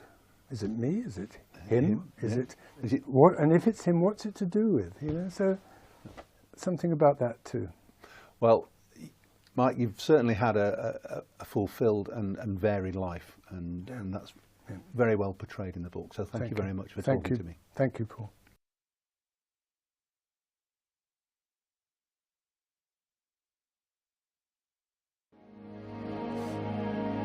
Hello and welcome along to another edition of Beyond the Boundary. It's a very special edition as well. We're delighted to say that I've got sitting alongside me Mike Brearley, former England captain and, well, eminent psychoanalyst as well, author. The reason Mike is here, not just to watch Middlesex play Lancashire, Middlesex is Old County of course, but to promote his new book, Turning Over the Pebbles, which is a memoir about life and cricket and the mind. Yes. So Michael, really good to see you. Good to be here. Thank you, Paul. Emirates Old Trafford has changed dramatically since your time as a player. First impressions? I remember playing here for Cambridge University against Lancashire, and we were, of course, playing, changing in the pavilion, square onto the pitch as it was, and Slacky Hilton was bowling. He was fast. I'd never seen anything like it. I think he twisted an ankle or something before I went into bat, but he was quick. Anyway, that's one memory, the first memory. But I came to Old Trafford a few times. I can't remember ever scoring any runs here. There was quite an enjoyable test match when Ian Botham scored 118 in 86 balls, I see recorded on one of the pavilion walls. And that was the third of those remarkable matches in 1981. It was your first test match. It was. And you got 6 wickets. I got four wickets. And you scored 50. Unbelievably. Wonderful. I've never scored a 50 in any class of, well, in any senior class of Wonderful. cricket. Thank you, Paul. Well, thank you, Mike. I do remember, I obviously remember a lot about that game, but I remember being in awe of you because your reputation went before you as a captain. And I also remember you making me feel remarkably calm, and obviously the most nervous time of my career. Yeah. Well, I'm glad about that. I probably wasn't calm myself, but it's like a swan paddling under the water. Well, it was a frantic experience, I think, because of what had gone before. Let's just start a little bit with that, because that 81 series is perhaps the one that you'll be most remembered for as captain, coming back to captain the side. England were 1-0 down, and England then won 3 matches on the trot with you at the helm. Same players, more or less. Yes. I mean, that very, very lucky as well, as great turnaround of Ian Botham, and to some extent Bob Willis too, who got 8 wickets at Headingley, 2 tests before this one. No, but at the time, I think I knew perfectly well that it was a hair's breadth, and it was very lucky that we won. But we did, and it was remarkable, and it captured the imagination of a lot of people in the country at that time. Coming to the book quickly, it's a memoir. Yes. And it is about your life from your time as a schoolboy right the way through university as a lecturer, and then your cricket career, and then post-cricket career as a psychoanalyst. But one thing that struck me in the book was that you said that cricket is a part of me. You didn't mention that any other aspect of your career or life is a part of you, but cricket is a part of you. Why is that so fundamental to you? Well, I think, for one thing, it's the first thing I really remember. Cricket, and at that time football.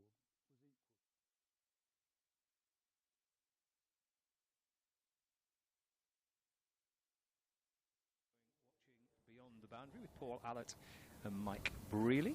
Oh, do you mean they nearly missed news of the cake? They missed news of the cake. What was the cake? Yesterday, it was. Well, no, it was kind of like a. It was like more like kind of fancy biscuits than cake. Oh, come on now. Was it a cake or a biscuit? Well, it was kind of in between. I need to know what I'm like getting here if we're doing an extra 15-minute oat oat cake. All right, I'll give you that. Fair enough. Right. So speaking of breaking news, Kevin breaking news. I don't know how he does it. Kevin breaking news. Howl's down there. Magic, really is. News from Middlesex this morning that Max Holden was struck in the head in the pre-match warm-up and has since been diagnosed as suffering from mild concussion. So we wish him a speedy recovery. And the ECB have sanctioned the use of a concussion substitute. So Stephen Eskenazi will bat in Max Holden's place in the Middlesex second innings. Aye. Yeah, well, a few that expected Eskenazi to get back into the side for this game. But it's a tough one for Middlesex at the moment. The averages just aren't there for anybody.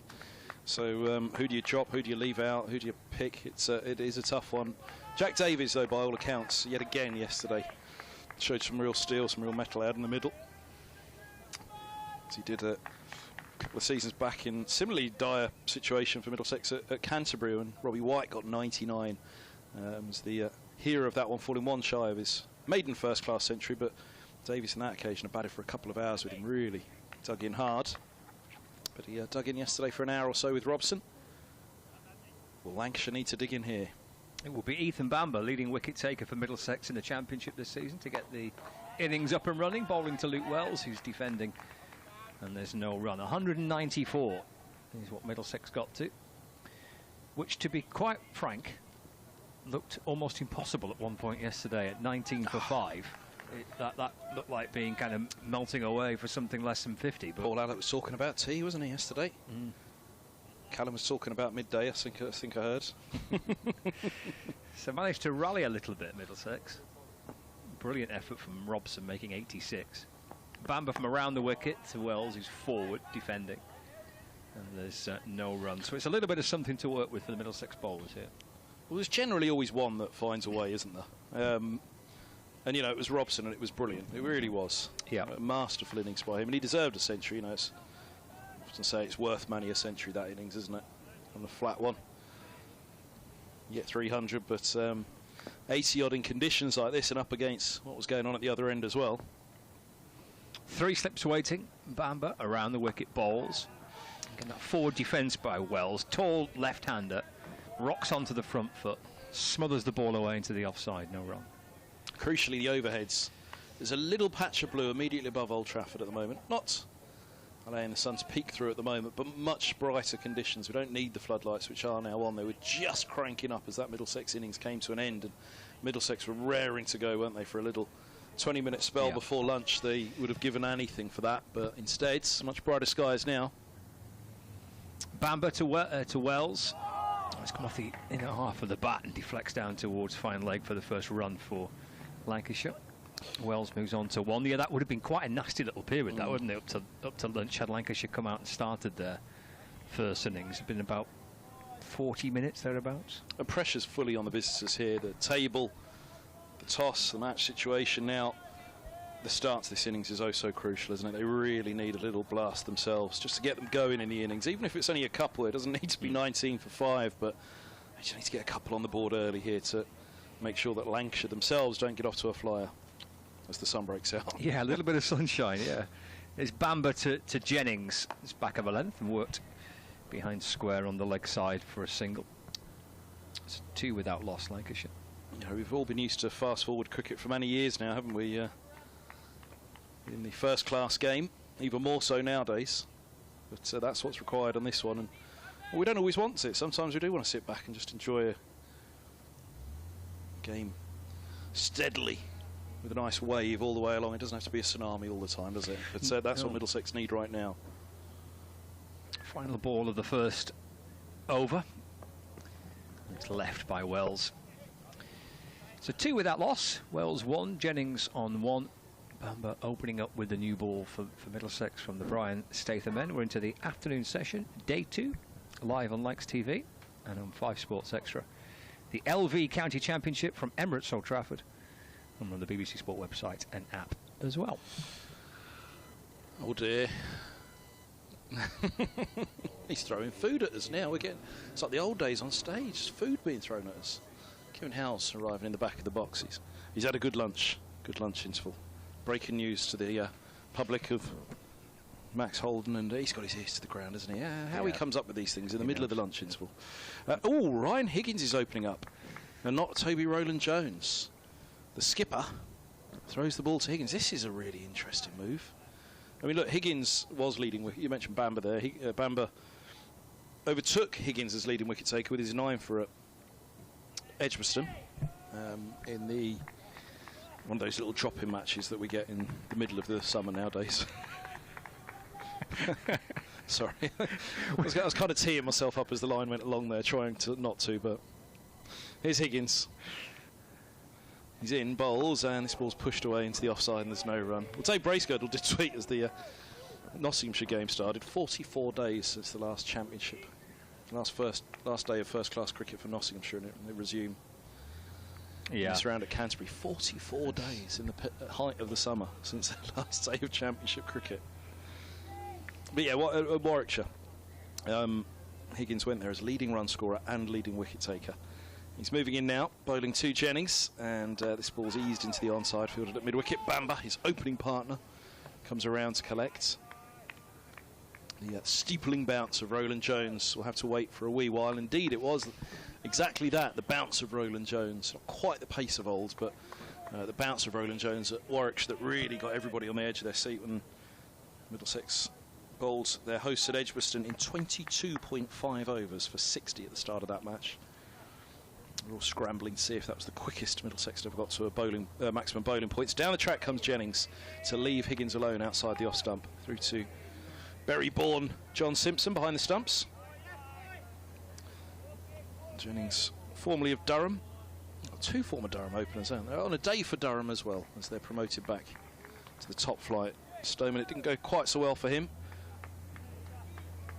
yesterday morning. How will it go for Jennings?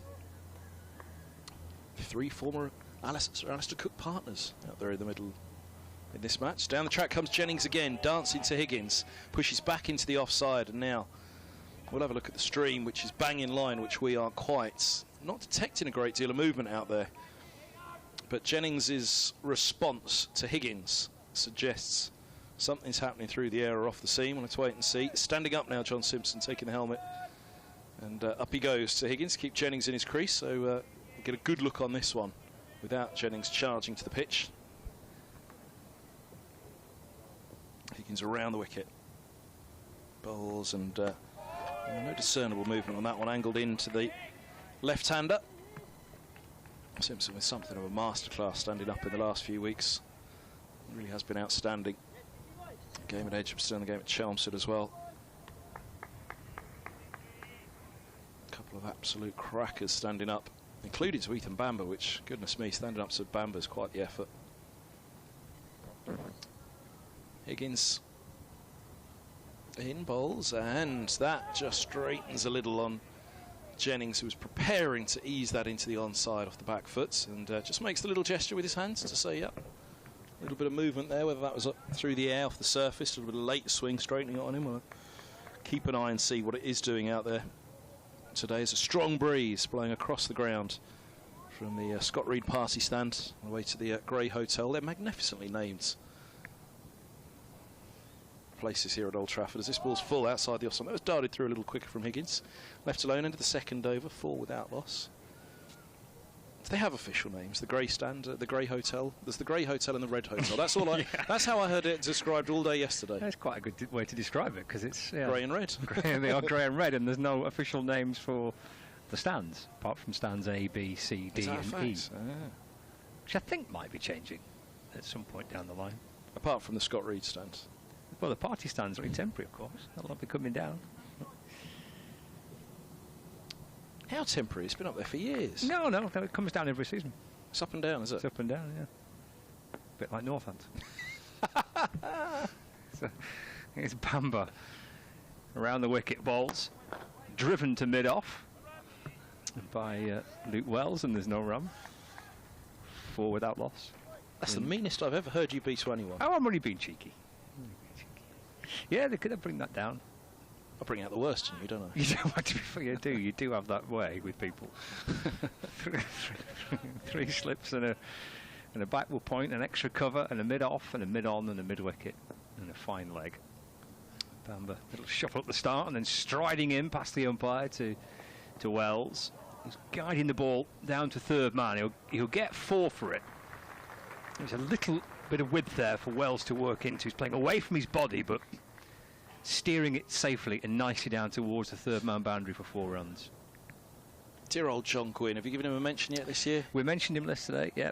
But he loved that stand, didn't he? He used to do a bit of exercise in the morning, up to the top of the stand and back down again. We might have talked about it. Are you telling me it was Porky Pies, was it? I'll meet you up the top tomorrow morning, he said, Kev. Sorry I didn't make it, Gwynny. Yeah. 8 without loss. Bamber to Wells, straight a ball, angled into his pads, which he defends, leans forward, plays it back down the pitch, and there's no run. Our very own grand old Duke of York, up to the top and back again. John Gwynn. Are you telling me he was pulling my leg that whole 4 rounds? He never once went up the top. He said that's his exercise. He comes here in the morning, he goes up to the top, has a look around Manchester and back down again. Not so sure I ever saw him do that. Maybe he did it before I arrived. Maybe he just dreamt it.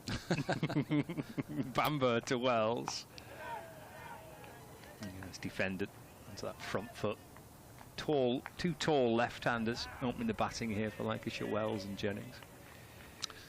Yeah, one of the greats of the mic at this ground. You always have to make sure you get a mention in from each year, don't you? Oh, absolutely, yeah. Norman de Mesquita at Middlesex for many years, followed Middlesex around for the BBC. BBC London, BBC Radio 2 to the World Cup in 1979 at TMS. Make sure he gets a mention every year. David Townsend, we try and avoid the subject as much as we can. Bamber to Wells, jabbed up towards mid-off, and there's no run. The greats of the Middlesex mic, eh? Although David Townsend doesn't quite fall into that bracket. No, well, yeah. Former commentators at Middlesex. Which he almost is. Trying at best. Dragged him in at the last minute yesterday. 1 ball after the 3rd. Wells on 5. There's Bamber. He's in to Wells. That's left. And through to Simpson. No run. End of the 3rd over. 8 without loss. Wells 5. Jennings on 1. Yeah. What do we had? 3 overs. It was about now, wasn't it? Was it the 3rd over? End of the 3rd over, start of the 4th that Stoneman fell, and then it began for Middlesex. 19 for 5. Deep trouble, recovering to 194. Yeah, 4 for 1 in the 3rd, 5 for 2 in the 4th, 16 for 3 in the 15th. Higgins is around the wickety bowls and steered to mid-wicket. Good tumbling stop by Ethan Bamber, rolling across one of those grey tracks that we mentioned earlier. And then 19 for 5 in the 18th over before the partnership. And it's just to put a stop to that between Robson and Higgins. Well, yeah, there was actually, not in terms of the number of runs, but in terms of the overs, you know, so it was 15 for 3. Kind of think that was... well, that was the 5th over then, but there was a bit of a gap between the second. Yeah. So I was listening back to you all last night. Higgins around the wicket, bowls, and forward goes. Jennings pushing back, and there's no run. You kind of envisage it from afar that it all went bang, bang, bang, bang, bang in a rush, but there were long pauses in between, and that was Jack Davis, who we mentioned, really digging in for Middlesex, trying desperately to hold on alongside Robson. Yeah, he was 4 from 33 deliveries, batted for 47 minutes for his 4 runs. Well, you know, in amongst it all, there's careers to be forged for Middlesex. They have a youthful middle order. Higgins bowls, pace and bounce through to Simpson. For a while at the start of the season, it was Simpson and Higgins when the batting began for Middlesex. They had that 4 for 4 against Essex, and they got cooked and portered at Lords, which was 4 ducks, because the 4 runs were 2 no balls, and there was 6 noughts in a row in that first innings of the season. To be honest, it hasn't really picked up much since there. As we were mentioning, with the 2 batting points, only 1 century for the top order, or for any part of the order as forward goes. Jennings, a no ball called, overstepping from Higgins around the wickets to Jennings, but yeah, 20 for 5 they were against Essex in that one when Holden fell, and then Higgins and Simpson put that one back together, but not enough to turn the match against Essex. First game of the year. Defeat in the second round against Northamptonshire at Wantage Road. That was, at that point, you thought, uh-oh, could be trouble. And as forward goes Jennings, turning to the onside, no run. Yeah, there was a stat buzzing around yesterday just on, on that. I don't know if you heard it yesterday. That I did, don't worry. Many times. Oh, right. Yeah, the Middlesex average for their top 5. Yes. The top 5 of Middlesex this season are averaging 19. Yep. Which is the worst in county championship cricket since 1966. Higgins bowls, and forward goes Jennings. Left alone through to the keeper. You can come out from behind the sofa again now, Middlesex fans. Sorry about that. Yeah, it's been a tough return to the top, but one thing that you have to remember is it is the top flight. They've just been promoted in second spot. They only just got out of Division 2. Peter Milan with an incredible innings. Or a rogue black bag. You might have just heard it. Hits against our effects mic. This is full to Jennings, pushed back to Higgins. I'm wondering, was that meant to be covering something from the rain that's blown off something else? And might be about to blow out on top of our effects mic. Just heard it go across the front. Did you hear that? I did. It was very good, that. 10 without loss after 4. It's a bit like the Middlesex batting. Oh dear. Stop it. Yeah, no, it has. It's difficult, isn't it? And there's no hiding from it. Some very talented players there. Robson, Stoneman, Eskenazi, who's come in. Concussion sub. Oh, there we go.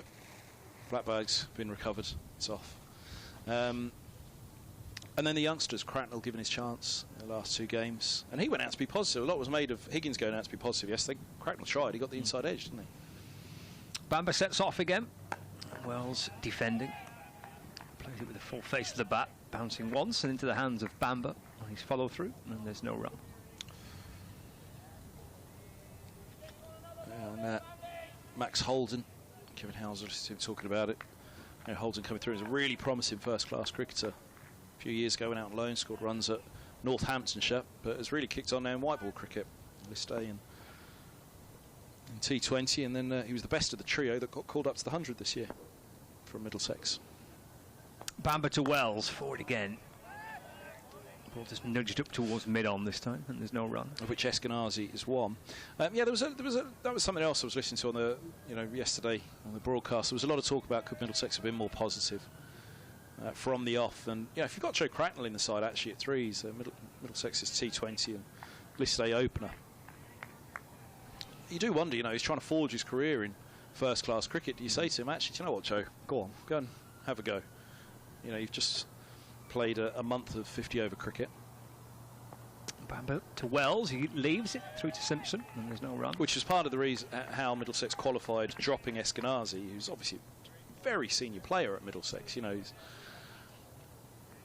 How he's not been club captain yet, I'm not sure. Because every time something goes wrong at Middlesex, it's like the hot potatoes thrown to Stephen Eskenazi. Here, grab it, Esky. You're skipper again. Steer us through this one. He's Did he skipper last week at Essex? No, Eskenazi. No, he was dropped. He was dropped at Essex last week for Cracknell. Right. Bamber to Wells. Full of ball. Beautiful shot. Punched away. 1 bound straight to extra cover. No run. That helps, doesn't it, that doesn't get through. We need a field inside. It's little bits like that. Stoneman just grabs at that one above his head, makes sure it doesn't get through. And he'll know that as an opener. That would have felt great for Jennings if that had thumped into that advertising board over the ropes. Just going to have to be tight in the field. They're going to have to stop everything, Middlesex, aren't they, and try and build that pressure, not let Lancashire get away. But yeah, Eskenazi, Middlesex kind of quantified that by saying, well, Cracknell's had a really good August, playing 50-over cricket, 100 overs a day, opening the innings. 10 without loss. Wells waits, leaves it, Again through to Simpson, and there's no run.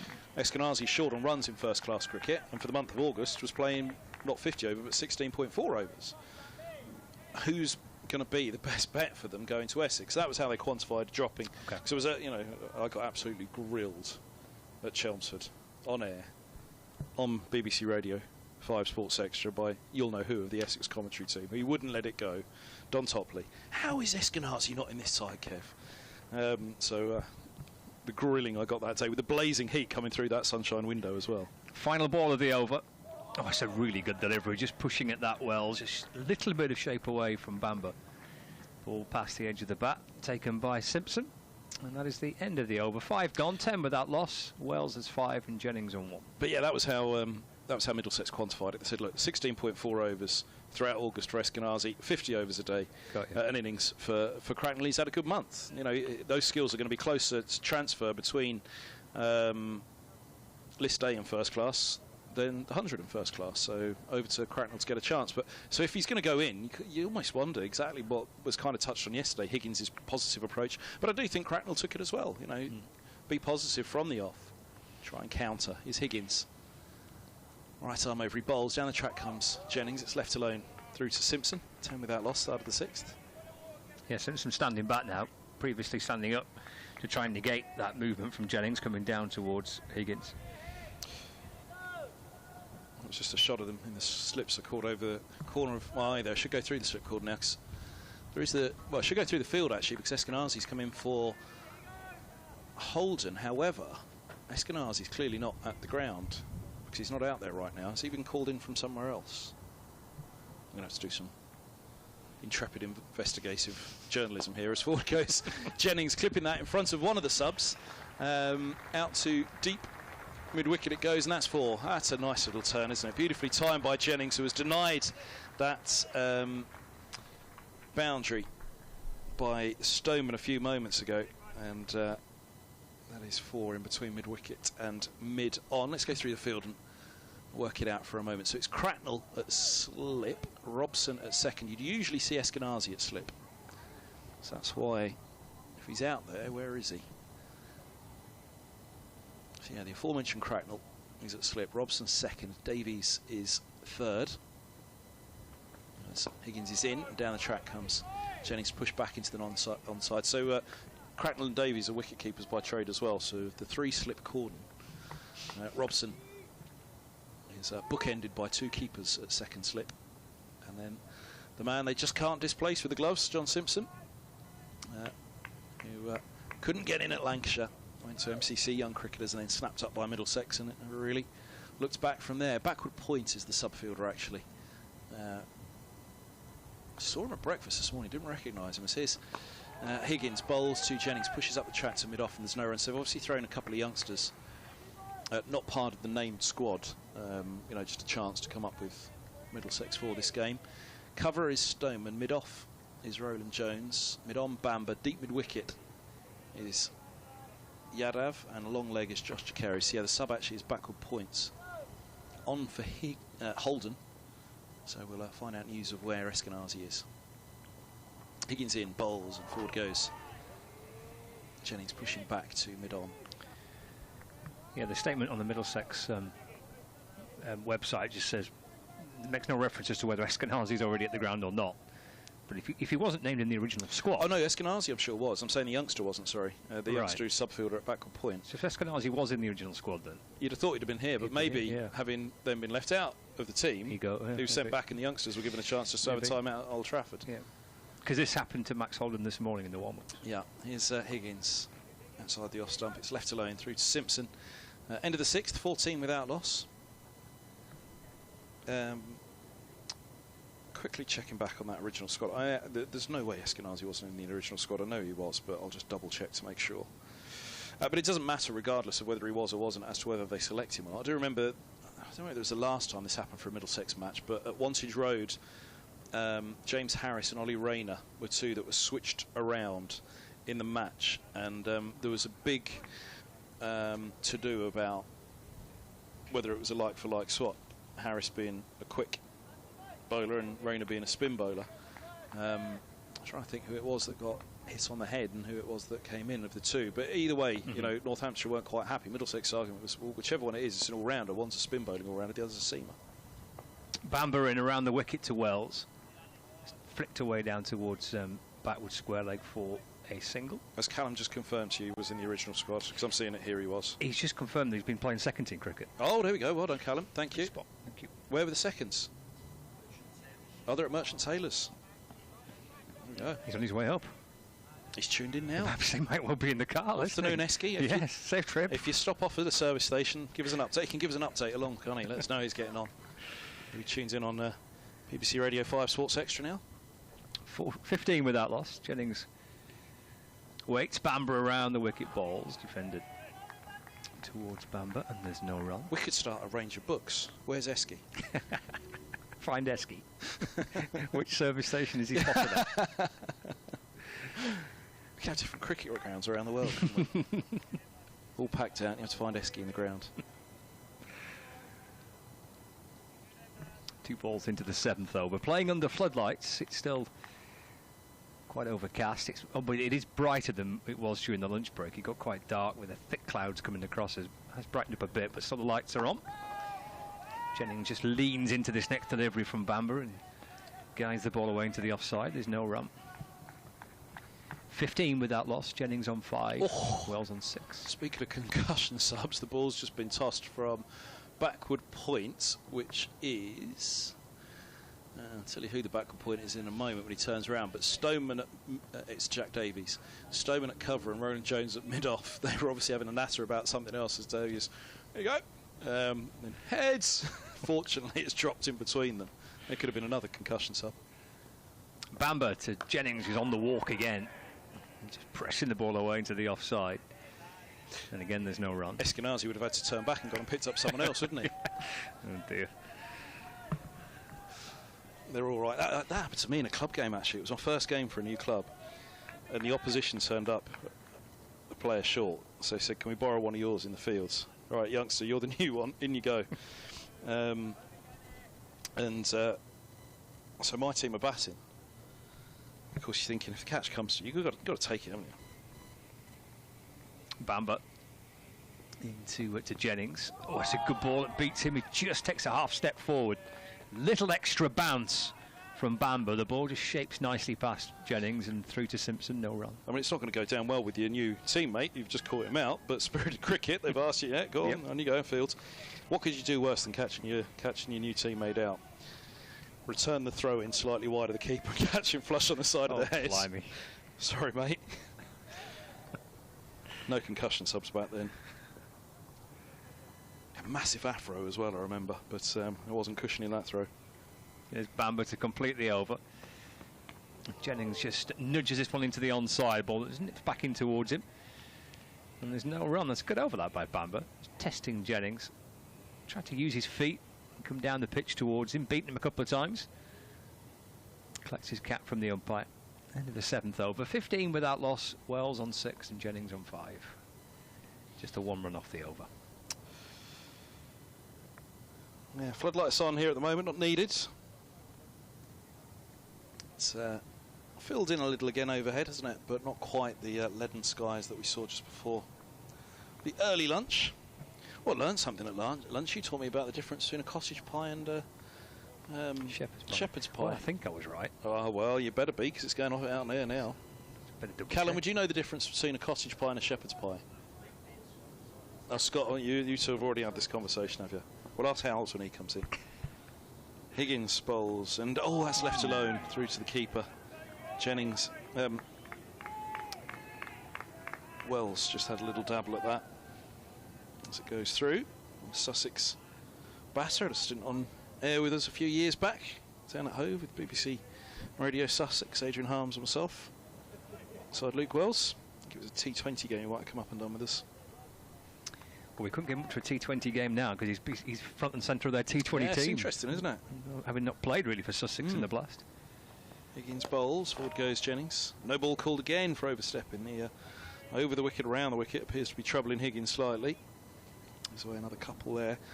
Yeah, well, Stephen Eskenazi and Max Holden, first got through. It took them a long while to get in the T20 side, and well, not only that, they're the record holders, numbers 1 and 2 in List A cricket for individual scores for Middlesex now as well, and gun T20 players, indeed the 2 batters that were called up from Middlesex to the 100s. Higgins back around the wicket, bowls. Wells leaves alone outside the off stump, back high up in the air. Helm was the 3rd player from Middlesex that was called up to the 100s. Didn't have the greatest of times in the One Day Cup either, Middlesex. They were disappointed in that one. That one did hurt them. They knew Division 1, the return to Division 1 would be tough. Knew the blast would be tough, down a couple of players really. Overseas restrictions, financial restrictions on them. Is Higgins, edged by Wells, flashes at one over Davies at 3rd slip, and even a wicket keeper by trade, his athleticism wasn't going to get him high enough in the air to get fingertips on that one. It flew thick off the edge of Wells's bat for 4. Flashed hard, didn't he? Up to his left, over Davis's left shoulder, both feet off the ground, one arm outstretched, but flashed pretty hard, did Luke Wells. I mentioned Ollie Rayner a few minutes ago, didn't I? Big 6'5" off spinner, Ollie Rayner, formerly of Sussex as well, before moving on like Wells did. Here's Higgins' follow-up. This ball's clipped away wide of mid-on, and a nice little shot for 4. Tumbling effort by Bamber, rolling to his left. He couldn't stop it. Yadav's still giving chase, but it's gone towards the hotel. Back-to-back boundaries for Wells. He's on to 14 from 23. Nice shot, wasn't it, by Wells? Just lent into it. The other one was a bit of a thrash and going hard at it. That one was nicely played. It's an outstanding year for Lancashire again in all competitions, Championship and the Blast. Yeah, one of those where a move kind of does you well, it seems. It's, he went from Sussex and he's come here and come very well. Enjoyed the time on air with him down on the south coast. Higgins bowls, and this is run away into the offside, fielded at point in the narrow. But yeah, I was mentioning Ollie Rayner. He'd be at 2nd slip, to be fair, not 3rd, where Jack Davies was. But yeah, Rayner, that probably would have hit him on the chin, to be fair. He's a big fella, wasn't he? He was, in fact, Josh de Carey's. He was obviously talked about yesterday a lot, son of one of the most famous, celebrated Lancastrians, Michael Atherton. Higgins bowls, and this is clipped wide of mid-on with a real flourish. Dismissive from Wells. He nudged one nicely timed through there a moment ago. That was an extravagant clip wide of mid-on for 4. End of the over, 29 without loss. Gorgeous that from Wells. He moves to 18. Jennings has 5. What was I saying? That wonderful shot's interrupted me. Something about Atherton. Oh yeah, that was it. So yeah, and linking Ollie Rayner. Like a segue. De Carey's took 7 for against Hampshire, and he got the 8 for in the first innings against Essex. The 3rd Middlesex player this century to get 2 7-fers in the same season. The other one being Ollie Rayner, or another of them being Ollie Rayner, who took 15 at the Oval, where he really had Hashim Amla struggling in that match. It was a pitch that was turning and bouncing, and obviously they prepared it for the spinners of Surrey, but what it really did was bounce. 6'5" Ollie Rayner had a field day and picked up 15 at. So De Carey's, trying to, a very short list of Middlesex bowlers to take a couple of 7-fers in the in the same season. I can't see that from here. I cannot see the list, the schedule at the back of the room from here. I'm waiting for a hook or somebody to tell me what's going on. I'm being told to get off. Stay there for 10 more minutes. 10 more minutes. Really? And I'm going. All right. Wait, what? You've missed your turn to leave. There's Bamber to Jennings, and that's defended. Just pushing it back down the pitch, and there's no run. 29 without loss. Well, I was waiting for somebody to arrive, and nobody did. That's usually what happens. You're kind of there for unless you're me. You're kind of there for just before the start of your. You had your feet up. You were going on one of your long runs. You were in full flow, Kevin. Didn't want to interrupt you. When am I not? In that case, I'll be on all day. Oh, I'm only just warming up. What should we get on to next?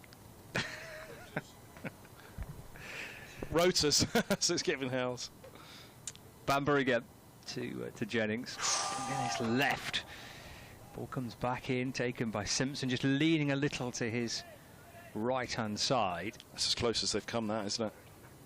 Even the edge by Wells over third slip absolutely flew. That was shaving that off stump, you'd have thought, from the angle we're looking at.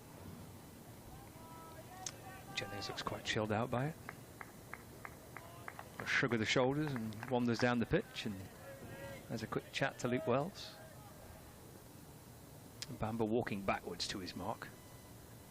Sets off again, over number 9 this. The Lancashire first innings. Again, he's on the walk, Jennings, playing forward in defence.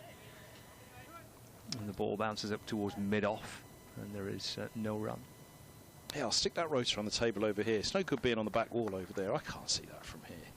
Honestly. Give us your glasses, we had Kev. Bumble yesterday. Alec, DT, Callum, me and you. Not an issue. Yes, I heard DT had to be not dragged an off. Issue all day. DT, Kevin Howes literally kicked him off air at one point yesterday. You know, we're professionals yesterday.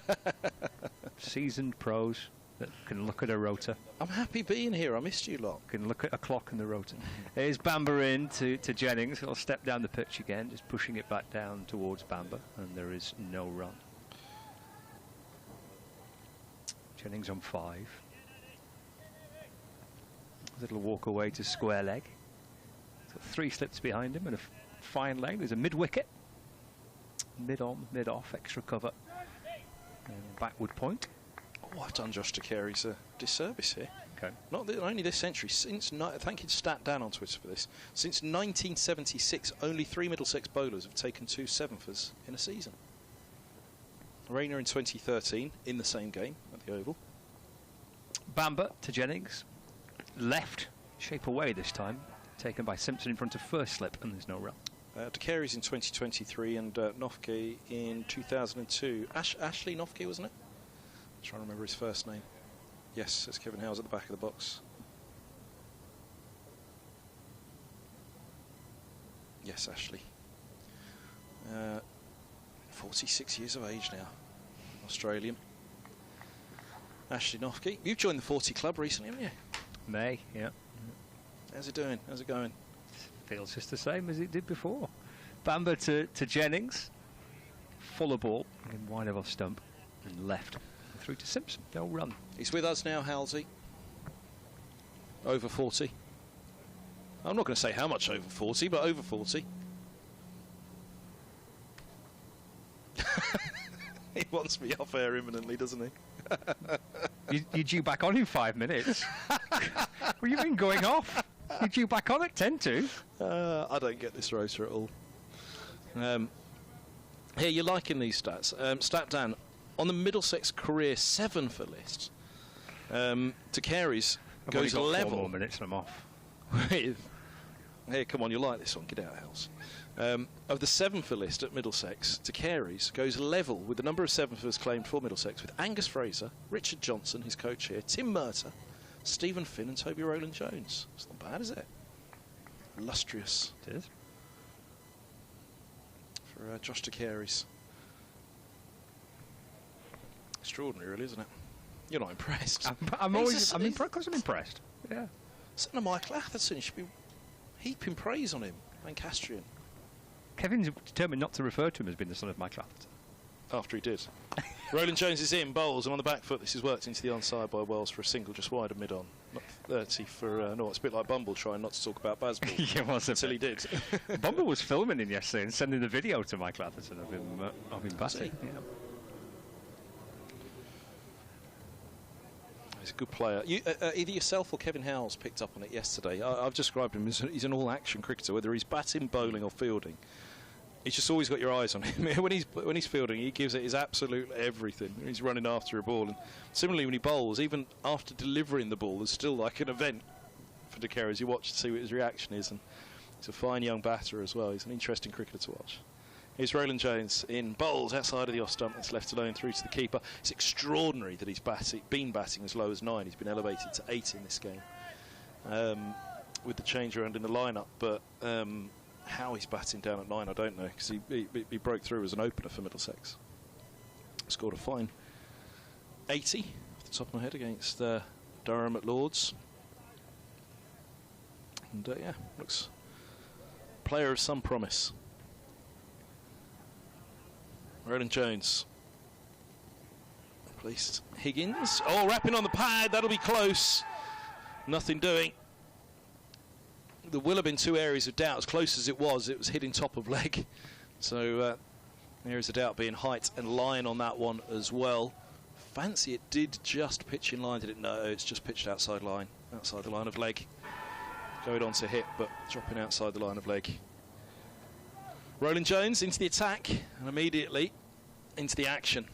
He's got just that little extra bit of bounce there, wasn't it? Well, that was where there was the surprise, because it was a little bit samey from Higgins and Bamber, wasn't it? So you weren't really given a chance with that new ball from the off, just to see if somebody who offered something different would find and extract something different from this track. As Roland Jones bowls and up on his toes, Jennings, who works a single out to Yadav in the deep, on the onside.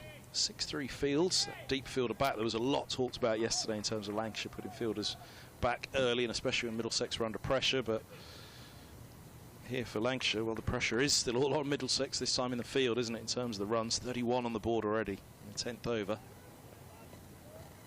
There's enough there, though, as there was yesterday, to say that you pick up one or two, you might just build a bit of pressure. Roland Jones past the umpire, he bowls, and this is left alone outside the off stump by Wells, and through to the keeper it goes, and there's no run.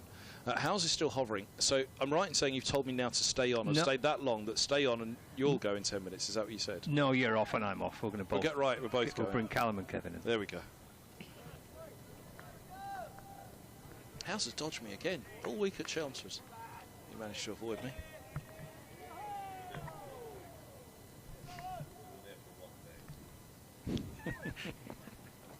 You only bothered with one day, did you? At Chelmsford, yeah, maybe. Of course, it was his full one to Wells, driving straight to mid-off, and a single's taken. A boundary's taken, sorry. Wells is on to 23, 35 without loss after 10. No, of course, I had to duck out for a Sunrisers game for that one as well. And it ended after 3. So, thank you very much, everybody. It's going to be Callum and Kev, professionals.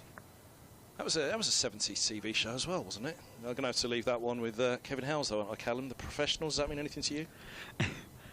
Excellent shot by Luke Wells there to finish Kevin on spelt. You know the problem with that rotor?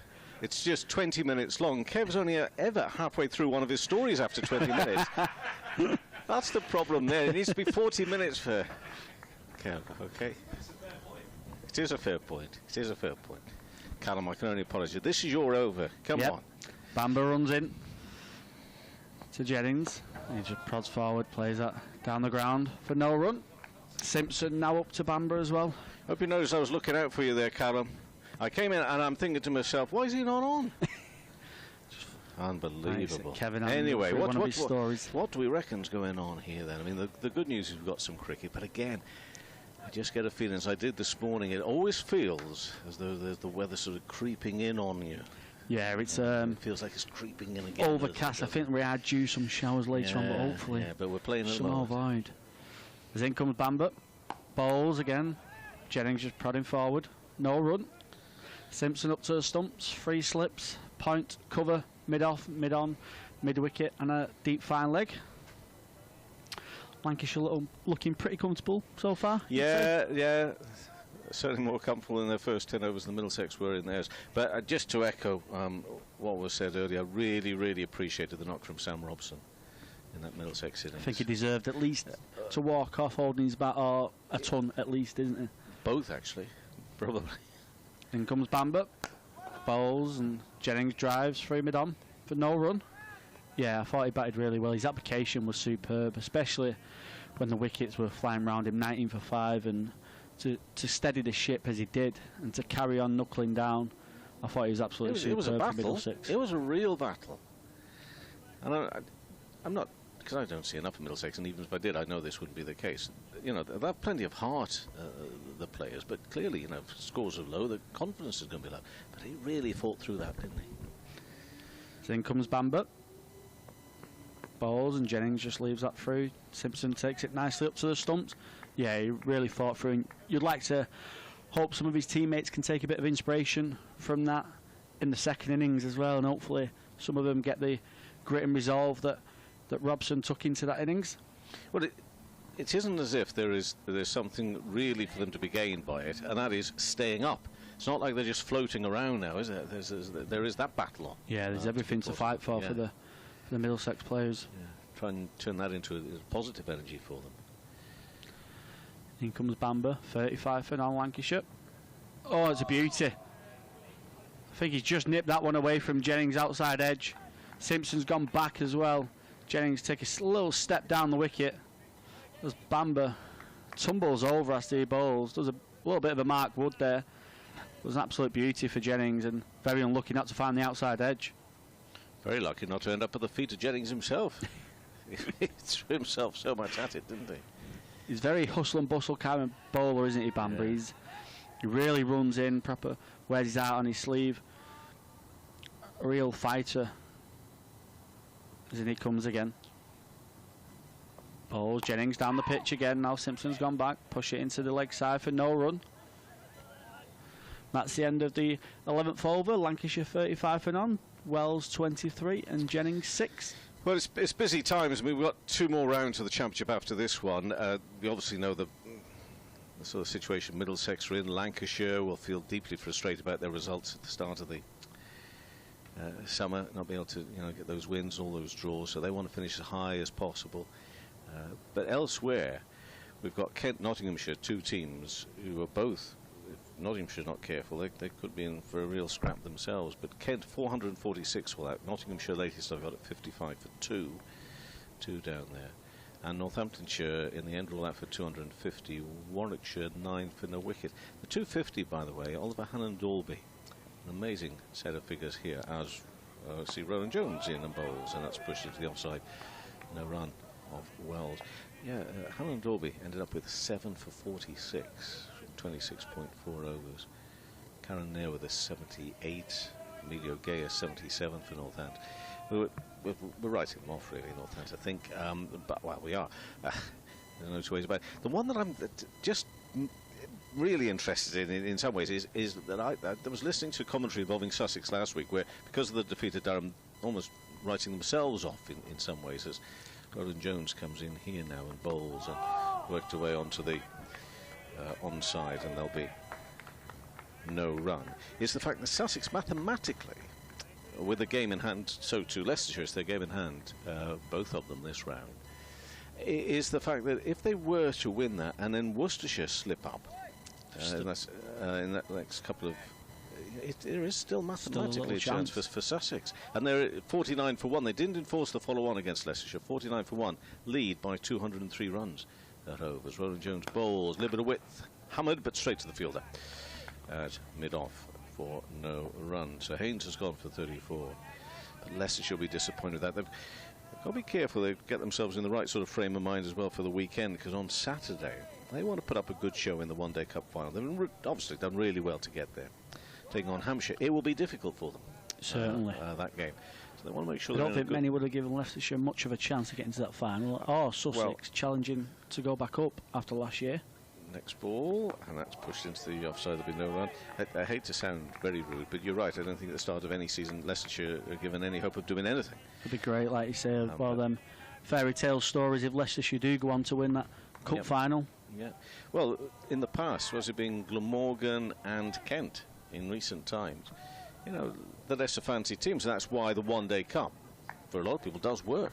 It works as a competition, and certainly people seemingly turning out and watching it as well, people being engaged by it. Back to the championship, and Roland Jones in bowls and driven straight through the legs of the bowler and past the fielder, diving to his right-hand side at mid-on, and it's over the boundary rope. It's 4 runs for Wells, it's 4 more for Lancashire, 39 for no wicket. Beautiful shot from Luke Wells there, just over pitching Roland Jones, and a full face of the bat. Wells showing the stickers, as they say, through the coaching manual to the bowler, and he punches that down the ground lovely. When Luke Wells is in full flow, he's a delightful batsman to watch. Yep. Well, they tend to be a good opening pair, this pair, don't they? And hopefully for Lancashire and for them, a few more years to come from them. Roland Jones bowls again up onto his toes. Wells and punched for no run. End of the over. 39 for no wicket. 12 overs of this first innings reply gone. Wells on 27, Jennings on 6. All this after Middlesex made 194. Count Flynn, myself, Kevin Howells with you for the next few minutes. I imagine they're certainly the tallest opening pair in the county game. Well, you see, you say that, and I wouldn't have a clue. But you'd be struggling to get much taller. You would. They are very complete opposite players as well. Jennings tends to take more time, like say 6 off 41 balls currently, where Wells is a bit more of the Bazball type, as they now say. Takes the game onto the bowlers, 27 off 34 with 6 boundaries. Bamber continues. 3 slips, backward point, cover, mid-off, mid-on, mid-wicket and fine leg. Simpson back currently to Jennings. Then Bamber comes. He just finds the outside edge of Jennings. Just runs that down through the gully region. Picks up a couple. Well controlled from Jennings there, even though did find the edge. Yeah, Jennings just walks at a lot of bowlers recently, Jennings. He tends to take a couple of steps down, tries to put bowlers off the line and length a little bit. And that's where the keeper often has to question themselves whether they come up to the stumps, stay back. We know John Simpson is an exceptional wicket keeper, up there with the best in the game, if not the best in the game in England. As in comes Bamber, bowls, and Jennings lunges onto that front foot and plays it into the offside for no run. You'd have him alongside Folkes? Certainly, yeah. Some of the videos you see on social media of Simpson when he stood up to the stumps, and people like Bamber and Higgins, Roland Jones, he's excellent with the movement he has, the time that he seems to have as well as a wicket keeper. Not always bowlers are keen on having the keeper standing up to them though, because no, what does it say about it's the ego. But yeah, but he clearly does well. Then comes Bamber, slightly wide of the crease, and Jennings lets that one go through, just signalling to Wells there, a bit of a away shape. Lancashire probably found more movement off the pitch yesterday than laterally. As here we go, Simpson comes back up to Jennings. Yeah, Lancashire, I think, found more sea movement than anything from the pitch yesterday. So it'll be interesting to see as the game goes on if Middlesex can find that same sea movement. The Duke balls not tend to be moving as much as they have done in the past.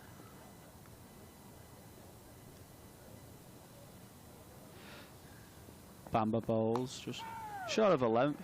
Jennings prods it into the offside for no run. 41 for none after 12.4. Wells 27 off 34 and Jennings 8 off 45.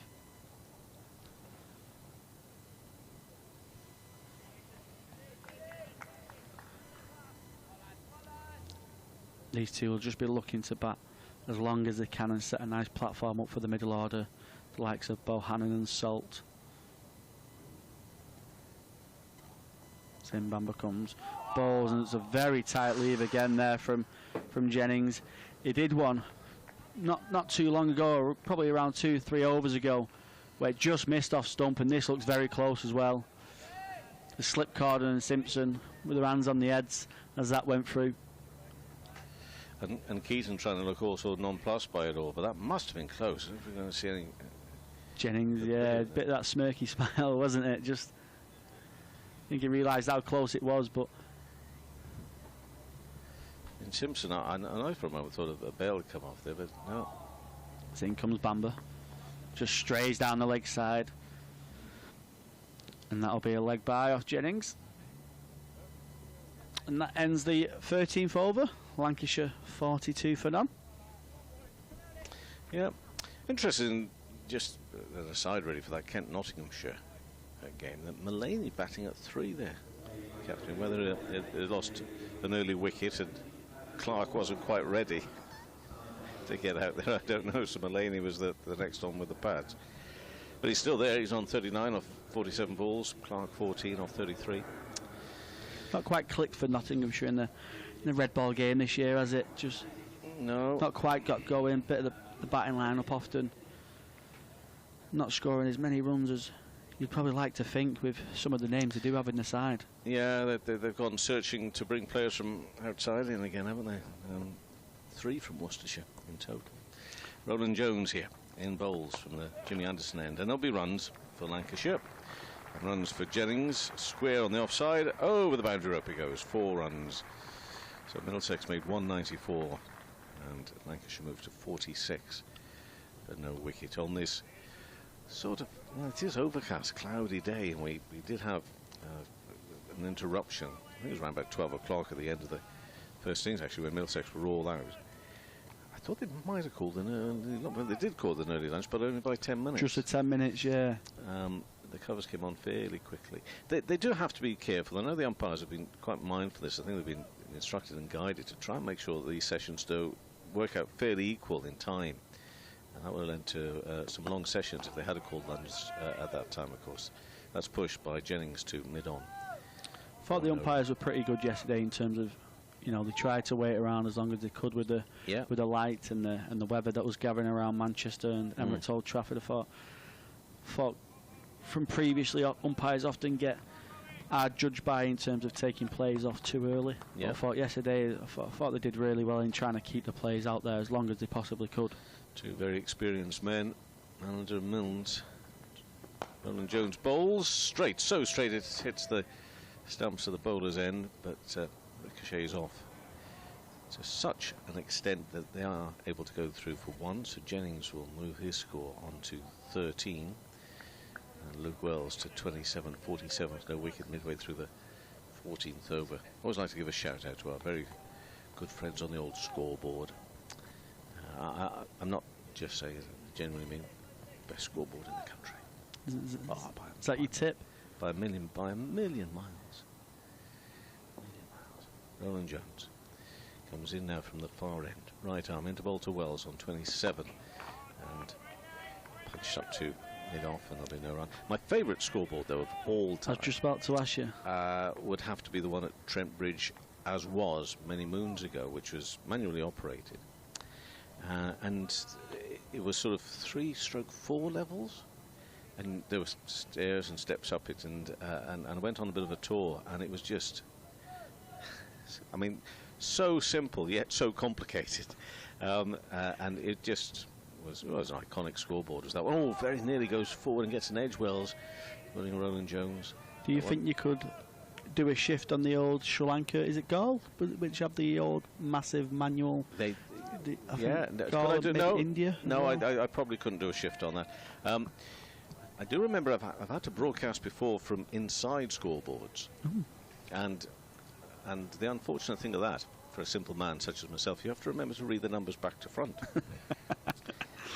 Which I got right most of the time, not all the time. Roland Jones bowls now and driven hard, firm, fast along the ground. Lovely drive that from Wells. That's going to be 4 runs for him for the Lancashire opener. And it takes Lancashire past the 50 mark. 51 for no wicket.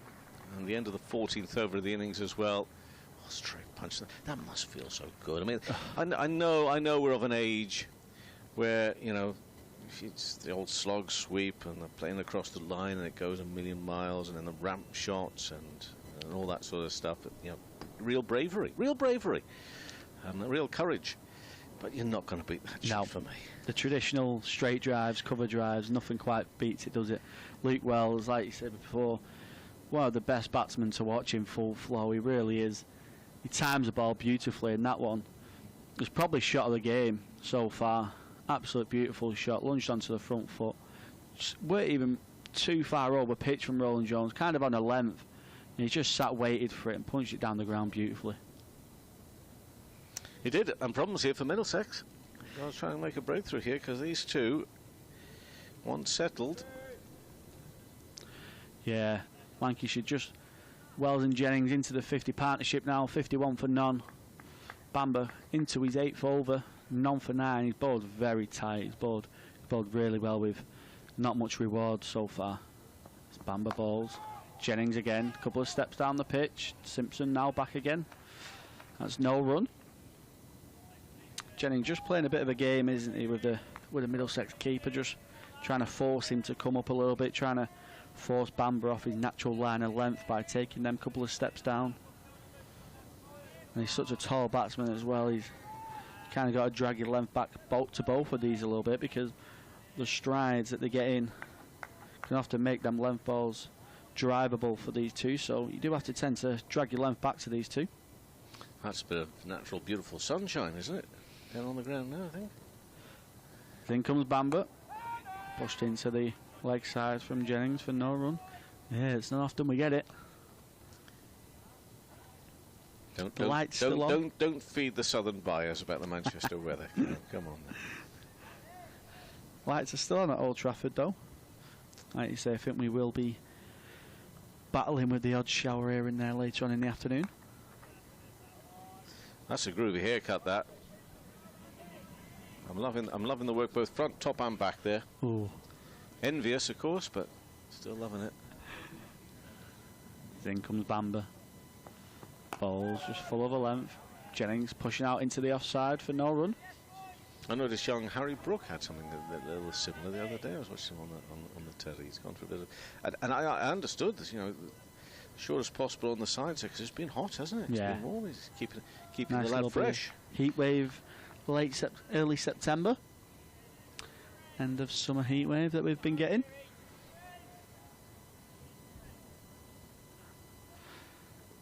Just a 2 slips, 1 gully now to Jennings. Then comes Bamber. Slightly over pitch, Jennings plays it through the offside. Good fielding by Stoneman at cover. Stops the single. I don't know, there was a moment where I thought that was going to race away. I thought I was going for 4 at first. But clearly it's just come off the toe end there. You could see as Keaton was looking at it. The bat, that is, afterwards.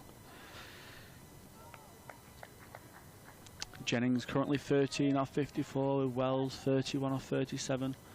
Playing more the attacking role with 7 boundaries.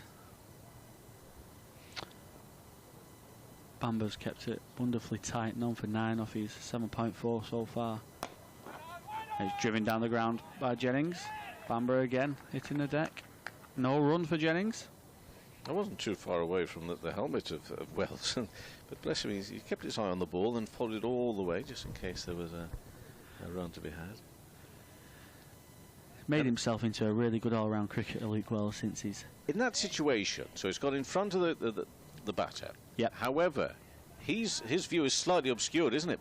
So I think that was Wells' call in the end, and I think he made it. Yeah. He was following it through. You always say, you know, in front of wicket, that's the batter's call, but I think it was the non-striker who had every right to make the call on that one.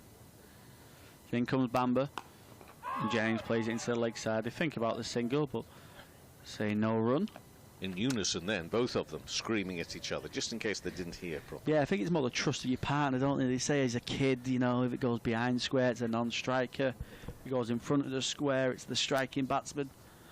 Whereas I think if you have that trust with your opening partner or your fellow batsman, then you can just allow whoever to call, really, and just trust each other. I think we need to be professional here, show the others how to do it. It's we've done our 20 minutes. I think it's their turn. We're both off again. Yeah, both off again. Another double change. 51 for no wicket after 15 overs. You move aside first, and I shall, just in case anything were to happen whilst we're in the change. Higgins is going to bowl. He's bowled 4 overs previously. No wicket for 22. He bowled from that top end. We've seen a bit of Toby Ronan-Jones in the meantime. And Higgins is going to come in. The rotor's changed. The rotor's changed again. So what does that now mean? I think I'm staying on. Okay, and Scott's going to take over in a moment. That's typical of the person. Yeah, the person who speaks out against authority is always the one that gets the chop in the end, mate. I'm playing the role of the whistleblower here. I'll take that piece of advice. As Roland Jones makes a change, takes himself off and brings Higgins back on from the James Anderson end. So in he comes to Wells, bowls, and Wells, the way he's played that just signals like it stayed low slightly. I think it did, didn't it? Yeah, and we've seen that from Robson, didn't we, at the start of the day? A couple of movements that he was signalling just kind of stayed low the wicket. Came down and had a look at the picture, well, didn't he, Wells, where the ball bounced. See, it's the way he played it. Just gave us the view that maybe it just skidded on a fraction. 2 slips to Higgins. Bowles and Wells forward on that front foot, playing down to mid-off and no run. It's kind of the worst possible start this for Middlesex, isn't it? I mean, it's gone perfectly to plan for Lancashire. 2 fine batters who are having both outstanding seasons, and they've just kind of muscled themselves on top of the bowlers here, haven't they? They just at the minute, and of course these things can change quickly, but at the minute you just feel like Wells and Jennings have got complete control of it. Yeah, it's looking pretty flat out there at the moment, isn't it? There's not much movement laterally with the ball, a bit off the seam. There's Higgins bowls. Wells just allows that through to Simpson for no run. Yeah, they had movement with the ball here and there. Jennings, a couple of tight leaves, but so far Wells and Jennings haven't given Middlesex much of a sniff, have they? No, they haven't. No, there's been kind of the odd LBW appeal. I think Toby Rowland-Jones to Jennings. St Jennings beaten maybe once or twice early on. One thrash from Wells that went up and over slip, but it's not been anything kind of clear cut really. Higgins bowls and nice and straight. Wells plays that through mid-on for no run. Because of Lancashire not in any rush whatsoever here. It's not too dissimilar to how they were faced last week at Northampton, where they basically wanted to bat once, and in the end they managed that. So that, you know, forecast is actually all right. You know, it's okay now for today and tomorrow, and Lancashire will be looking just to bat time, bat once, and get a long way in front of Middlesex. It looks horribly short of runs in that first inning. In comes Bamba bowls, just over pitch. Higgins, sorry, just over slips Piteley, and Wells punches that down the ground. A diving attempt. Unfortunately, no hand on that, and Wells gets another 4. Played beautifully down the ground today so far. Takes a score on to 55 for none after 15.5. He has played well straight, hasn't he, Wells? But he's such a strong player, isn't he, hitting down the ground. Both players are, aren't they? Both of these are, you know, especially strong when they're straight and get a lot of runs in that region. Yeah, Wells is a bit more attacking, is it? He really throws his hands at them. Then comes Higgins again. It's a lovely line of length, and Wells just prods forward for no run. Yeah, I think it's a nice combination, isn't it? Because you look at them and they're both really similar, aren't they? Tall left-handers, both obviously opening batters. You think physically they look very similar. You'd think that they would score in the same ways, but they don't, do they, really? No, I think they've got that respect for each other where they both know the roles, don't they, really well. And Luke Wells takes it upon himself to be the enforcer, to be the one that takes it after the bowlers, and Jennings is one of them who, as Lancashire fans will want, who just tries to bat all day. You know, the runs that Jennings scores when he gets himself in is phenomenal. Some of the big scores he's got recently, that's what Lancashire will be hoping for, and it's a great balance, like you say, Wells being the attacker and Jennings being the one who tries to bat most of the day. And they certainly have a good combination, good understanding at the top for Lancashire. We're going to see some spin. Yadav is coming into the attack from the Brian Statham end. Not seen too much in the match, have we? Just a little bit of Luke Wells and Tom Harley, but nothing much really. This is quite an interesting little passage of play now, because the idea for Middlesex batting first was that they wanted, and they're expecting spin to play a part in the match. Now, obviously, it's not worked with it to plan because of the lack of runs they've got in their first innings, but they clearly want to get Yadav into the match. Yeah, Middlesex here and Rowland-Jones will be hoping that he can hold an end up, won't he? And they can operate the seamers from the other end. They've also got De Cares to come on later on. He might bowl the spinning tandem later on in the game. But I think for now, they'll be hoping Yadav can get into his work. They can rely on him to bowl from this Statham end and keep it tight while the seamers kind of rest and operate from the other end. But he's bowling against probably one of the best best batsmen against spin in the country in Jennings, and Wells certainly will try and take the attack to him as well. Slip and a short leg in place, and forward goes Jennings defending Yadav, who's bowling his off spin from the Brian Statham end. 6 test matches for India, 2 one-day internationals as well. And he's up and running with his Middlesex career with the ball in his hand. Little paddle away by Jennings, nicely played. Runs it down towards the boundary in front of the hotel, and he's timed that beautifully for 4. A little lap paddle, didn't go at it hard. Such a clever shot, but that is such a favourite, isn't it, for Jennings, certainly when he's facing the spinners. I think that's why he's so good, isn't he, against spin. He's such a 360 player versus spin. No, he's not one of these use scoops, the fast bowls and stuff, but regarding spin, he's got the sweep, the reverse sweep, the slog sweep. He really is a difficult customer to bowl against him. Because of his height as well, you don't really want to over pitch. 59 without loss. Goes again. Just be a single this time. That little paddle down towards fine leg for 1, so Jennings moves on to 18. And Lancashire's opening partnership here.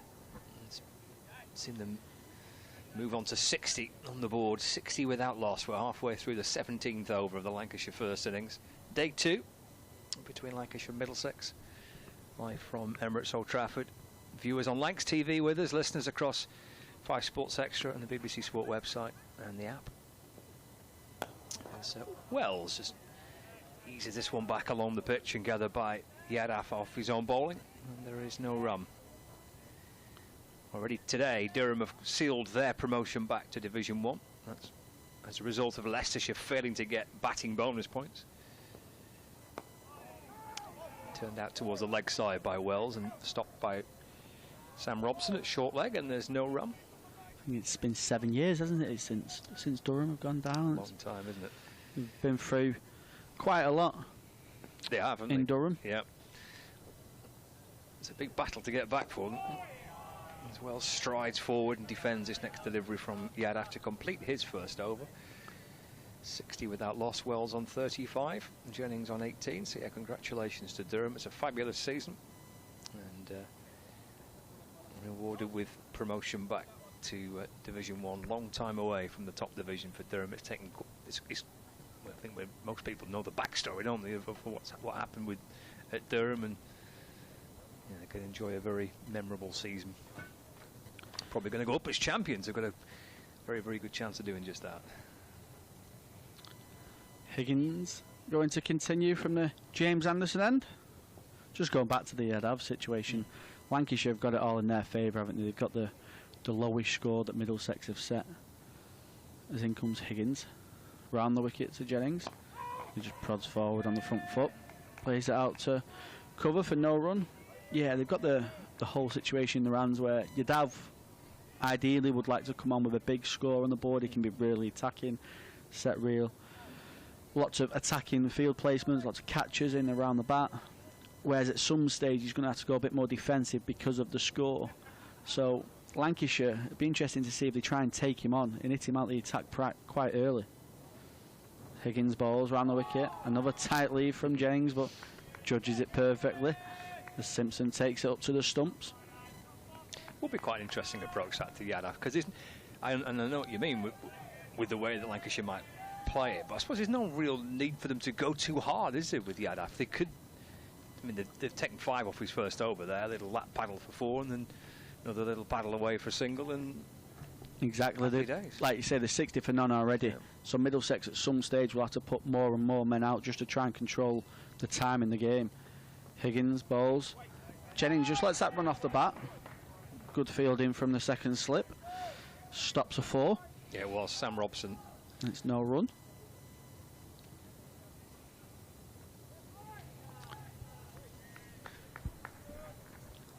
Jennings on 18. Wells 35. He's put 60 on in 17.3 overs so far.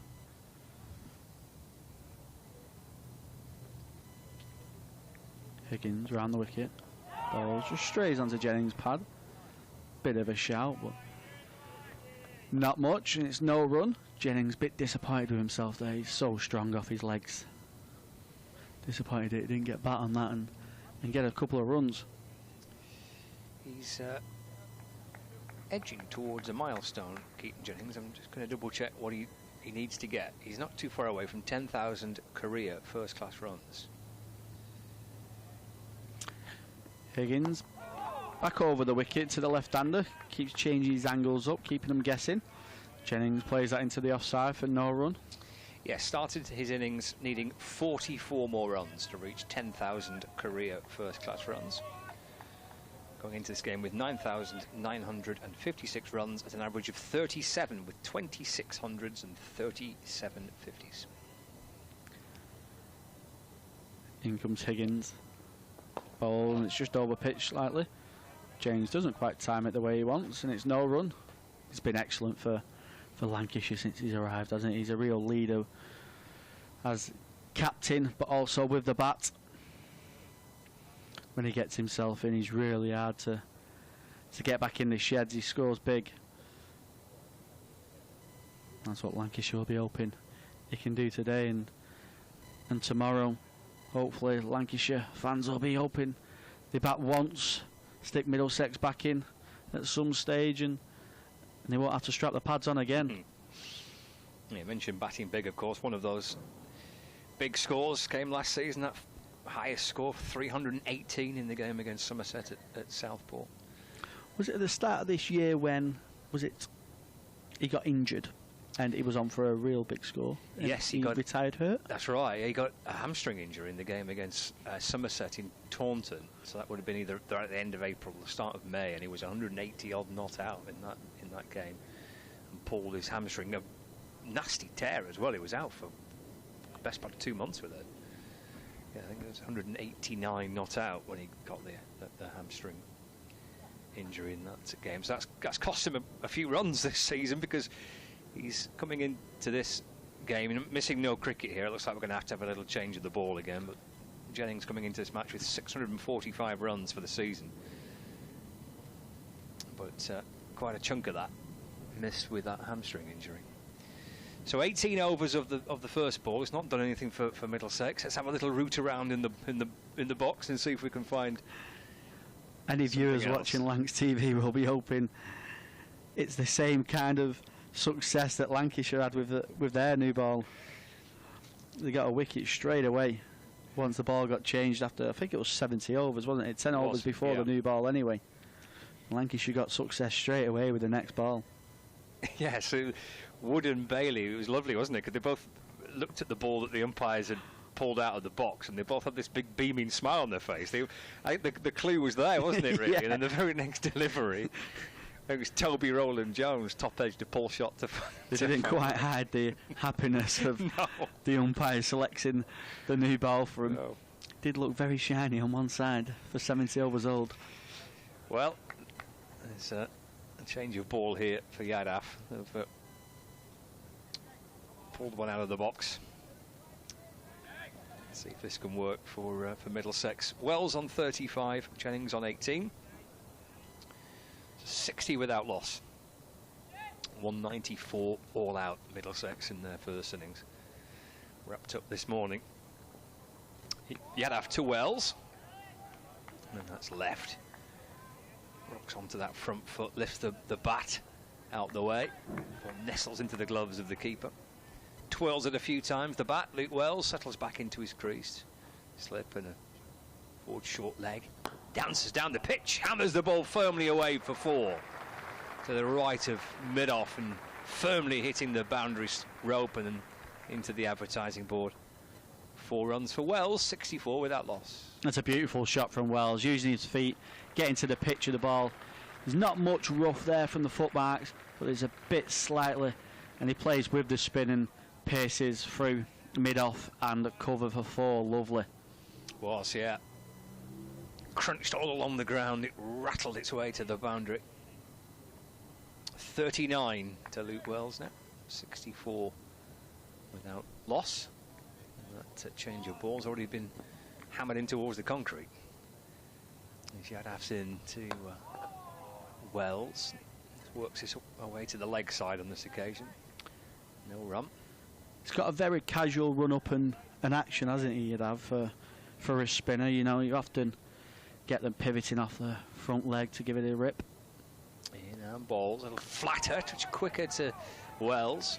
Something to sneak this one away to the leg side, just working it across the pads, picked up at mid-wicket by Josh DeCaries, and there's no run. See him have a ball soonish, you'd think. Yadav into the attack here. Second over for Yadaf as Wells comes down the pitch and goes for a big swing. It's a thick edge pass. First slip, and he's actually going to get 4 down to third man, but with a degree of good fortune for Luke Wells. The score moves on to 68 without loss. Wells moves on to 43. Yeah, not quite as attractive as the one before from Wells. Tried to force that one a little bit more, didn't quite get to the pitch of the ball then, so he had to try and release with his hands, and he found the outside edge. If there was a second slip in there, they would have took the catch pretty comfortably. Yadaf to Wells. Forward defends this final ball of the 19th over.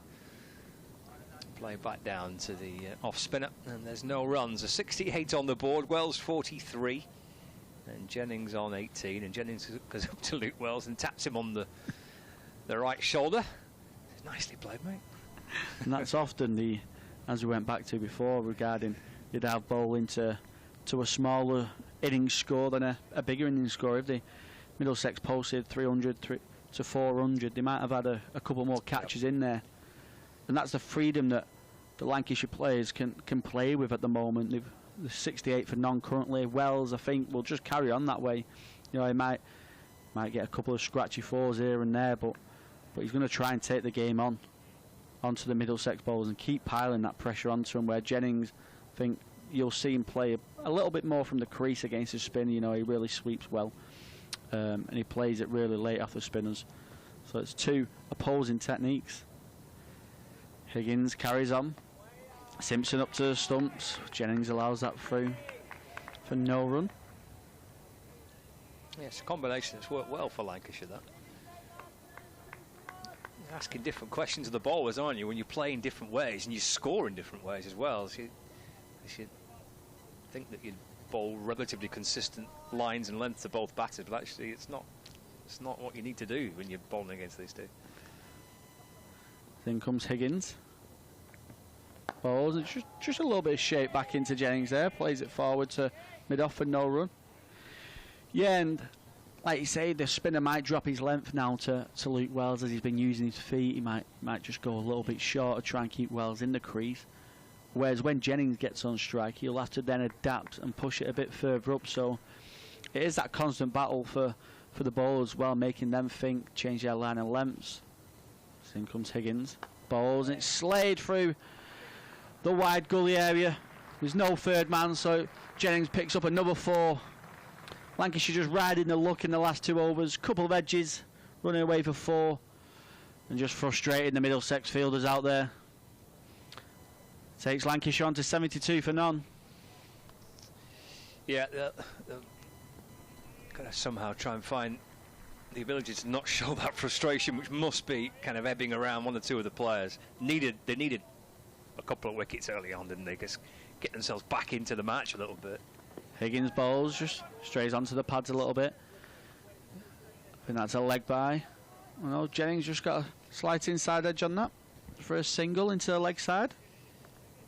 Yeah, they really needed 1 or 2, didn't they, early on with a new ball, just to get themselves back in the game a little bit, get a bit of energy, a bit of motivation in the field. But they'll have to keep digging in here, Middlesex. Keep trying to bowl them good areas, try and force Lancashire to make a mistake.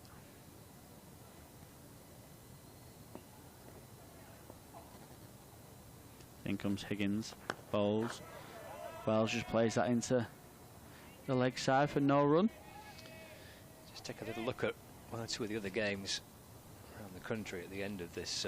We mentioned that because of Leicestershire's first innings total of 108, they had to get to 250 to deny Durham promotion today, but they didn't, and they've been bowled out for 108. So Durham are up from Division 2. Leicestershire actually needing a result in that match to try and keep up with Worcestershire, who was second. Wells allows that one through from Higgins into Simpson for no run. 73 for none after 20 for Lancashire. So Sussex bowled Leicestershire out for 108. Sussex making 262 in their first innings. And now batting second time round. are 81 for 1. Game taking place in at Hove. And Clark and Allsop batting together. The score is 81 for 1. Sussex in reply, so lead by 235 runs. Are in a good position against Leicestershire. Game in hand for Leicestershire against Sussex, as they try and keep pace with Worcestershire, who was second in the second division table. And the other game we'll have a little look at too is Kent against Nottinghamshire, because that is a significance for Middlesex in particular. Because certainly Kent are a rival, and they're trying to avoid relegation. Yadaf starts another over, balls left by Jennings and through to the keeper. There is no run, 73 without loss. Wells on 43. Jennings on 23. Forward short leg's gone to leg slip now, so a slip and a leg slip. Yadaf to Jennings. That's left, throwing it outside the off stump. Ball just turning away from Keaton Jennings, the left-hander, into the gloves of Simpson, and there is no run. Yadaf a little flatter and quicker, covering this up, working it away into the offside. Again, there's no run. Just looks like he's getting a little bit of grip and a little bit of bounce with this newer ball now. Jennings just signalling to Wells. It's just a little bit of spin, a little bit of purchase for Yadav. He's in and bowling. Clipped a foolish ball down towards fine leg, just flicked it away off his toes. Single for Jennings, moves on to 24 not out. Score moves on to 74 without loss. It brings Luke Wells back on strike. Leg slip comes to forward short leg again for Wells. There's a long leg, there's a mid wicket, mid on, mid off, cover and backward point. So that front foot and defends safely into the offside. And there's no run, one ball left, the 21st over. He had off at the very start of his first spell for Middlesex. This will be his third over. And he's into Wells, that's left and taken by the keeper.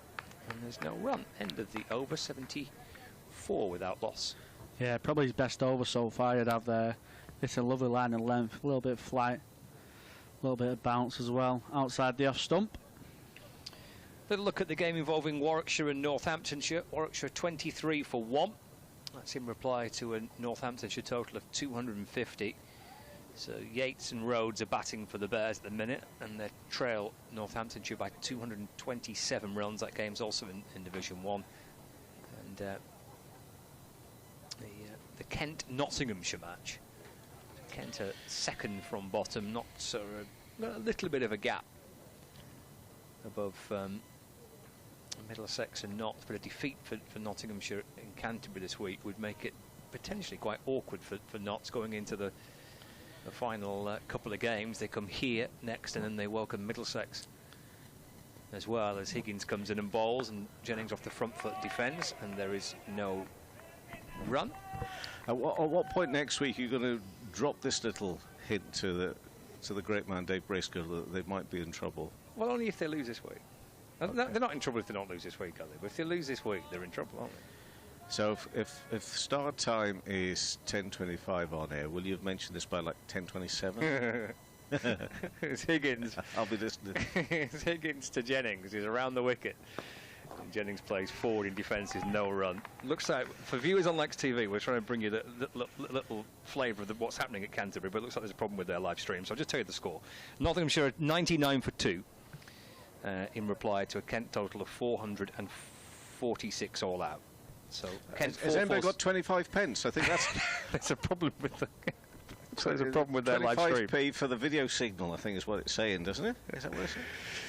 So Kent 446 all out, Notts 100 for 2 in reply. Here's Higgins in and bowls. That's driven away into the offside by Jennings, straight to extra cover, and there is no run. Had a great man come and see me a few minutes ago, Mr. Gidney. Did you? Oh, yeah, Big Chief, did you? Oh, yeah. Well, you knew you were here, if you see him, yeah. okay, if you see him, Just look at his shoes. Oh, okay. Oh, yeah. All right. Smart. Are they? I want a pair like that. Do you? And I'm a big boy. I'm going to get a pair like that. Instead of... Have you seen these tatty things I'm having to wear at the moment? What type of shoe is it? Oh, I don't know. It's posh. Posh Smart. shoe? Oh, lovely. Higgins to Jennings. It's carved away for 4 through the offside. It's short and it's a little wide, and Jennings can open up his shoulders and carve the ball out through deep point for 4 runs. Takes Lancashire on to 78 without loss, with 2 balls left of the 22nd over. There was a good, funny moment at the Oval last week when they were playing Warwickshire. The ball went into the lower area of seating in one of the stands. There must have been about 20 people looking for this ball, and it took 5 minutes for them to find it. I think that would have gone down well on social if I'd been quick enough to video it all. People scattered everywhere trying to find this ball. Higgins into Jennings. It's fallen wide and through to the keeper. And there is no run. Well, thankfully that one was retrieved pretty quickly. Yeah, just from under the cover. Without having to get under there as well, I think. Oh, can you imagine getting under there and not being able to get back out again? That wouldn't have been too good. I mean, these fit young lads, they'll be fine. But I tell you what, I think I'd call for some help. I wouldn't be crawling under there myself. No. Scott, I'm stuck.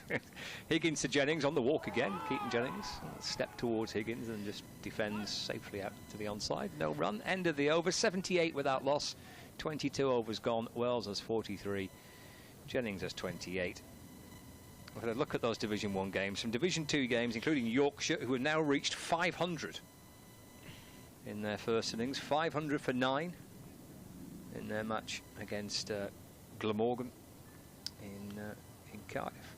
And I think that's it. I think they're all out now. I think that was a run out, wasn't it? Oh yeah, okay. Look, high fives, low fives. 500 all Come out. on, lads, we've done well there, Glammy. We've only let them have 500. Well done. Terrific stuff. 500 all out then. It's a funny old week of cricket this week. There was only 6 matches, only 6 games. But at least we got some cricket, and I think all playing as well with the weather, which is good news. Start of the next over. And this is Jain Yadav, who's bowling his 4th over. Gone for 14 runs so far. Needs a breakthrough, and they'll be looking to him to try and make something really big and important happen, not only now, but throughout the remaining game. Wells on 43 goes back, and a little bit of width, and he can cut that away square on the offside for 1 run. So it's a bit cloudy, and we've had a little bit of a delay around about 12 o'clock for some rain, but then they took lunch at 12:30, by which time I think it had stopped raining, but lunch was taken at 12:30, back on again at 1:10 A session of 2 hours 15 minutes, Scott. Yes.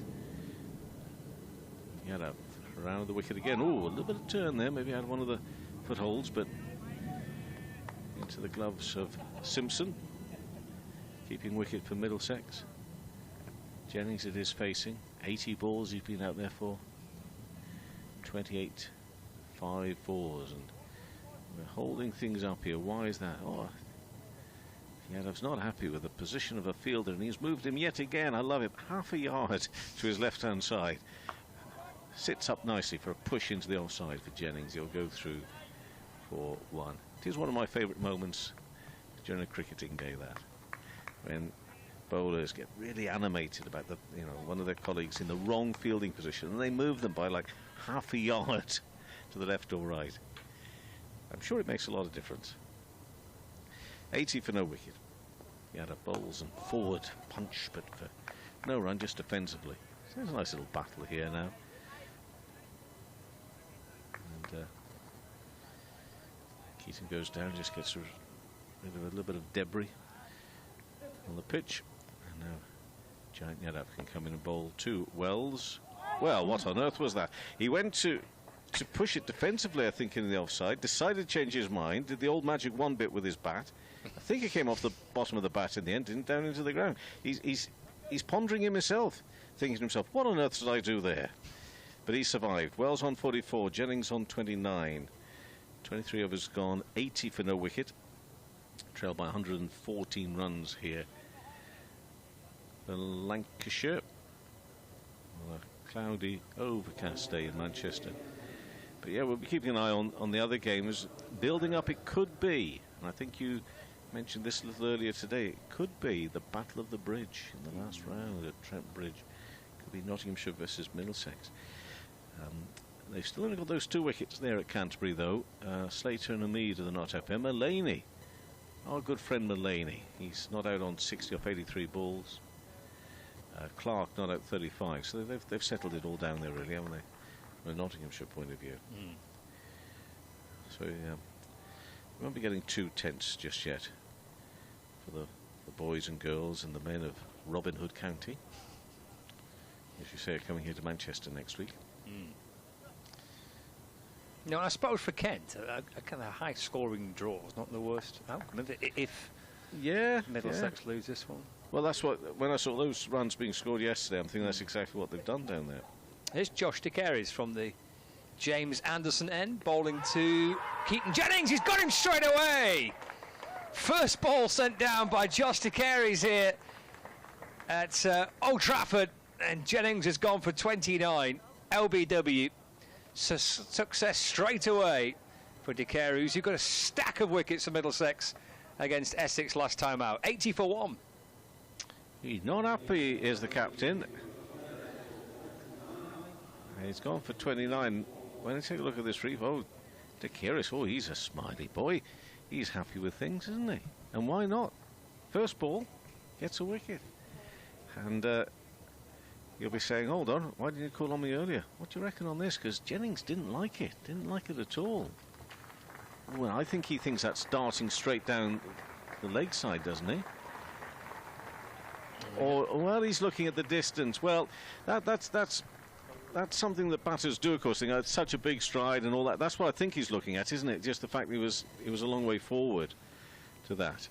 But in many ways, that doesn't matter. I mean, it always used to be that's where the batter would get the benefit of the doubt, but umpires will quickly tell you, if you take a look at all the replays, decision reviews and whatever, actually the distance you're forward you can still be out. And that's certainly the umpire Milnes, and he was very definite with it. He was very firm with it. He raised the finger and he held the pose for a little time. It looked quite scary, didn't it? It certainly did. Yeah. It had me a little frightened. But he's a nice man. Although no, he didn't look it there, and I think that may be because maybe he got a bit of a Keaton glare, and that's why he held the pose. He's as if saying, "Well, Keaton, I'm holding this finger up for as long as it takes for you to move." And he did, didn't he? He held it there. He did, and then Keaton moved, so then he could put the finger down.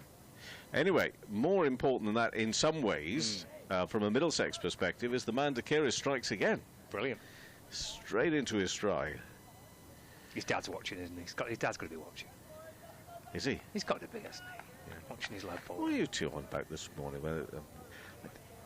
I'm prepared to reference who his father is, but not make too much of a deal of it. That's what you said yesterday. He's a man in his own right. Yeah, exactly. Well, I'm not going to say and not talk about who he is and all that sort of stuff and his family relative. Josh Bannon's a new batter. There's a short leg and there's a slip in place. De Carys in to Bahanam. The back foot and worked away into the onside. No run. Get that a bit of rip as well, didn't it? Good start. What a week he had last week. Success in against Essex and Chelmsford. First ball here. Gets the wicket of Keaton Jennings into Bahanam.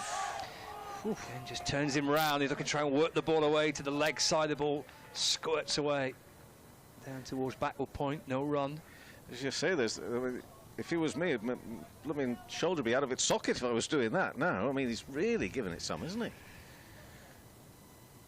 Bowling over the wicket to Bahanam. A bit of bounce there as well. Oh, it's got exciting now, hasn't it? This is a nice little battle first up. 80 for 1. Josh de Carys from the James Anderson end is in to Bahanam, plays right forward in defence, rolls back to the Middlesex spinner, and there's no run. Breakthrough that Middlesex were desperately searching for. Needs something to spark a bit of life. De Carys in. Ooh, just turned away by Bahanam to the right of short leg, not far away. Super first over for Josh De Carey's a wicket maiden to begin with. Almost had two. This was just nudged away off the hip. Oh, just a few inches to Sam Robson's right. And he snaffled a couple in his first over.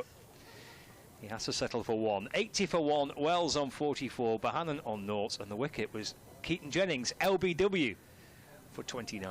Can he not bowl at both ends just for the next 5 or 10 minutes or so? Because I'm loving that. I'll be off by the next time he gets on, but I can still enjoy it from afar. Anyway, this is the man who's supposed to be doing it. Janjanov, he's bowled 4 overs,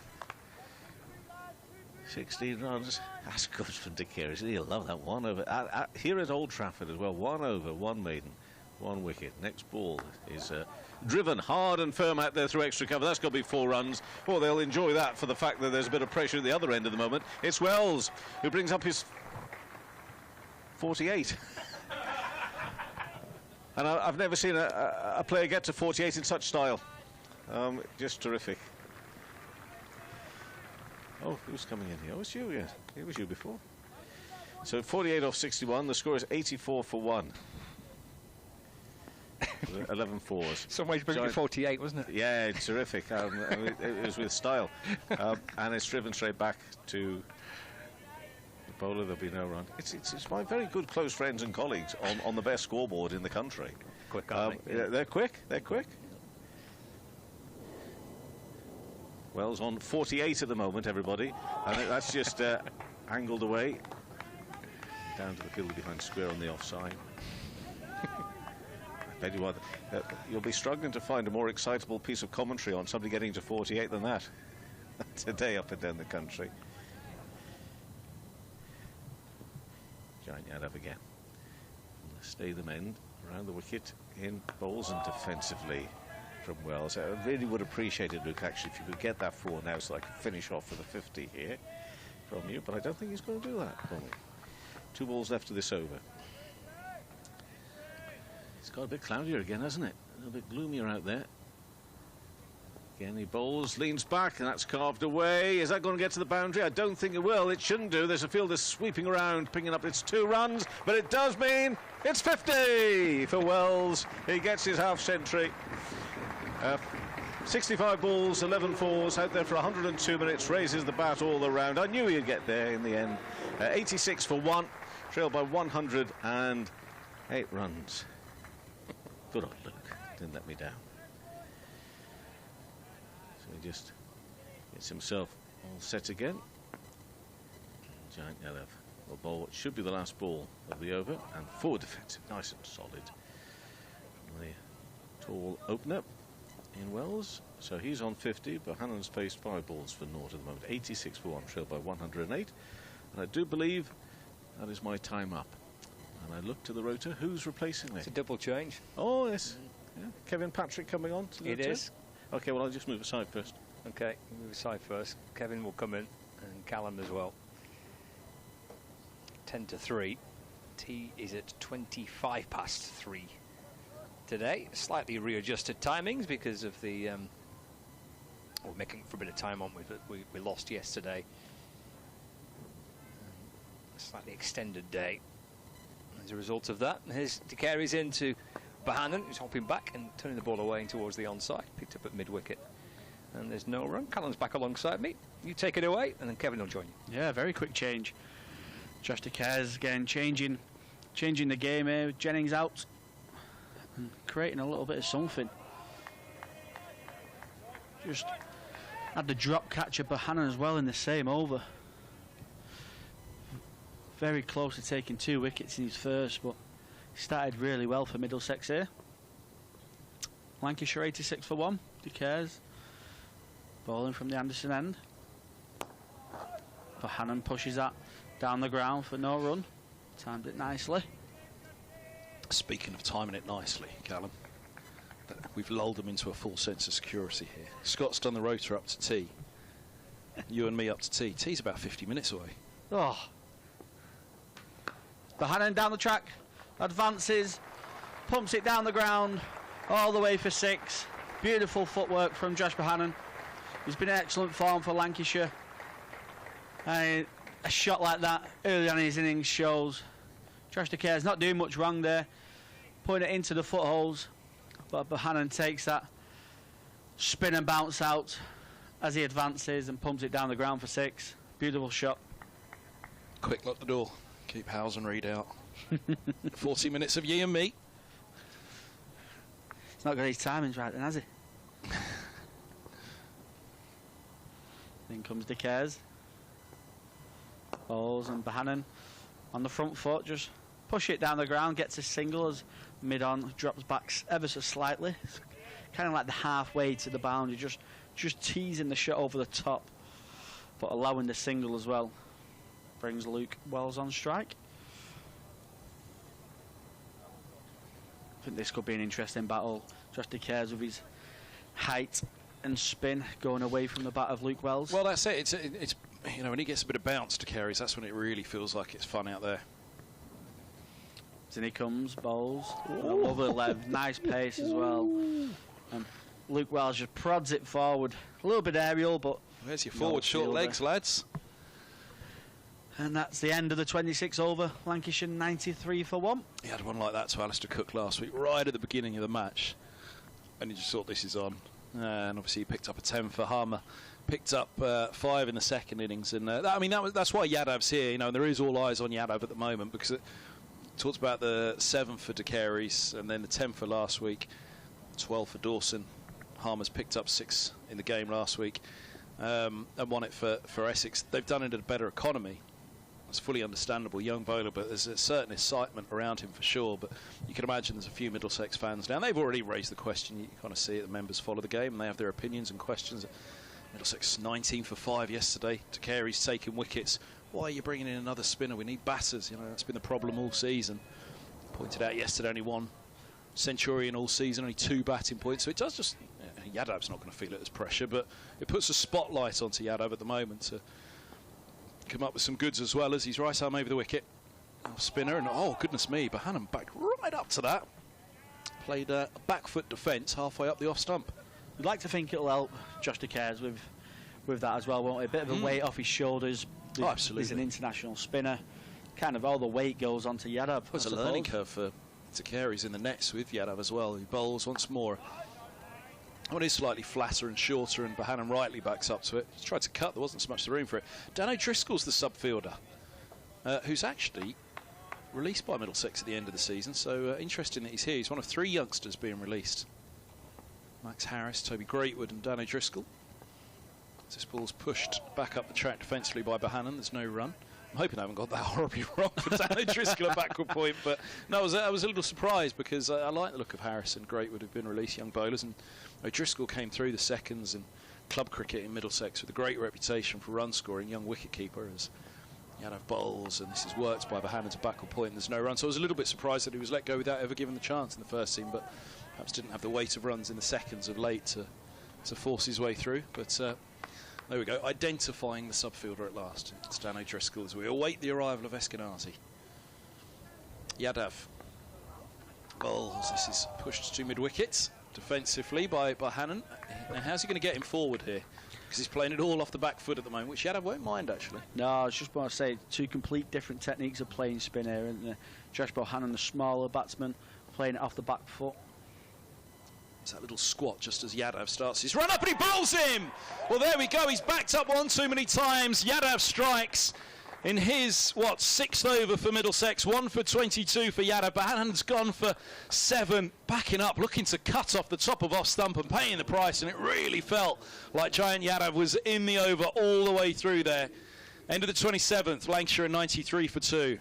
Yeah, excellent delivery from Yadav there, just getting a bit of spin. I don't know if he's chopped on here, Bohannon, but like you say, just before, he was playing everything off the back foot, and that's how Bohannon plays spin. He plays it quite late, trust his hands, playing the ball really late, but the spin that Yadav's produced there is beautiful.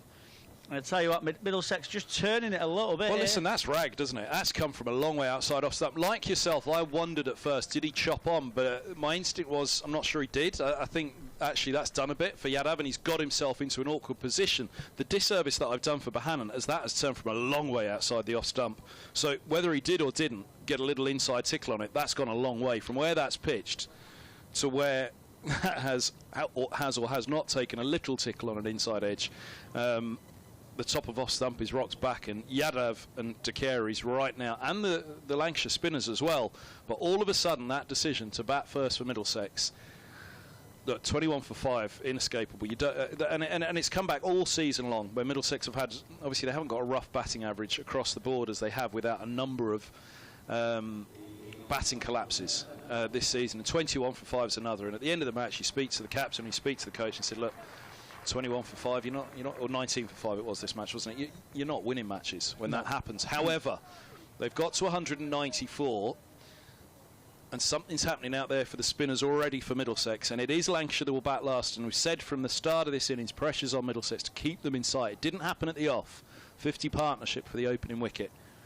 Wells still there on 50 now, but Yadav and Decaries are in the game. Yeah, certainly something just happening out there, isn't it? Josh Decaries been excellent since he's come on, and Yadav's just starting to get into his work. It's Josh Decaries bowls. Ooh, just prods forward, does Luke Wells there, just bouncing in front of the short leg. That's just in front of square now. Get another one in, skipper. Yeah. I mean, it's easy from up here. Bumble and Paul Allen were arguing yesterday, weren't they? Paul Allen was, I'd have another one in. Where from, though, said Bumble. Cindy Cares comes. Wells dances down the pitch. Doesn't quite time it, just chips it with a little pitching wedge over mid-wicket. Gets a couple. But the Middlesex lads won't mind that after losing two quick wickets. Won't mind Wells playing like that against the spin as well. Well, exactly, and you stick another one in around the bat and he'll start playing a few more like that. And that's what we mentioned before, didn't we, with Scott Reed. We spoke about if you had 300, 400 excess on the board, you could have, you know, plenty of men around the bat, whereas Middlesex and Roland Jones will be also thinking about trying to stay in the game as long as possible. This passage of play right now is crucial, isn't it? Decaries bowls. Wells just plays forward for no run. But, you know, again, it's a very easy game from up here. I think Paul's answer to Bumble yesterday was, I don't care, just get him in, wherever it's from. Middlesex have got a deep backward square at the moment, a deep point, deep mid-off. Decaries bowls and Wells it. Oh, it's a leading edge, just short of short cover. Diving attempt, just gets past him. Luke Wells again playing against the spin. Get him in, get him in. And he just gets a single, just gets Salt on strike. The new batsman, Middlesex won't mind that, but they'll certainly like the wicket instead. Well, what was deep mid-off for Wells is now long on for Salt. Powerful batter, outstanding cricketer, Phil Salt. Middlesex would have had the money, then he'd been the kind of player you'd been all over trying to sign, wouldn't you, when he was leaving Sussex. In come Decaries. Oh, he's bowled him! First ball, rips it through the defence of Phil Salt. And this game just turned on the head a little bit. Lancashire, 3 quick wickets have fell, and Middlesex really getting on top of this Lancashire middle order now.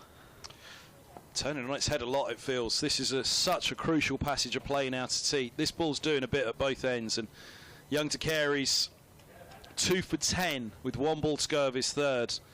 Salt makes his way back, a golden duck. It's a priceless moment for Decaries. Oh, past the outside edge of the forward defence. He's just missed it, Salt, and it's just shaved the outside of the top of off stump. And the delight out there for Middlesex. They are right back in this game now, 96 for 3.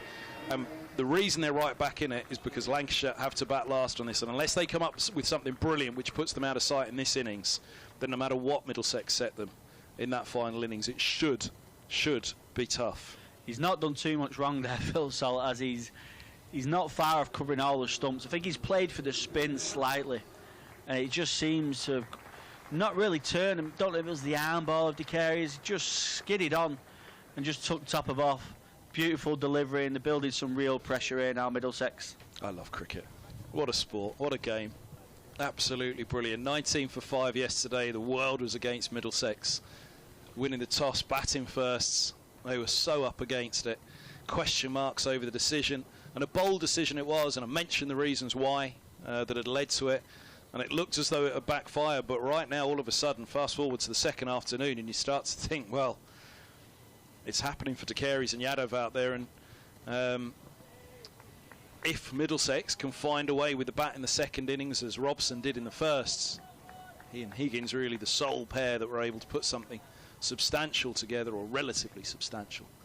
But first they've got to get through this innings, but they've got a moment, and that's the point. They've got a moment in this innings, and it's a big moment in the match. Yep, Lancashire's still on top in this game, but Middlesex creeping the way back in. And momentum, though, I think you mentioned that word a minute ago, didn't you? Momentum. Right now, in this passage of play, you'd only want to be one side right now. Certainly. Josh DeCares comes in, finishes third over, bowls, and Vilas just on the back foot, prods it into the offside for no run. And that's an excellent over from DeCares again, picking up another wicket, a big one of Phil Salt as well, someone who can really take the game away from you very quickly. An absolute beautiful delivery from DeCares to get him out. Well, back to Yadav. Giant Yadav missed the game at Chelmsford. It was a mighty disappointment. DeCares, though, picked up a 10 for 7 at the Aegeus, 10 at Chelmsford, and 2 crucial wickets already early in this Lancashire first innings here at Old Trafford. If the Indian test spinner can come to the game now as well, he's already got one. Right up there under the nose of Wells, pushed into the onside, and there's no run. There'll be a little bit of pride for the for a test spinner at one end watching the youngster do it at the other. He's got a left-hander in Wells, who's a very, very big wicket for this innings now. Giant Yadav bowls, and will ease back up the track. No run. Building some real pressure here now, Middlesex, aren't they? Plenty of dot balls. Boundary seems to have soaked up a little bit. Mid-off, deep cover, deep backward square leg, the 3 back. Yadav darts one towards the legs of Wells, who turns it to Robson, the top scorer of Middlesex's innings. No century for him in the first innings here. The only man to reach 3 figures for Middlesex in the entire championship season so far. Yadav bowls, a lot of flight again. Managed to get the bat down and around in front of the Padwells, turning that to DeCares at mid-wicket. I'd like to see Yadav just be a bit more attacking here. Bring long off up and just say to Wells, you know what, you've lost 3 quick wickets. If you want to dance down the track... Well, that was where I was going with mentioning the field there. You know, you got 3 out in the deep, and right now for Middlesex, if they want to go after you, let them go. Yadav, lots of flight into the block hole. Now there's an appeal from behind the stumps. I think that was an inside edge onto the toe. Umpire Mallender. No, he just nods his head to one side. I think so. It was saying it was going down. It was a quicker ball, right arm around the wicket to the left hander. Quite an open stance actually from Wells, and yeah, just sliding on down the leg side comfortably as forward goes Wells to a straighter delivery. Pushing back to Yadav. Quick bowler, quickly through his overs. We all like that. 1 for 22, Yadav from 7, 96 for 3 Lancashire. Got a real nice, just casual action, hasn't he? Just hops in a little bit. It's almost a medium pacer's run up, isn't it? Yeah. Sam Robson used to have a run up like that. It was hilarious. It was a medium pacer's run up when he'd come in and bowl his leg spin. And he's actually a pretty useful leg spinner now, Robson. He's worked hard on it. But you know, he was really your not your go-to man. That's what I'm saying to. He's the last man you go to. You know, throw the ball kind over of one over just before tea. And well, not even that. You know, it's something. One over just before the whole season falls apart. Throw it to Robert and see what happens. But yeah, no, he's turned himself into a decent little leg spinner now, and he comes in off a much shorter run up. He used to come in, it was nearly a medium pacer. He'd run in and rip through his leg spinners. But yeah, a bit more control in it now. It's good to watch. But plenty of control from this man, DeCares. So he comes to Vilas. Vilas just plays forward with the front pad, misses it completely, goes through to Simpson for no run. You've got the deep square out to Vilas straight away. He's very much a sweeper against spin. Don't think he'll go too defensively. He'll still try and attack. A bit more of a positive mindset batsman. DeCares comes in. Vilas just prods forward, inside edge. He's hitting a lovely length at the moment, DeCares. He's just floating it. Yadav's coming in to have a chat with Higgins, who's at slip. What's that to say? Yadav, or maybe it's Higgins had something to say to Giant Yadav. In comes DeCares. Bowls. Vilas prods forward, no run. I'd like to see someone in on the offside. Yeah, that's like I say, early in the innings against Vilas Cook last week. I mean, Cook was in position so early over the top of a forward defence to Keres. It just seems to take ages for the ball to hit the splice of the bat, and he's got that length again here. Keres ball, Vilas on the back foot. It's a bit of a full-length delivery as well, similar to Josh Bohannon before. Wasn't very short. Luckily, he's played that with a lot straighter bat. Just guided it down to backward point for no run. T today has obviously shifted because of yesterday, making up overs today, but also shifted because of a delay at lunch.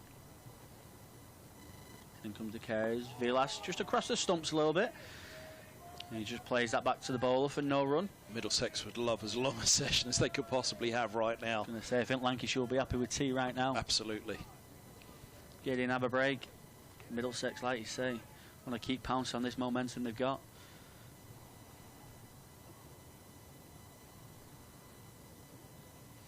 Same De Keres comes, bowls, and a lovely line of length again. Vilas just prodding forward. No run again. Beautiful over. Another maiden. 2 for 10 off his 4 so far.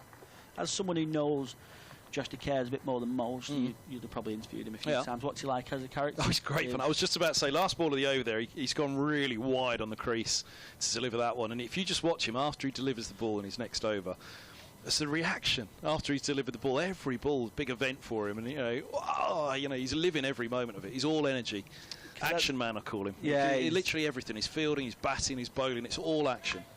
And it's great fun to watch. It's lovely to watch that enthusiasm. It's lovely to watch that energy, and I think Kevin Howe's picked up on it. He's got a big smile on him as well, which his dad used to have as well in some of the better days in the 90s. He was manfully steering English cricket through the 90s, wasn't he, Michael Atherton? But does he feel any pressure from I don't think so. Name? No, I don't think so. Because everything that you read about him, it begins with Michael Everton's son. And grandson of Frank De Keres. I mean, it's it's quite the dynasty, isn't it? But no, not at all. He's his own man. His giant Yadav, who starts with the ball just a fraction short of a length, which allows Wells to rock back and punch a single into the covers. There's a deep point set back, which is interesting.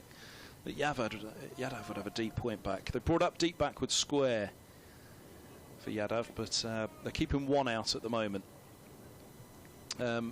Scott's just wandered back in. How confident are we on the time that T will be taken today? 25 past it's set. So 15 more minutes. Floodlights just coming back on here. I was surprised they went off, actually. Some grounds, once they go on, they stay on, don't they? Slip and a short leg crouch down as Vilas awaits. Dead ball signal by the umpire, something upset somebody somewhere, maybe a little bit of chatter. You can imagine there's bags of enthusiasm. Middlesex will know for this season this is massive passage of play. Yadav, right arm over, he bowls, backing up once more. Vilas turns it into the onside. 8th ball face, yet to get off the mark. Stoneman fields the first wicket to fall in the match. Just a couple more games left in his county championship career for Vilas. Yeah, he won't be shirking away from this. And have bowls. Oh, tucks him up again on the back foot. Well, starting to find some real purchase out there off this Old Trafford wicket, isn't he? Yes. He's starting to spin quite considerably. It was a mistake just a moment ago to back up too much for Josh Bohannon. Yadav pushes that one in again. He backs up and punches almost off the top of middle and leg into the offside with that one, Vilas.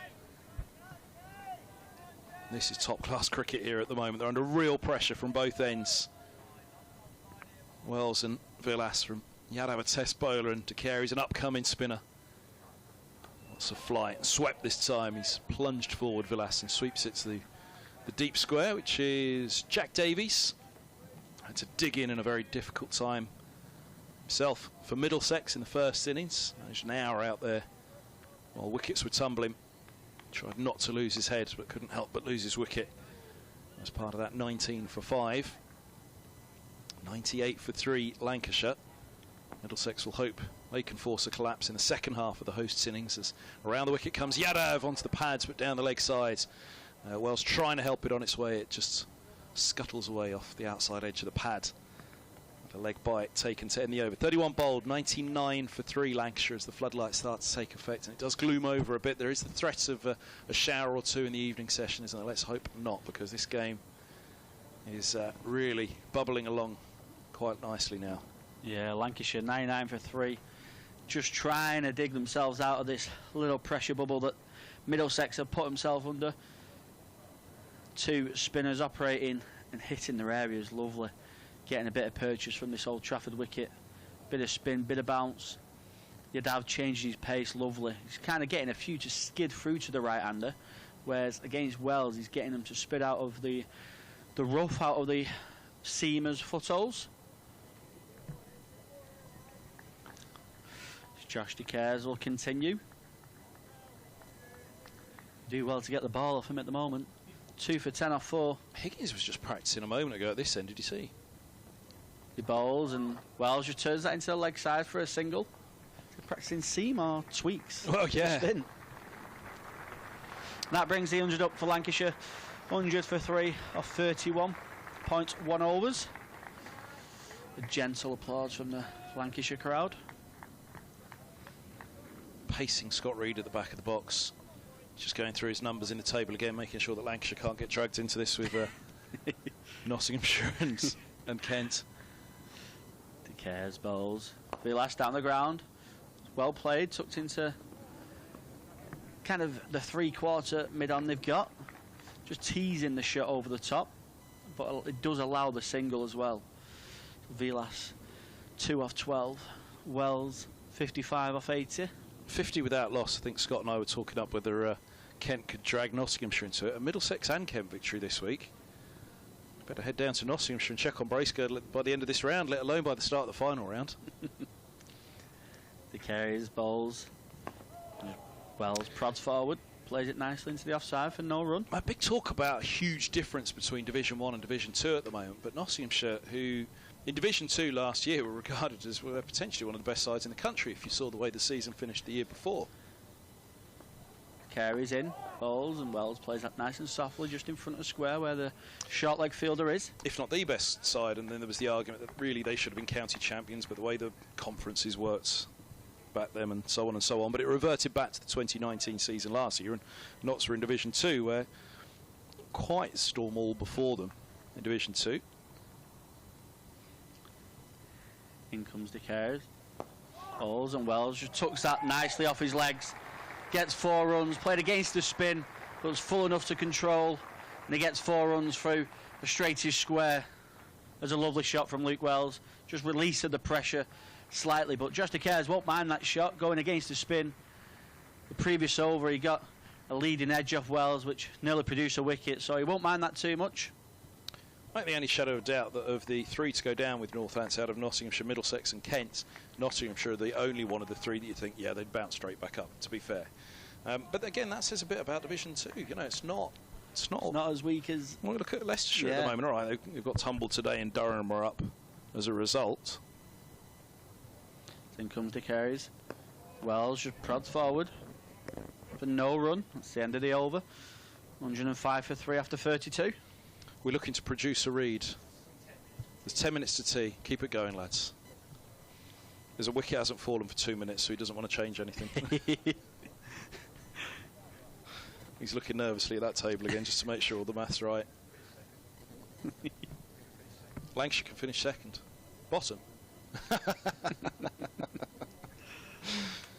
105 for 3. And, well... Yeah, again, you know, Middlesex are coming for an awful lot of criticism. I mean, everybody does now in this day and age of social media and all the rest of it, don't they? But yeah, huge amounts of criticism for this side this year on their return to Division 1. In a battle here, one they're enjoying at the moment as Giant Yadav begins a new over down the leg side to Vilas, who tickles it away. Fine of Ethan Bamber, who's got a long old chase, which he won't win down to the hotel. And it's a long leg, that goes for 4. Vilas' first boundary. Yeah, he's played it well in the end, but Middlesex just thought they might have had an LBW appeal. I think it would have been going down the leg, but a bit of spin again, and Vilas just gets the bat down on it. Bit of inside edge, runs away for 4, just beating the short fine leg fielder. Lancashire will be hoping Vilas can really digging in. One real good gritty knock again. Yadav bowls. Oh, he comes down the track to kick it away to short leg, which he does so with the outside of his pad, bat tucked on the inside of his pad. Robson, the fielder. Been a fantastic performer for Lancashire in his time at Old Trafford. Been some high pressure knocks where he stuck around and really took Lancashire home. Yadav, lots of flight, solidly over the top of that one. It's interesting, though, you know, the biggest problem that Yadav has caused is for the batters backing up onto the stumps, the right-handed Vilas in particular. But what Carey's is doing really well is his flight. He's landing it beautifully. He's got a really good length going at the moment to Carey's. Yeah, I think Yadav's changed his pace up lovely, isn't he? He's getting a bit of variable bounce out of the surface as well. Some of them playing a bit on the back foot. He chokes that one short, and he's pulled away in the air for a moment. Deep mid-wicket coming around is Davies. They're thinking to, but it's just a single. Vilas moves to 6, 110 for 3. 2 balls to go, the 33rd over here at Old Trafford. County Championship cricket at its very best, twisting and turning, keeping us all on the edge of our seats right to the last in this late throw of the summer. Here's Yadav around the wickets to Wells, who stands up tall to stroke it to Stoneman at extra cover. I think he'll be more comfortable while he bowling to Wells, going against the outside edge with the footholds there. I think he would like to keep Wells on strike for a while and really get in rhythm against Wells. Once more, Indian bowler, 6 tests to his name. This ball's pushed back by Wells as far as Stoneman once saw. It's the end of the 33rd, 110 for 3. And it's 20 past, just coming up to 20 past 3. So what have we got? 5 more minutes until the tea interval here. And it is really a wonderful, wonderful game of cricket that we've got on. There's a little conflab out in the middle between Yadav and Simpson, the wicket keeper, and Higgins as well, funnily enough. Higgins is the one who ran in from extra cover a few moments ago to have a chat with Yadav, and there's a real conversation happening between the three of them, which is good to see out there. Roland Jones is chatting to De Carey's at the other end, but Middlesex will be fully aware this is their moment. If they could put a couple more on the scoreboard now, then it's real even Stevens in this first innings of the match. Yeah, certainly, especially just going into tea. If you can try and grab another wicket, take the momentum that they've already seized into tea break with them, and just put a bit of pressure again on Lancashire. Wells 59 off 86, Vilas 7 off 16, 110 for 3.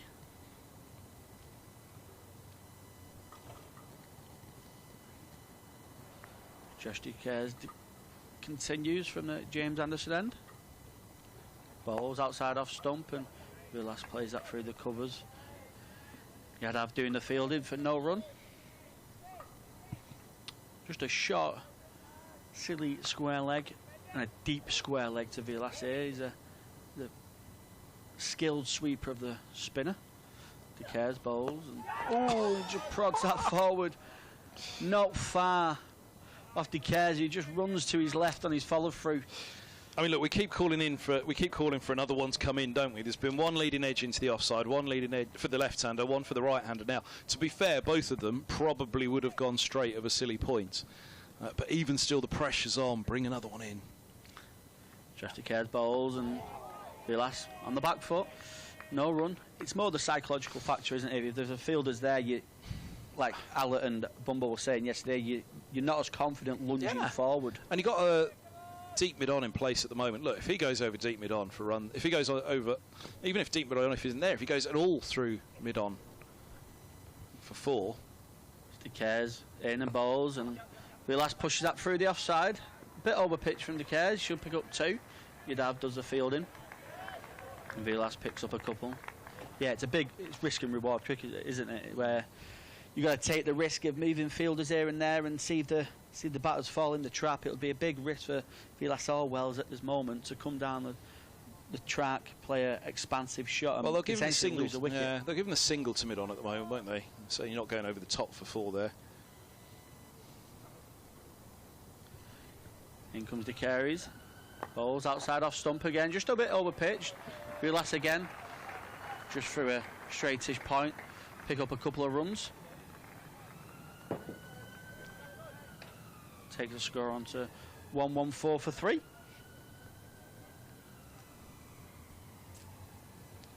Just slightly over pitch to Vilas, maybe trying to spin one through the gate. I mean, even deep backward square, perhaps that's where I'd take the fielder out. They've set back deep cover now.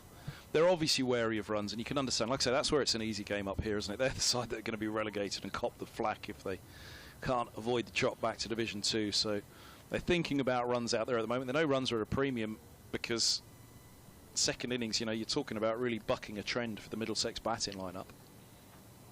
In come the carries. Vilas just tries to prod forward again. Allows that through to Simpson. No run. Yeah, it's that balance for Roland Jones of trying to save runs, trying to stay in the first innings as it's much risk as reward, possible. isn't it? Yeah. So, like I say, it's easy up here to say, come on, bring in the deep square, get another one around the back. But as you see, the deep cover drops back there. Carey's trying to float it up outside of the off stump. This will probably be the last one before tea, won't it? What have we got? Yeah, 2 minutes now. So it's Yadav or bust before tea if Middlesex want to take a 4th wicket in with them for the interval. But what a session this has been. What a start to the game. What a turnaround we could be in for if Middlesex can keep this pressure on after the interval. You'd imagine that they will. Might start up with one seamer at one end after tea and have a go, see what they can find. Slipping a short leg. Yadav, right arm around to the left-handed Wells. He bowls with a lot of flight. It's driven to mid-on, no run. Struck it too well. Wells. Roland Jones collects. 5 to tea on day 2.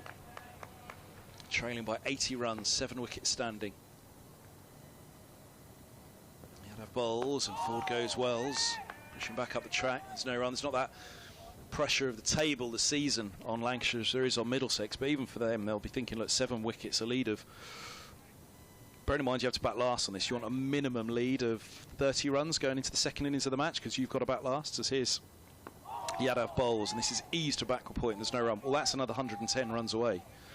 40 run lead at the end of the innings, 120 runs away. You start to feel a little bit better with that kind of lead, don't you? I think you'll be hoping for more than 30 as well, wouldn't you, with the but score that was on, but now they've got to reconsolidate and see what the wicket's saying. Yadav bowls, bit of flight, solid forward defence to Wells, right over the top of that one, pushing into the offside. He's played it well. 2 to tea. Yadav from a near medium paces, length run up, turns down below us. Bowls now and this ball's eased away into the offside, and it's a little bit round arm, isn't it, for an off spinner, his action. Really brings it out and around his body, that right arm. Straps heavily around the right elbow. Yeah, he changes his pace up really well as well. With that casual run up and action, it's quite hard to judge. Last ball of the session is right up there and pushed back, and there is no run. And fielded at cover by Stoneman, 114 for 3, 35 bowls, and they all turn towards us to walk off after what has been quite the session here at Old Trafford. Delayed start to this Lancashire innings because of a bit of rain just before lunch, but 114 for 3 in 35 overs. It started very much Lancashire's session, but Middlesex's off-spinning duo of De Carey's and Yadav have fought right back here for the visitors. Yeah, Lancashire started really well, like you say, with the ever-reliable Keaton Jennings and Luke Wells. Luke Wells still there, 59 not out at the moment. Jennings and Wells put 80 on for the first wicket, 80 for 1, and then they found themselves 96 for 3, Lancashire De Carey's and Yadav just taking 3 for 16 in a short period, just kind of turning the momentum of the game. Lancashire still in well control of this first innings at the moment, but Middlesex will be a lot more positive about their situation before they went out to play. 114 for 3, and spin having a bit of a say in the game now with Yadav and Josh De Carey's. Right, we'll be back in just under 20 minutes here at Old Trafford. Play to resume 3:45. Scott Reed, Kevin House, alongside myself and Callum, bringing you the commentary today of this one. And, well, as I say, it's one of those now where the Middlesex spinners have got back into this one. You can't take your eyes off it, really. Join us back in just under 20 minutes. Lancashire, trailing by 80 runs in their first innings, are 114 for 3.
Hello and welcome along to another edition of Beyond the Boundary. It's a very special edition as well. We're delighted to say that I've got sitting alongside me Mike Brearley, former England captain and, well, eminent psychoanalyst as well, author. The reason Mike is here, not just to watch Middlesex play Lancashire, Middlesex is Old County of course, but to promote his new book, Turning Over the Pebbles, which is a memoir about life and cricket and the mind. Yes.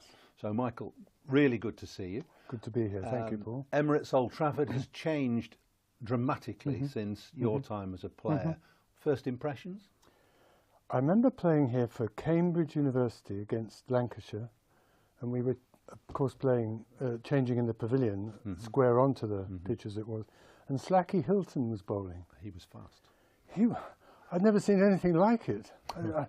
I think he twisted an ankle or something before I went into bat, but he was quick. Anyway, that's one memory, the first memory. But I came to Old Trafford a few times. I can't remember ever scoring any runs here. There was quite an enjoyable test match when Ian Botham scored 118 in 86 balls, I see recorded on one of the pavilion walls. And that was the third of those remarkable matches in 1981. It was your first test match. It was. And you got 6 wickets. I got four wickets, and you scored 50. Unbelievably. Wonderful. I've never scored a 50 in any Wonderful. class of, well, in Wonderful. any senior class of Wonderful. cricket. Thank you, Paul. Well, thank you, Mike. I do remember, I obviously remember a lot about that game, but I remember being in awe of you because your reputation went before you as a captain. And I also remember you making me feel remarkably calm at obviously the most nervous time of my career. Well, I'm glad about that. I probably wasn't calm myself, but it's like a swan paddling under the water. Well, it was a frantic experience, I think, because of what had gone before. Let's just start a little bit with that, because that 81 series is perhaps the one that you'll be most remembered for as captain, coming back to captain the side. England were 1-0 down, and England then won 3 matches on the trot with you at the helm. Same players, more or less. Yes. I mean, that very, very lucky as well, as great turnaround of Ian Botham, and to some extent Bob Willis too, who got 8 wickets at Headingley, 2 tests before this one. No, but at the time, I think I knew perfectly well that it was a hair's breadth, and it was very lucky that we won. But we did, and it was remarkable, and it captured the imagination of a lot of people in the country at that time. Coming to the book quickly, it's a memoir. Yes. And it is about your life from your time as a schoolboy right the way through university as a lecturer, and then your cricket career, and then post-cricket career as a psychoanalyst. But one thing that struck me in the book was that you said that cricket is a part of me. You didn't mention that any other aspect of your career or life is a part of you, but cricket is a part of you. Why is that so fundamental to you? Well, I think, for one thing, it's the first thing I really remember. Cricket and at that time football was equal. Winter was football, cricket was summer. When I was little, and my dad was a good cricketer. He played for Yorkshire once and Middlesex twice, and both their second 11s. You know, Yorkshire were the best county in the country. He played with Len Hutton and Herbert Sutcliffe in a match against Middlesex, actually. Headley Verity, and Bill Bowes and Compton and Edrich. So it was quite a match, you know. So it got my imagination. I loved it. I wanted to play cricket all the time. When I was about 9, I put it in the book, my mother said to me, if you carry on like this, you'll do nothing but play cricket and football all your life, which is a bit true. Well, there are worse things to do. And there were many worse things to do. And so I think it was ingrained in me. You know, my dad was a Yorkshireman. He played in Yorkshire League and for Leeds University and the British universities, and then he played for Yorkshire Seconds and so on. And they all thought about cricket from a point of view of tactics and strategy, as well as about technique and what shots you should play and what shots you shouldn't play. There's a lovely little bit in the book about your upbringing, or your father's upbringing, really, and the way he approached the game as a serious game. Yes, that's no, right. no fripperies. No fripperies. Had to be played properly and straight. You know. Yeah, play straight. I mean, straight technically, but straight morally as well, according to the values of the time, really. And yet, you were an innovator when in your time at cricket, in many aspects, weren't you? Well, you were the first, I think, maybe the second to wear a helmet for a start, or a skull cap, as they were called then. And within 6 months, everyone was wearing them, except Viv Richards. Yeah, well, Viv never. No, I only ever saw Clive Lloyd take a helmet off once when he was facing Sylvester Clarke. Did he? And I asked him many years later, so why did he do that? He said, I felt I just needed sharpening up a little. Oh, did he? Sylvester. He was quite a bowler, wasn't he? He was rapid, yeah. But interestingly, you obviously, as I said, were an innovator. Fancy fields your father didn't like. I think he said fancy fields or field placings. What do you make of the field placings and the modern game? Well, you can't say in general, but the way the game has evolved. Well, I think it's evolved quite a bit in the last year and a bit, especially with Ben Stokes joined by Brendan McCullum. And Brendan McCullum, I think, shifted the game on in the mid-1910s, 1913, 15 and beyond, when he captained New Zealand. And I think he did, you mentioned just before we started the one-day match, 50 over matches, but in the World Cup in 2015. Yes, but I think in Test cricket too, and in two ways. One is that he having been, I think, depressed actually or low, and losing the point of what cricket was about, and feeling the New Zealand team had done the same thing.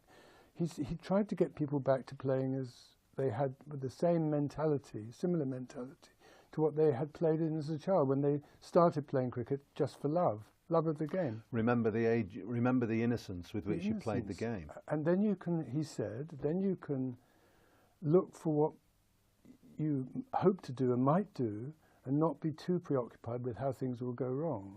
And I think he helped the English team to transform into an attitude that they shared through the whole, they are sharing still through the whole team, the whole squad, of being able to take a few more risks, to go for things in a natural way, be a bit more relaxed about it and so on. Is that something that you did yourself when you were captain?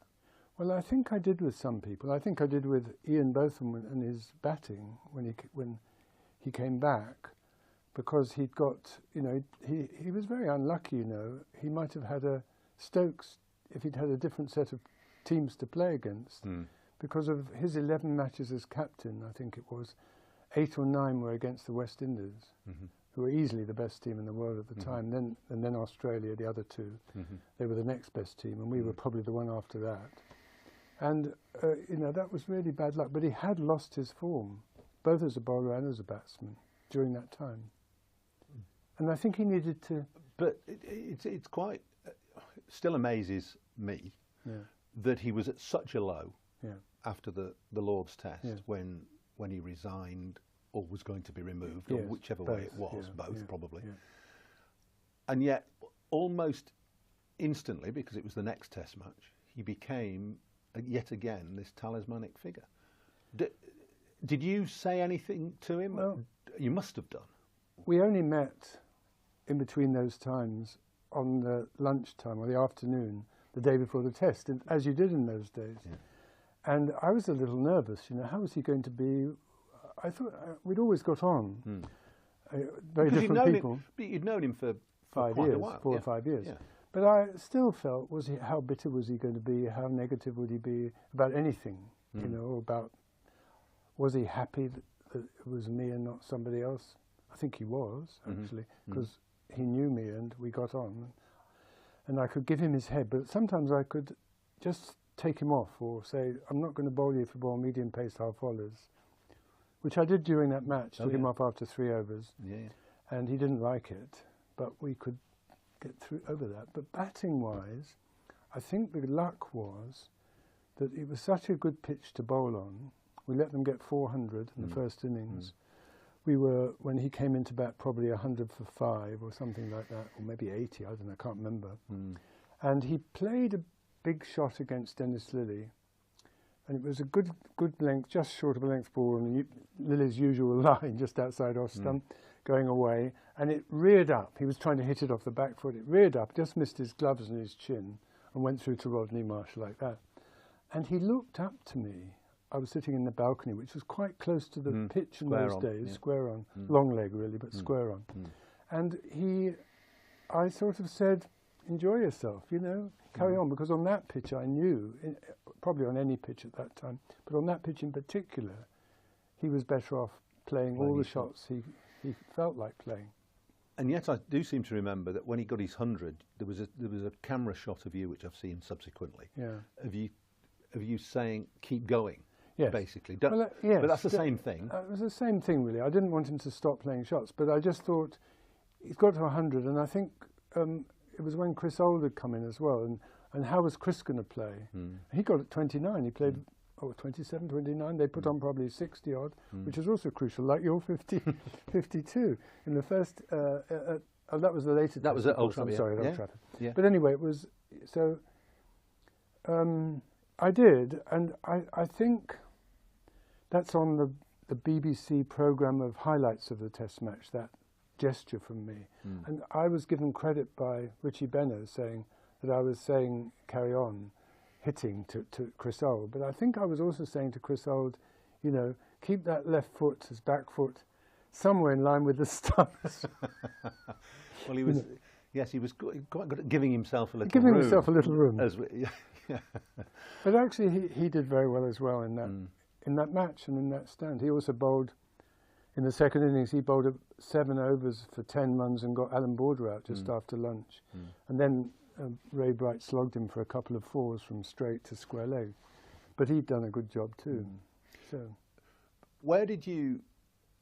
how long did it take you to learn your approach to captaincy? Because you also say in the book that captaincy was very important to you in your future career. It wasn't the fact that philosophy or psychoanalysis helped your captaincy. It was much the other way around, really. At least as much, I agree with you. Well, I think it's that, you know, there are 2 main branches of captaincy. One is tactics and strategy and putting the right people on the right sort of fields and deciding when to declare and all that sort of thing. But the other is something more intangible, which is to do with how do you get the best out of the team, both individually and as a whole. And I suppose it was, I'm not saying I could always do it very well, but it was always an issue, you know, and there were always 1 or 2 people who would be a bit difficult, from my point of view, in different ways. I would be difficult for them too, by the way. But how did you get the best out of people? And I think one of the lessons that I sort of partly learned, partly from Ray Illingworth talking to Raymond, because I always like to talk to Raymond, but he said about taking John Snow to Australia in 1971, when we won.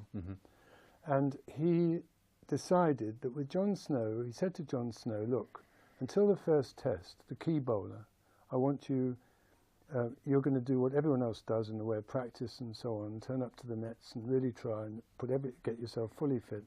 After that time, if all's going well, it's up to you. You tell me when you want to practice, you tell me when you want to play. In other words, to start with, the rules are the same for you as for everyone else. But once we get into the test cricket, and I want you to be fit for test matches, that's what I want, you do it your way. And I admired that. And I think the rest of the team could buy into that he was being treated differently from others. A bit of that was true of Ian, but sometimes with Ian, I had to say to him, no, you've got to bowl before we go and play a match, you know, bowl a bit. And then he'd come and bowl bounces at me in the nets. Amusing himself. Well, yeah, I mean, he was a rule to himself, but as you say, he needed managing, and you managed him admirably. Do you think you'd enjoy captaining the present-day England side? Yes. Under McCullum and Rob Key. And I think I'd have loved it. Because that seems to be exactly what you're talking about. Yes, I'm afraid I couldn't buy into it for myself.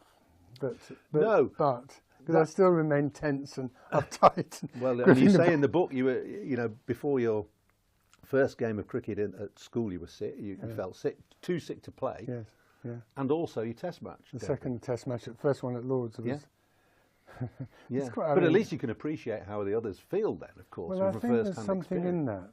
The people who are really the geniuses of the game are not always the best captains, because they haven't had to go through the things that the rest of us have to go through, certainly from time to time. And it's always a bit of a struggle at the top level. I think by the end of my career, I got to feel I belonged in county cricket. I was a good county cricketer. Yeah. I was on the edge of being a test player. I mean, I got selected as a batsman. Well, he played 39 times. Yes, but many of them because I was captain. Yeah. But still, as a batsman, I'm thinking of. So because it's interesting to me, and I'm sure to people who want to get to know you or feel they want to get to know you. You were captain for 31 of those 39 tests. Yes. Did it ever, not dawn on you perhaps, but did it trouble you that you weren't contributing as a batsman? And how did you equate that? Yeah. And how did that make you feel compared to the greats who were around you, the Bothams, the Willises, the Boycotts, the Underwoods, etc. Gower, of course, in his pomp. Yeah. Yeah. How do you come to terms with that? Well, sometimes with difficulty, Paul. I mean, there were good things that people said to you. I remember Tony Greig captaining when I was vice captain in India, and the first test match I was in really good form, and it was a good pitch. We won the toss, lovely day, and I ran myself out for 5. And he told me later that match, during the match, that he felt like crying when I ran myself out. So that was kind of a...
Thank you, Kevin. Welcome back to our viewers on Lancs TV as well. Start of the evening session.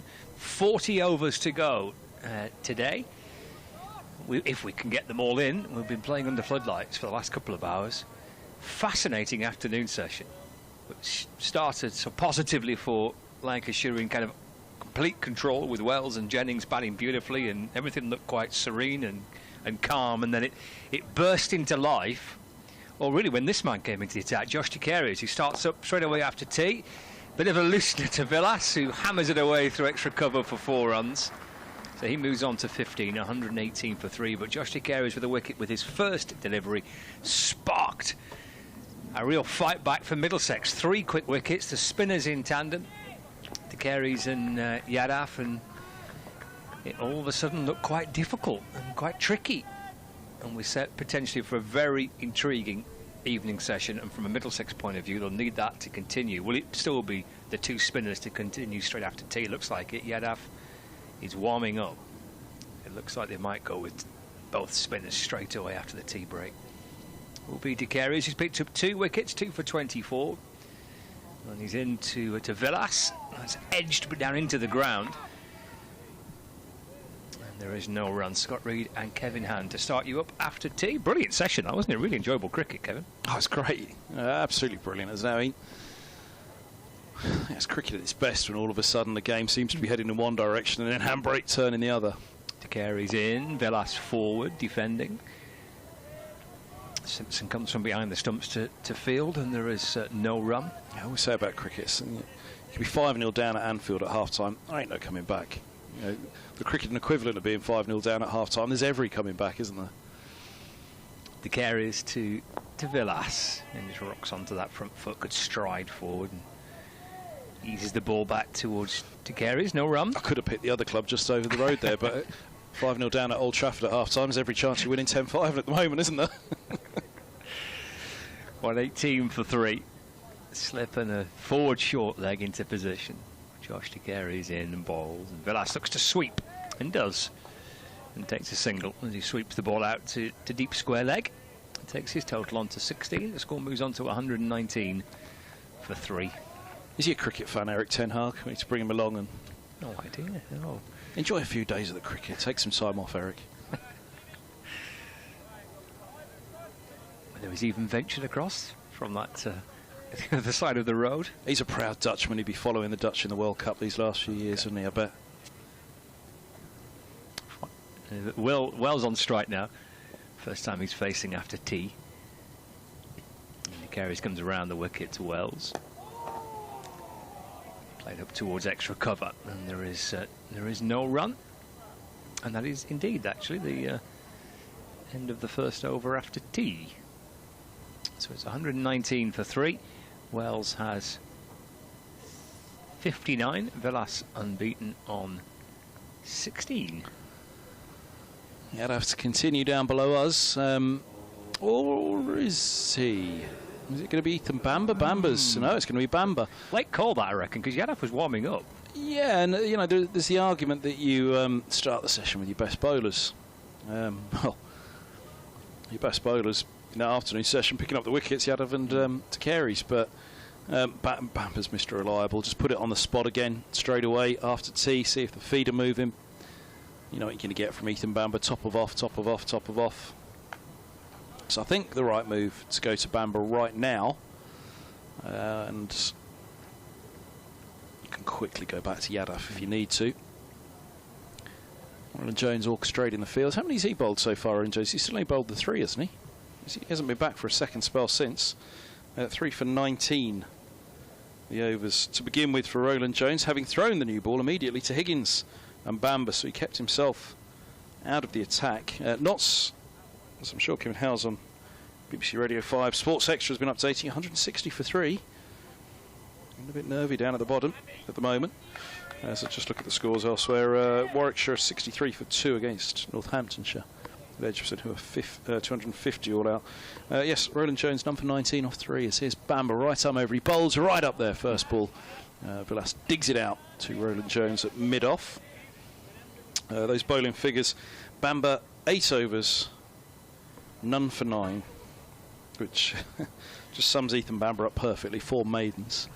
Really have done much more. I guess the one question I had at the time was, is he making them play enough? And generally Bamber does. He had those couple that around the wickets to Wells, shaving the off stump, just missed.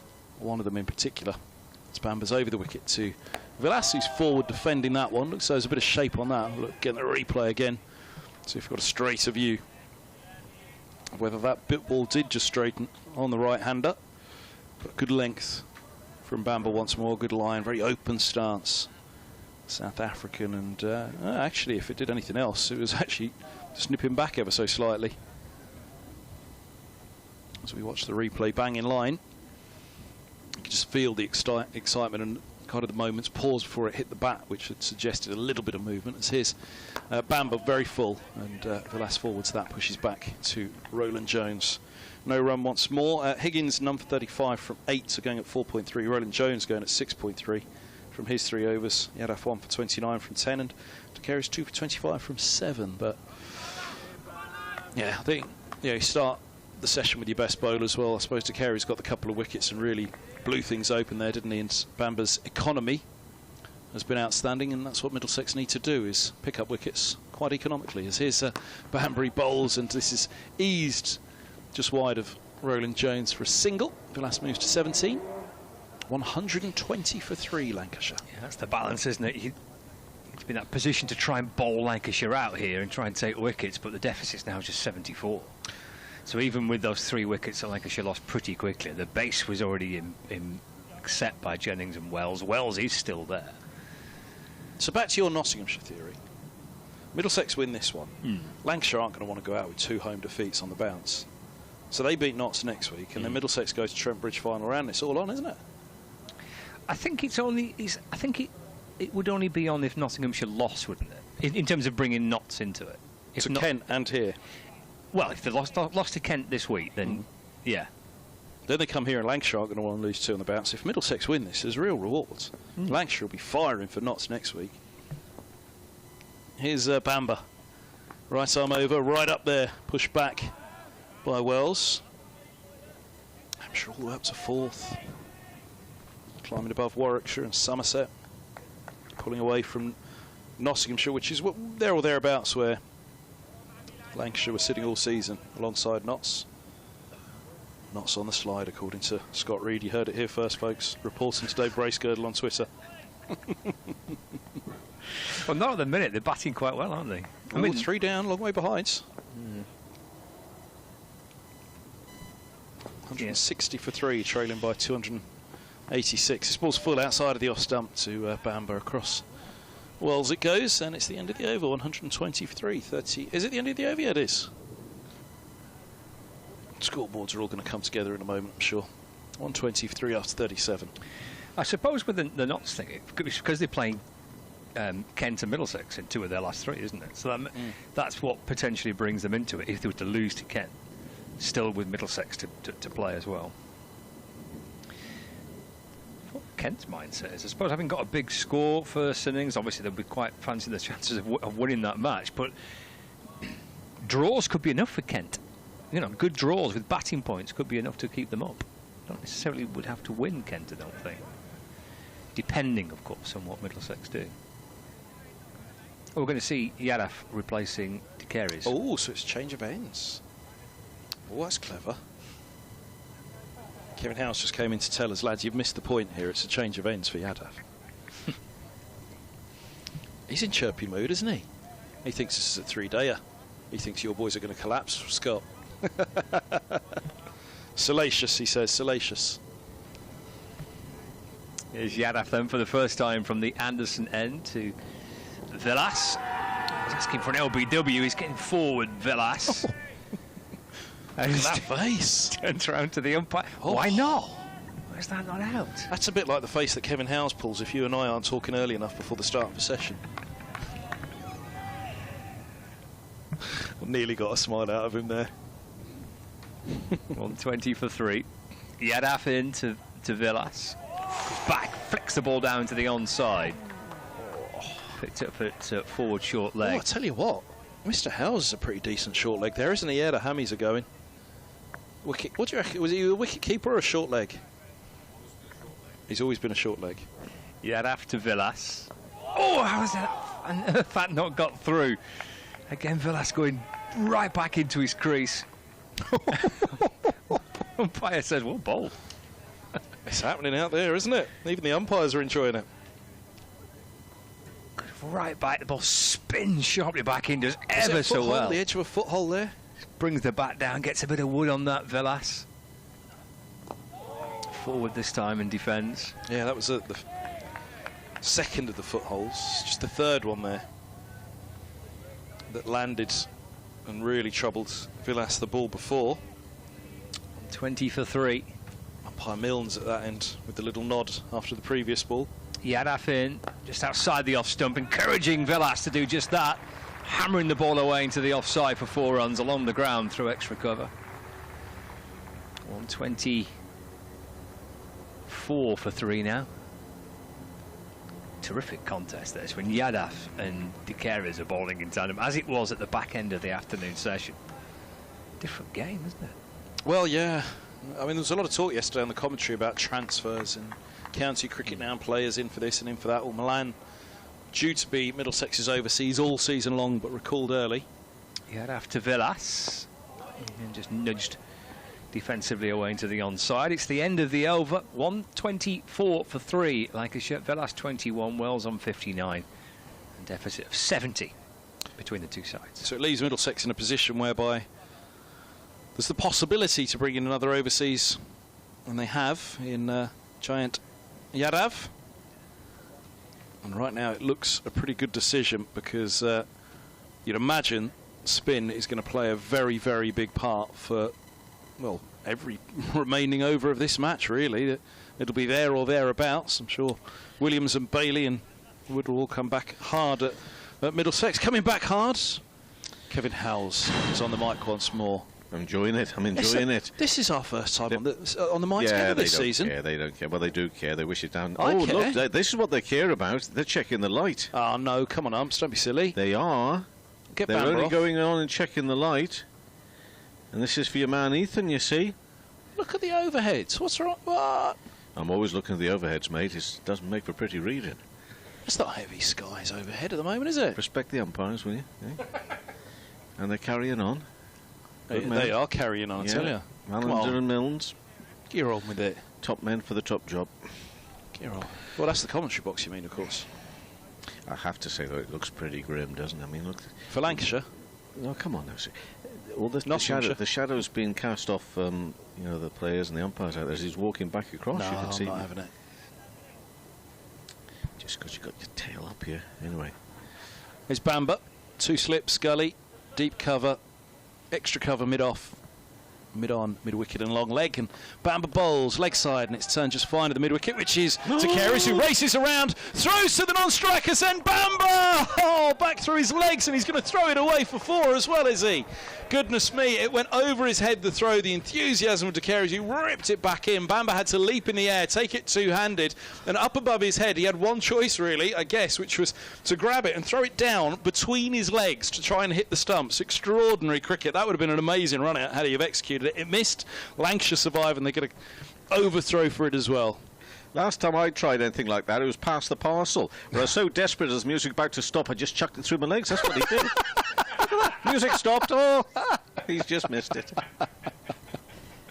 Oh, dear. It was a good effort. You could see his thinking. You could see his thinking. It didn't have fragile written on past the parcel then? No. It didn't go crash as he threw it through your legs. His Bamber bowls full and straight in a forward defence from Villas. 125 for 3, 39th over this Lancashire innings. Oh, goodness me. I mean, there was a run there, wasn't there? It was fine of the mid-wicket field of square leg. I got caught up in the excitement, as often happens, and I couldn't really... I tell you whether there was or not. I'm just delighted. Unless my own boy's involved in it, and he has been in from time to time, I love run-outs. Bamber bowls, and just short of a length, that's eased to cover by Villas, and there's no run. Does that settle the batters, that focus them, or does it get the heart rate going? Well, hopefully they'll be talking to one another, saying, what happened there? Although the look at the non-strikers end from Wells at the moment doesn't look like he wants to talk to anyone. He's leaning on his bat, teapot on. Bamber, he's midway through the 39th over of the innings. Bowls and full delivery to Villas, pushed to mid-on. Top ball again. Well, thank goodness the umpires didn't take us off a bad light, that's all I'll say. The fun we've had since. Yeah, but they'll got at this stage. I say talking in between overs, and it's not even in between overs. No, because it's not great. No, it's not great, Kev. Look, you can see the shadows being cast off the individuals out there now, and when that happens, I think you were the one who said it, or maybe you're somebody else with words of wisdom.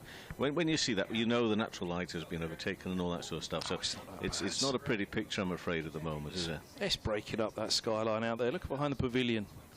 Does it make any difference if they to have a spinner on, you see? What's wrong with spin at both ends? The sort of trouble they've been causing. I think they're going to be taking them off, you know. Oh, come on, Umps. This is the first time I've managed to get him on mic with me this year. They don't care about that. He avoided me for 4 days at Surrey. They're coming off. Can somebody come in here? Because I've got all on to do now, everybody. It's causing me great headaches and pain. You carry on, and I'll be hopefully guiding sports extra listeners somewhere else shortly, but... A whole 4 days at Surrey, and I didn't get on with him once. He's had to do one over with me here, and he sent a message down to the umpire. I said, come on, you're going to have to take him off to bad light. 4 days at Surrey, you wouldn't talk to me. Welcome back, Scott. Are you talking to me? Yeah, of course I'm talking to you. But there's the.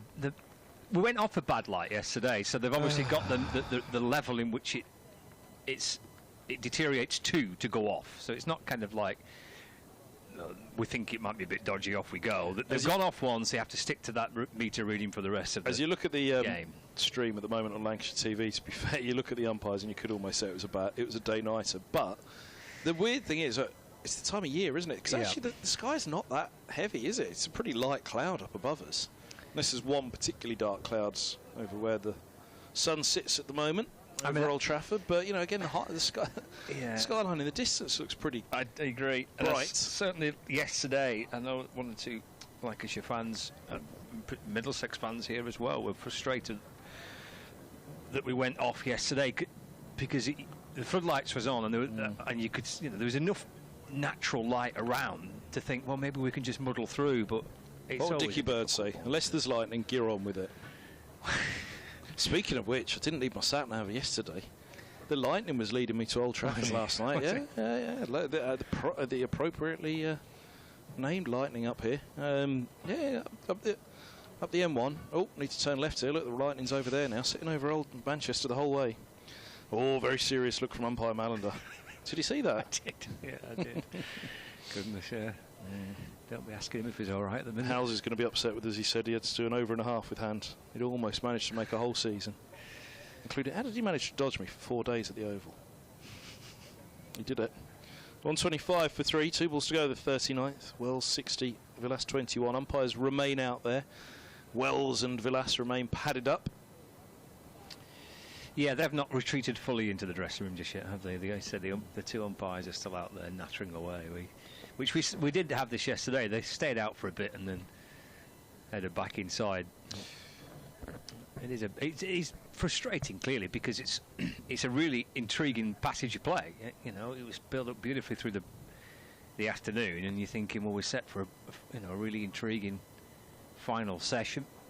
This would be a real shame because the rain forecast for this match isn't enough to prevent a victory for one of these sides. However, if this is the level for the light meter, you have to wonder if the lights went off right now, would they say, yeah, it's really bad light? You know, the floodlights actually doing us a disservice at Old Trafford because the skyline is pretty bright.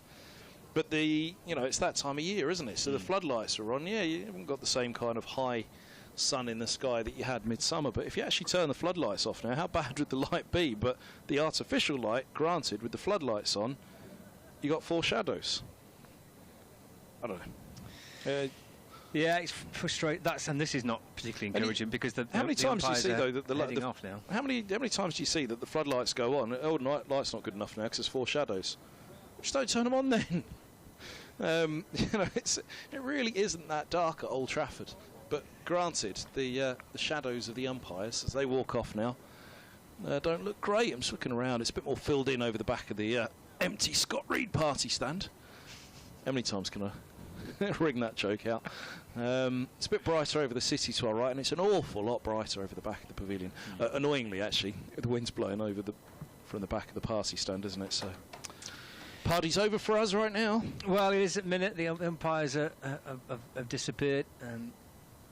Lancashire batters, we could see those on that's the Lancashire balcony there. Lancashire captain Keaton Jennings. He's at work for the day with the bats done, but I don't think Luke Wells and Dame Villas are that bothered about being sat up there at the minute. That's a proper sized mug that Keaton Jennings has there. I like that. I can't stand these piddly little mugs. No. You either have a cup, and all right, that's going to be small. You accept a cup's going to be small. If you're mugged, you've got to have a big mug, haven't you? Speaking of big mugs, has Kevin Howes taken over on Sports Extra yet? Yeah, we're off on Sports Extra. He'd be looking through the window. That's a great. You know how you get his attention. You say something about him, and he looks through the window. So he's not listening right now. So we're fine. We can go and have a cup of tea and another one of those cake biscuit things you were describing. Yeah, the flapjacks. That's the one I was looking for. Yeah, that's the one I was trying to remember a little bit earlier on. Yeah, we'll leave you for a little bit. For those listeners via the BBC Sport website and app, we'll crackle back into life when we have some kind of resumption. Ground staff are enjoying themselves. Umpires are hoping that the light improves in the not too distant future and we can get back out there and continue this this game. 125 for 3, Lancashire trail by 69. Hopefully the bad light is not around for too much longer. We'll be back underway shortly.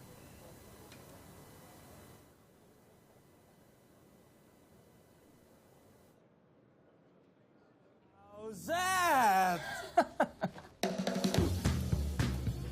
How's that?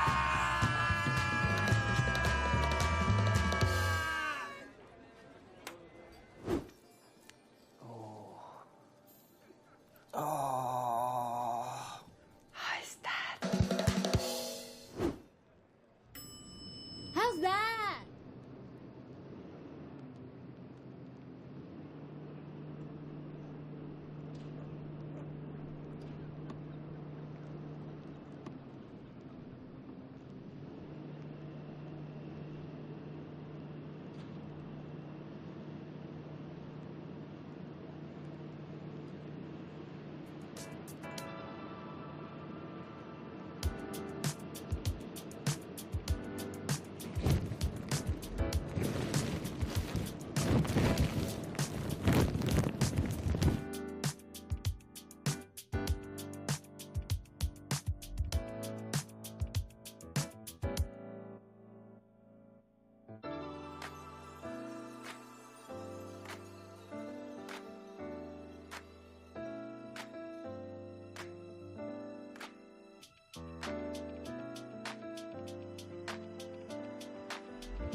because it's been a bit gloomy and it's been a bit rainy, but it's brightened up a bit.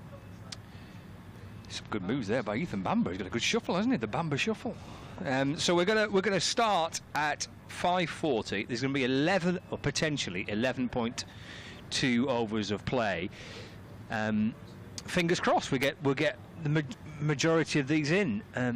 We're still going to have the floodlights on, so we're going to be resuming under kind of gloomy skies, but hopefully bright enough to get the majority of the 11.4 overs in.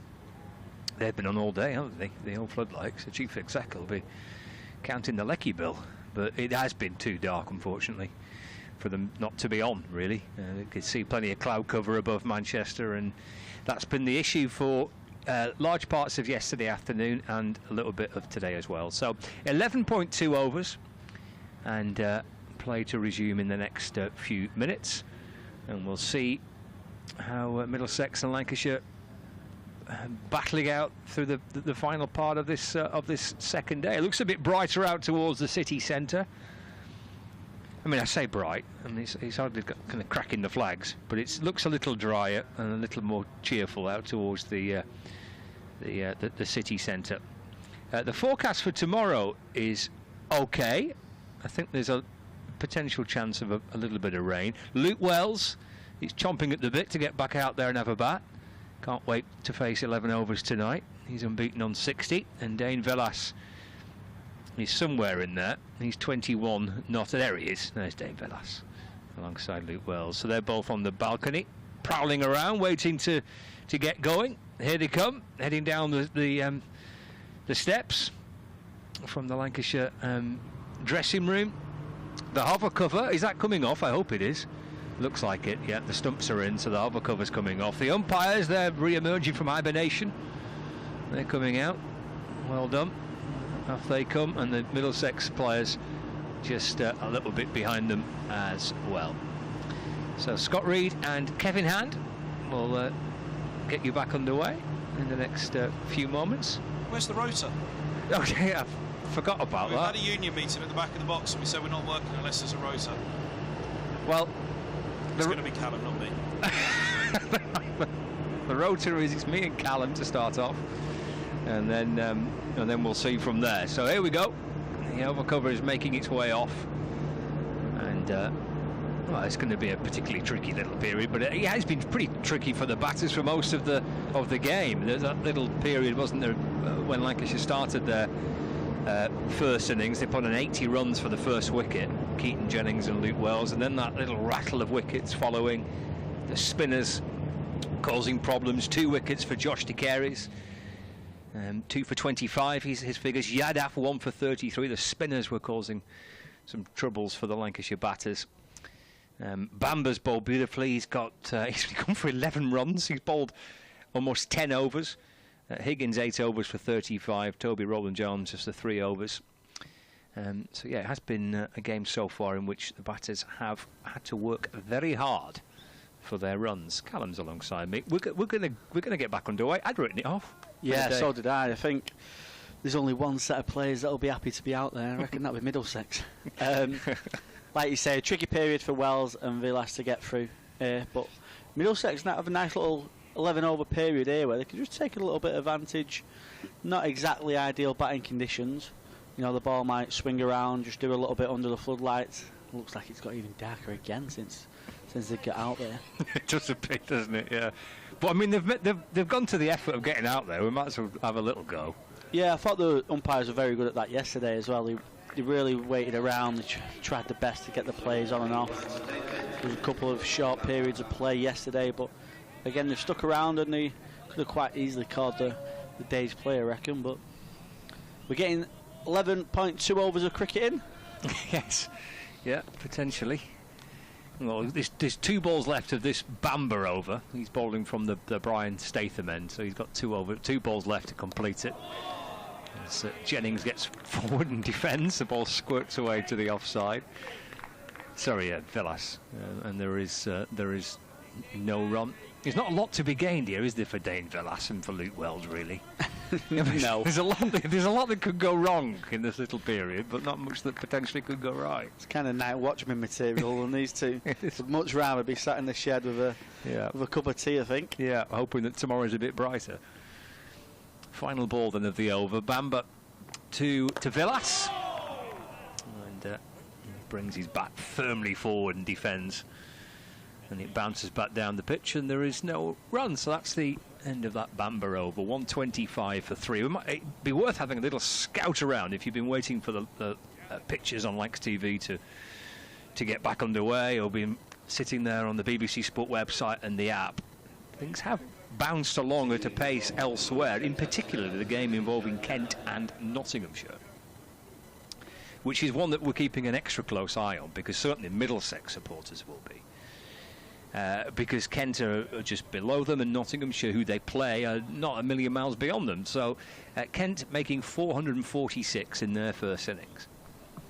But the Nottinghamshire reply has seen them lose 8 wickets. They're 215 for 8. So we've had no play here for the last hour and a bit, but in Canterbury the game has bounced along quite quickly. So 215 for 8 in reply, and Not still trail by 231. Could be an interesting fixture. Is it next week? It is. Notts are here next week, and then they play Middlesex the final game. Yeah, Middlesex. Notts could be an interesting one. You'd have to restart after the break from the James Anderson end. Wells just props forward. No run into the offside. Change of ends from you'd have here. Bowled well from the Brown Statham end just before the interval. He comes, bowls, and Wells just flicks that to a mid-on. No run, just against his spin. Middlesex players were just a little bit interested at one stage. It was when the two spinners came on, wasn't it, that things started to happen. Yeah. Torrid little spell for Lancs to bat through. You'd have in. Oh, it's a tight leave. A few hands on heads from the Middlesex. Slip. And a few of the outfielders there. A tight leave from Wells. I think the ball it was starting to spin just before the break, but now with the floodlights on, it'll probably just skid on a little bit more. Jadav comes in. Wells pushes it out to cover. Again, no run. Fews and ahs from the Middlesex fielders. It might be a case where they'll have to bowl, maybe spin from both ends. If I know Bamba's have to complete that over, but maybe it might be a case of you have to get your spinners on with this light. You'd have in bowls, just a little bit back of a length, a bit more comfortable for Wells to play, just on the back foot. Because you might be out there playing if you're Middlesex, rather than kind of say, well, we want to bowl seam from one end, get your spinners in and make sure you try and get most of these 10 overs. Yeah, and they're the ones who've done the damage. You'd have in bowls, and Wells just props forward, pushes that back down the ground for no run. 125 for 3 after 40 overs. Yeah, I think it'll be hard for the Lancashire batters. It's a complete change around now, really, for the spinners. I think with the ball, with the light, a bit of wetness on the ground, I think it'll skid on more than spin and grip now. So we'll have to adapt to that change as well. Like you say, I think it's just a case of surviving the night, come back in the morning, and hopefully keep batting. Yeah, Lancashire still trailing 69 runs behind on their first inning. Just a little recap for you. It will be spin from both ends. Josh DeCary's coming into the attack from the Brian Statham end. That might be kind of one of the things to keep Middlesex out there, is to say, well, you can't, I know you have to complete the Bamba over, but then you're going to have to go straight to your spinners, otherwise the light's going to come into it a little bit. But yeah, Middlesex 194 all out earlier on today. That was all wrapped up with a bit of resistance. They got to that 170 mark, which is what Sam Robson was mentioning last night. They managed to push on a little bit beyond that to give them a little bit of something to work with. And then the spinners have taken 3 pretty quick wickets in the afternoon. Josh DeCary's in to Dane Villas. Plays off the front foot and defends, and there's no runs. The spinners have rotated here. DeCary started from the Anderson end and Yadav from the Statham end. Both having a go from the other end. Forward short leg and a slip. Josh DeCary is over the wicket. Villas goes back. Just drops it into the offside. And Through he goes for a single, takes him to 22. The score moves on to 126 for 3. Yeah, I thought they both bowled well from the ends that it was at just before the rain and bad light delay. So it's interesting that they've just swapped ends. Maybe it's just to see if they can generate something else from either end. Josh DeCary is a bit taller, a bit more releasing from a higher height, a bit more of a top spinner. Whereas your Dav's changed his pace a lot more, so you try and use the footholds here against Wells to his advantage. Fresh from that brilliant performance last week against Essex, around the wicket, a little flatter and quicker to Wells, who's forward in defence, and there's no run. Taking 10 wickets in the match, 8 for 106, then 2 for 84. He's picked up 2 here in Manchester today. To Wells, turned away into the onside.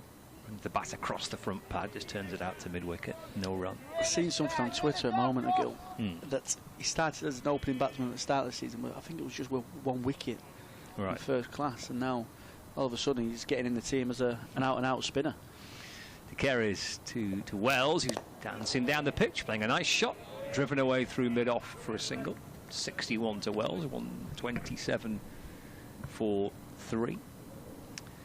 Strange how that can happen. We see that quite a bit, don't we, sometimes with players doing that, but to have happened relatively quickly, kind of starting high and edging down, and you're in your team in the team primarily for another reason, has happened pretty quickly. Yeah, like you say, real quick change around. Final ball of the over is off the back foot and just nudged away into the onside by Dane Villas, and that does complete that over. So we've got 9 left today, and it's 127 for 3. It's a trail by 67 runs. 2 umpires are having a little chat again, but to be honest, if we've gone back out and we've restarted in this light, it would seem quite absurd to go off now, wouldn't it? Yeah, I think the groundsman would be a very unhappy groundsman shed if they then took him off straight away now after all the hard work they put in. Yeah. Like you say, I think it's more a case of keeping the spinners on and we'll keep you out there. You'd have into Wells, just a bit quicker and flatter. Wells just pushes it out into the offside for no run. This is on Sports Extra, back with us here in Manchester. Close of play in that match between Kent and Nottinghamshire. Day 2 of that game. Notts closing 8 down. In comes Yadav. Pushes it out into the covers. Wells should pick up a couple. Ooh, he nearly slid over the boundary there. Wells picks up 3. Just with a bit of the rainfall. Yeah, a bit soft. It was Ethan Bamber out there, nearly slid straight over the boundary rope. Didn't he? Yeah. Nice shot from Wells, though. I think they've still got to be positive, the Lancashire batsmen. They don't want to get into a defensive mindset where they might force a wicket upon themselves. They still want to be positive, keep the scoreboard ticking over, even though it is a little tricky period for themselves.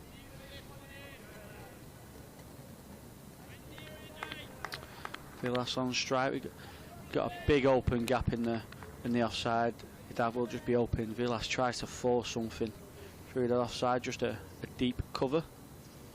Yadav in, and Villas just tucks it off his hip for 1 run. Yeah, that not score at the close of play, 219 for 8. So still trailed by 227 runs. It's been an outstanding couple of days for Kent. They can force a result there. Be a significant win for themselves and potentially drag Notts into it. In comes Yadav, bowls and goes through the hands of cover. Luke Wells times that firmly into the ground, and it's one of them nasty ones at this stage of day, a bit cold. Just on the fingertips of extra cover there. He still inspects his fingers. Luke Wells, Stolman does the fielding. Yeah, burst through his hands. Does get a 1. One of them nasty ones this time of year.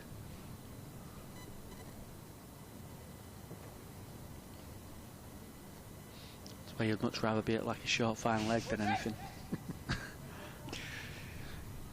In comes Yadav. Bowls and Vilas on the back foot there, a bit hard-handed, just nearly gives it back to the bowler.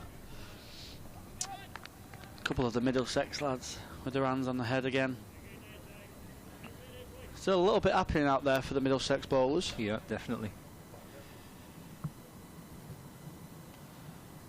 Zinedab comes, Vilas pushes forward and gets a very big stride. Vilas, that's really exaggerates his movements as a batsman.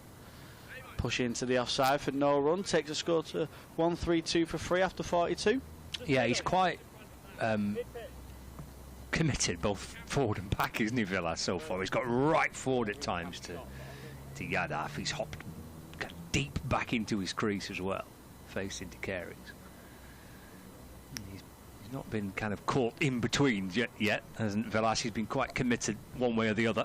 Yeah, I think that's what he's really good at as a batsman. He either lunges really far forward, sometimes probably overstretches if anything, and then really gets on his back foot as well, as they're just having a little delay for the umpires, checking the light again. Checking the light again.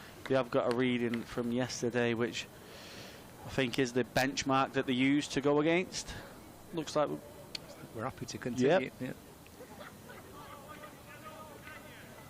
Oh no, stumps are out. Oh no, stumps are out. Yeah, I thought we were all right to crack on, but no, they've had a look at that, and as Callum said, we went off for bad light yesterday, and that decision to take the players off for bad light yesterday, out came the meter readings. That reading was noted down, and that's the one that that we refer back to for the rest of the game. And they've gone out there. Obviously, they took a meter reading before we started, so it must have been, better than what it is now. And unfortunately, that reading has dropped sufficiently. Albeit the Middlesex players aren't walking entirely off the field. The two Lancashire batters clearly can't get off quick enough, as you'd expect. Rather curiously, one of the umpires is heading out towards the far end of the ground, in front of the pavilion. Not quite sure why. I'm not sure what that was about particularly, but anyway, it now looks like everyone's in agreement that we're going to head off. So not sure what the conversation was there, but Middlesex boys were all waiting. One of the umpires has gone across to speak to someone in the front of the pavilion, and yeah, now the decision has been taken to take the players off, which I second guess these things, but I suspect that will be it. Yeah, for today. Think so. I'd say it's a constant question, isn't it, that get raised up in the longer format of cricket of how do we get the overs in a day's play, but health and safety has to be the priority for the umpires. Obviously there's conversations of the pink ball coming into the game, but then the batters will just argue about the pink ball does a bit more, and why should I have to face a pink ball when I've been facing a red ball for most of the day? So it's an hard balance in terms of how they get it right, but I think the umpires have been really good this game in terms of trying to get the game on as much as possible. I think they've been very fair to both teams. I think Middlesex would have loved to have stayed out there for the rest of the 8 overs, and I think Lancashire batters will just be quite happy to be in the sheds and pack up for the day. Yep, which I suspect that will be it, even though there's in theory 8 overs left. I think that'll be up for today. And Lancashire are 132 for 3, and I suspect a pretty happy Lancashire dressing room. I was watching Sam Byrne, the Lancashire head physio, and Jack Blatherwick in conversation there on the balcony. They're 62 behind, heading into the 3rd day tomorrow. I think we will probably call it quits for today, unless we hear anything different.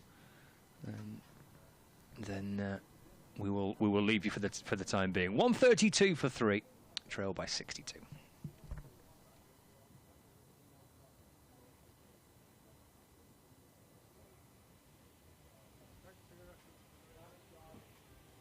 Just to confirm for our listeners on the BBC Sport website and app, amongst TV viewers have left us, that is indeed the close of play. So all done for the day. with Lancashire 132 for 3. Just confirmation that is a close of play. 132 for 3 Lancashire in their first innings to 62 runs behind. Close of play on day 2. We'll catch you again tomorrow morning from just before 10:30.